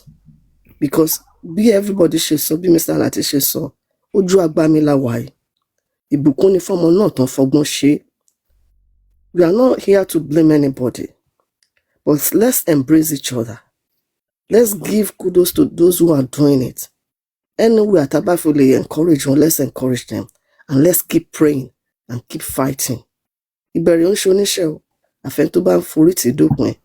Mr. Yomi, in his health. Just look at him. Look at him. Do we, at any time, have we asked that?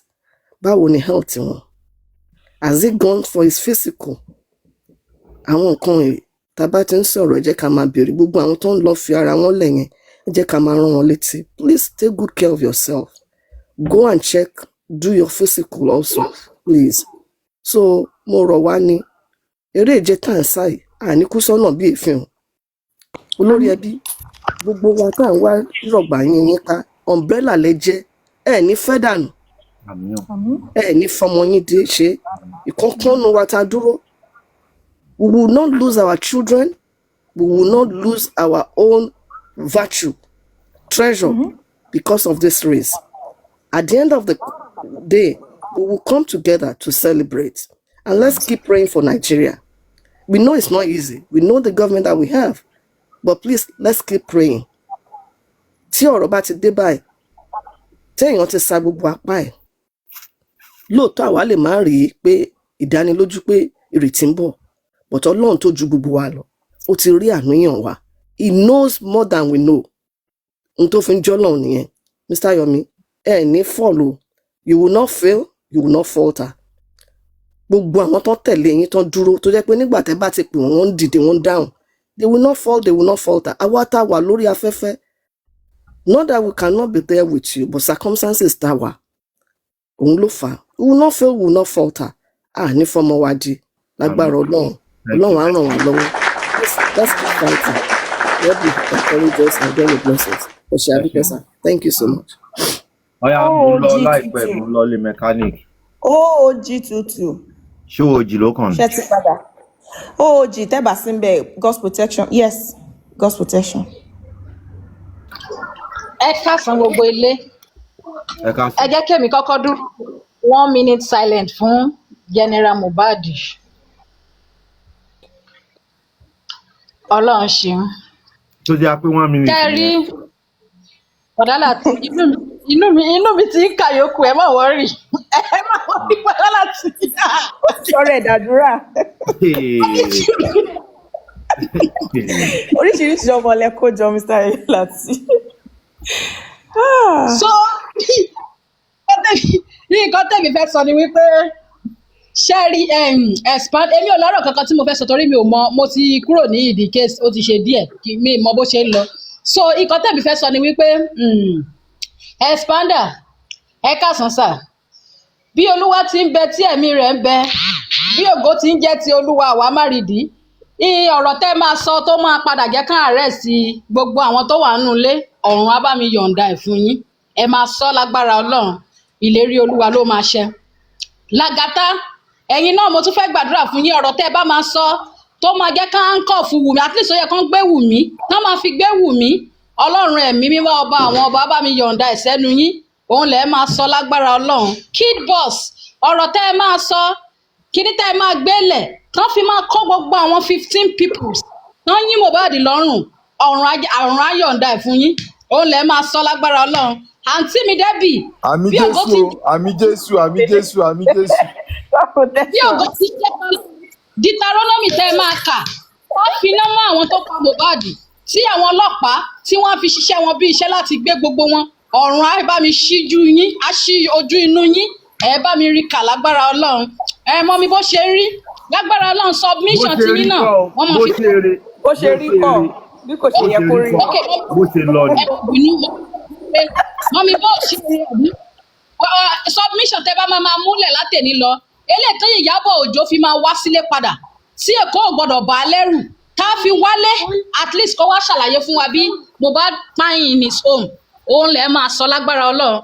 Bọ́dá Láti lágbára Ọlọ́run submission tẹ́ máa gbé lẹ̀ tó jẹ́ pé àwọn tó fèkó lẹ̀ wọ́n máa padà wálé tẹ́ pé wọn ò ní sáfèkó at least wọ́n bá wa gbé àwọn 15 people kì í ṣe àwọn ará àtàná máa bú lágbára Ọlọ́run á yọ̀ǹda ẹ̀ fún yín. Àmín. God protection lágbára Ọlọ́run. Kéèyàn ló fẹ́ ṣe submission ni.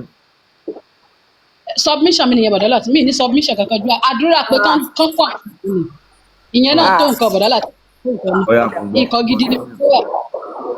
Ikọ̀ gidi mo gbé wà Ọlọ́run ẹ ṣé gidi gan mi ní submission. mo ti round up ọlọ́wà á yanjú gbogbo nǹkan tó wà nílẹ̀ lágbára Ọlọ́run ẹ ṣé. gbọ́pẹ́ wa lórí God protection gbọ́pẹ́ wa gbàyìn wa gbọ́pẹ́ wa gbàyìn wa gbọ́pẹ́ wa gbàyìn wa lórí ọ̀rọ̀ Wilson. Wilson ẹ sọ̀rọ̀ kí máa lọ. olórí ẹbí o ẹ káàsán ẹ káàárọ̀ ẹ jọ ní o ní nǹkan tó mi fẹ́ sọ wọ́n block account mi nísìnyí mi ò dẹ̀ sọ anything mi ò sọ kankan Ọlánre. Àwọn wo ló ń block yẹn? Ẹ jẹ́ má block yẹn. Mi ò sọ anything. Èèyàn yẹn sọ̀rọ̀ pé kí Yomi mú evidence wá ni. Mo dẹ̀ ní pé evidence wo ló need. Wọ́n block ẹ ni. Wọ́n block ẹ ni. Ẹ má block. Ọlánkìní. Ọlánre OLA_RE. Sherry, bóyá mute dẹ̀ ni.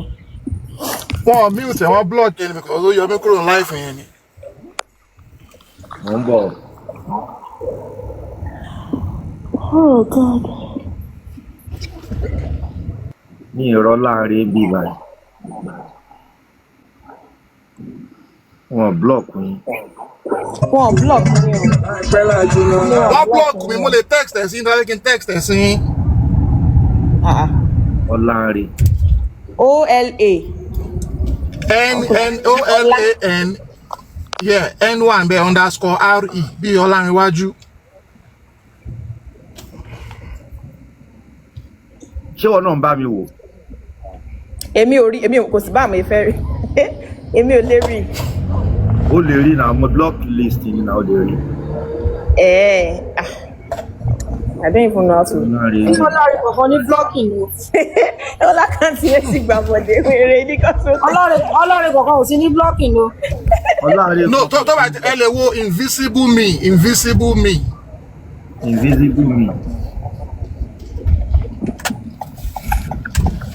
Ó ti invisible lọ nìyẹn. Ó ti invisible lọ nìyẹn. Bóyá kẹfì àìwá. Mi ò kí ń sọ̀rọ̀, mi ò kí ń ṣe anything. Mo kàn máa wà ní comment section. Mo ti rí invisible me, mo ti rí. Yeah, èmi ni. Okay. Ẹ̀yin náà bóyá ẹ lọ bú mi náà ṣe block mi. Ẹ jẹ́ ẹ má bú yín. Mi ò bú yín. Mi ò tẹ̀ kí ń bú yín rárá. Mi ò bú yín. Alright, mo ti unblock mi. Alright, ẹ ṣé gan sir. Alright. Ẹ ṣé o. Ọ̀dà láti. Ma. Ẹ kúṣẹ́ látàárọ̀. Àwa ni ẹ mà. Àwa ni ẹ o. Ẹ̀yin tí ẹ jọ ń tọrọ Ọlọ́run, ẹ bá wa support Break the Silent Foundation. Ẹ bá wa support Break the Silent Foundation. Ẹ ti gbọ́, èmi kọ́ mo sọ bẹ́ẹ̀ o. Ẹ ti gbọ́ pé wọ́n ní òun nìkan náà ló tún kù tá a lè gbójúlé báyìí, tá a lè fọkàn tán, tá a tún lè wò ó pé bóyá a lè rí nǹkan kan jẹyọ jáde. So which is Yomi Fabiyi. Ẹ bá wa support Break the Silent Foundation. Ẹ jọ̀ọ́, kò bá jẹ́ 100 naira, kó jẹ́ 200 naira is money. Once tó bá ti jẹ́ owó ni ẹ̀sùn tẹ́rẹ́tẹ́rẹ́ ń dòdò ńlá. Ó yé yín, ẹ bá wa support ẹ̀. Funny enough. Kí ló funny enough?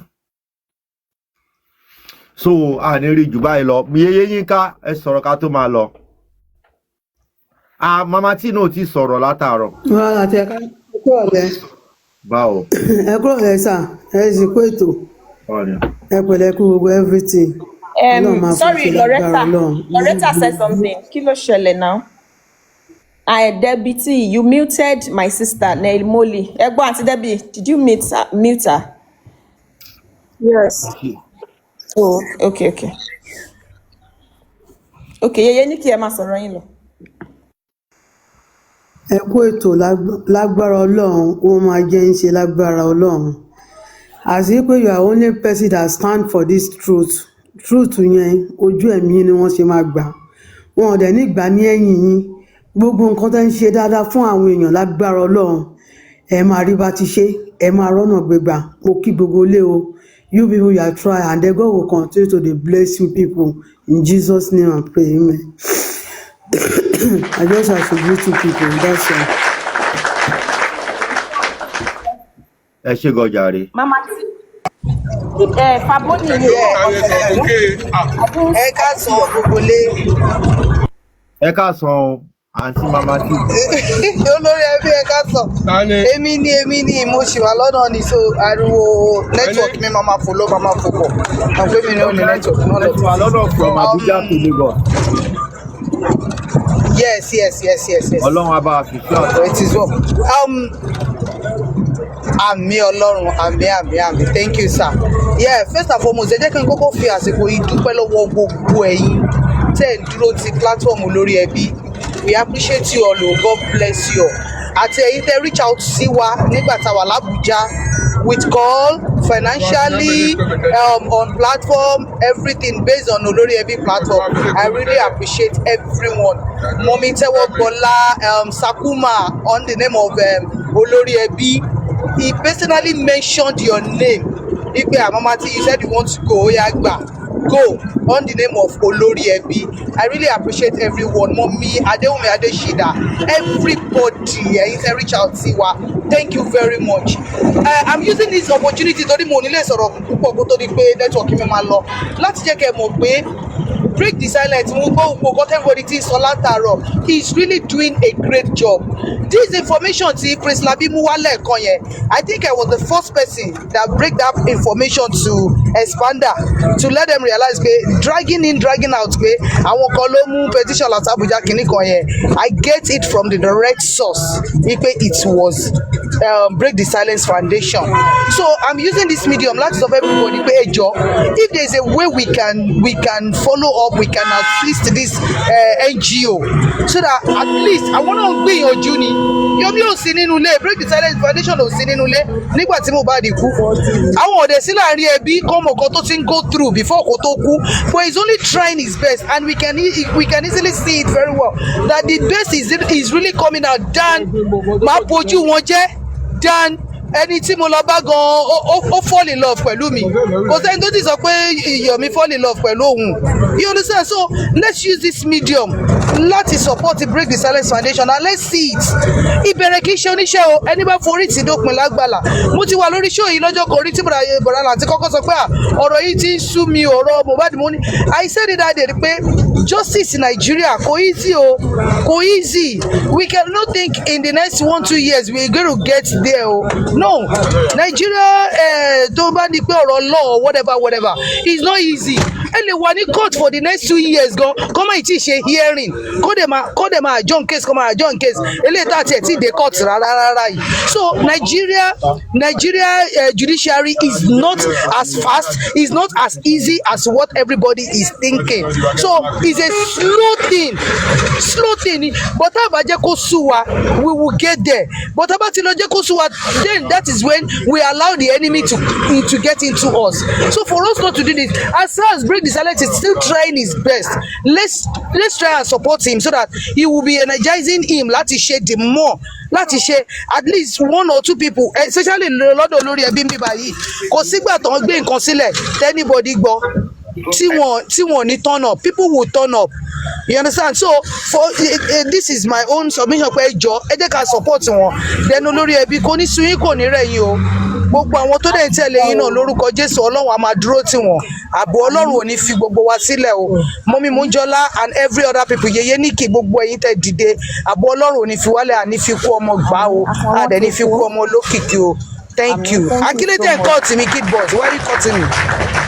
Why are you cutting me? Ta ló kọ̀ tiẹ̀? Wọ́n ń ṣàmì oní wọ́n ń kọ̀ tiẹ̀. Mo ń ṣàmì ni, ṣé kí n má ṣàmì ni? Òun ṣàdúrà wọ́n ń ṣàmì ní. No, mo rò pé sọ pé ó ti tó. No.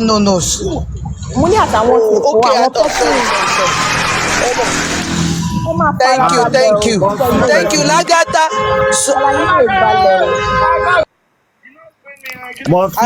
Ṣára tí yín náà balẹ̀.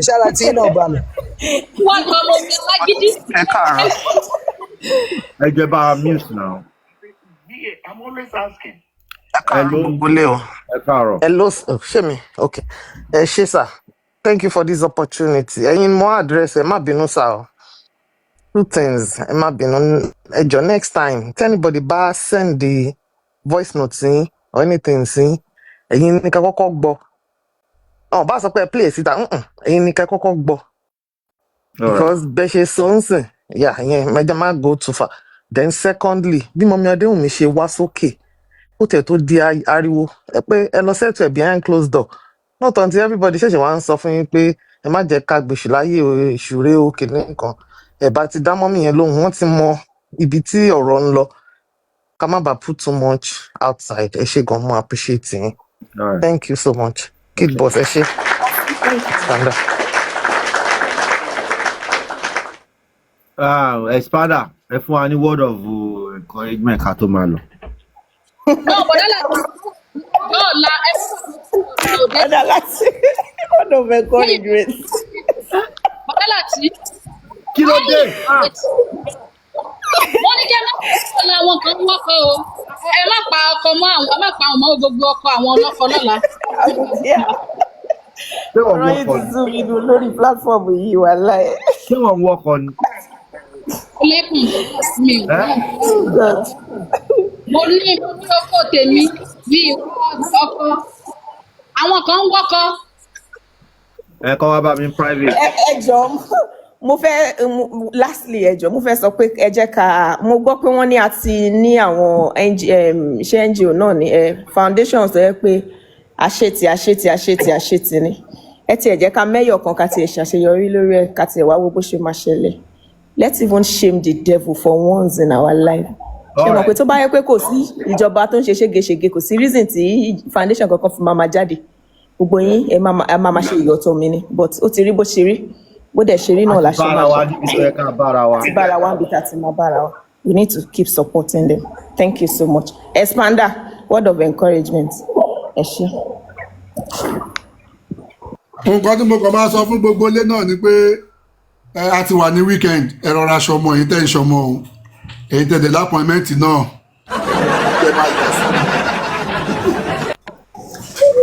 ẹ mọ ibi tẹ́ máa yà sí o.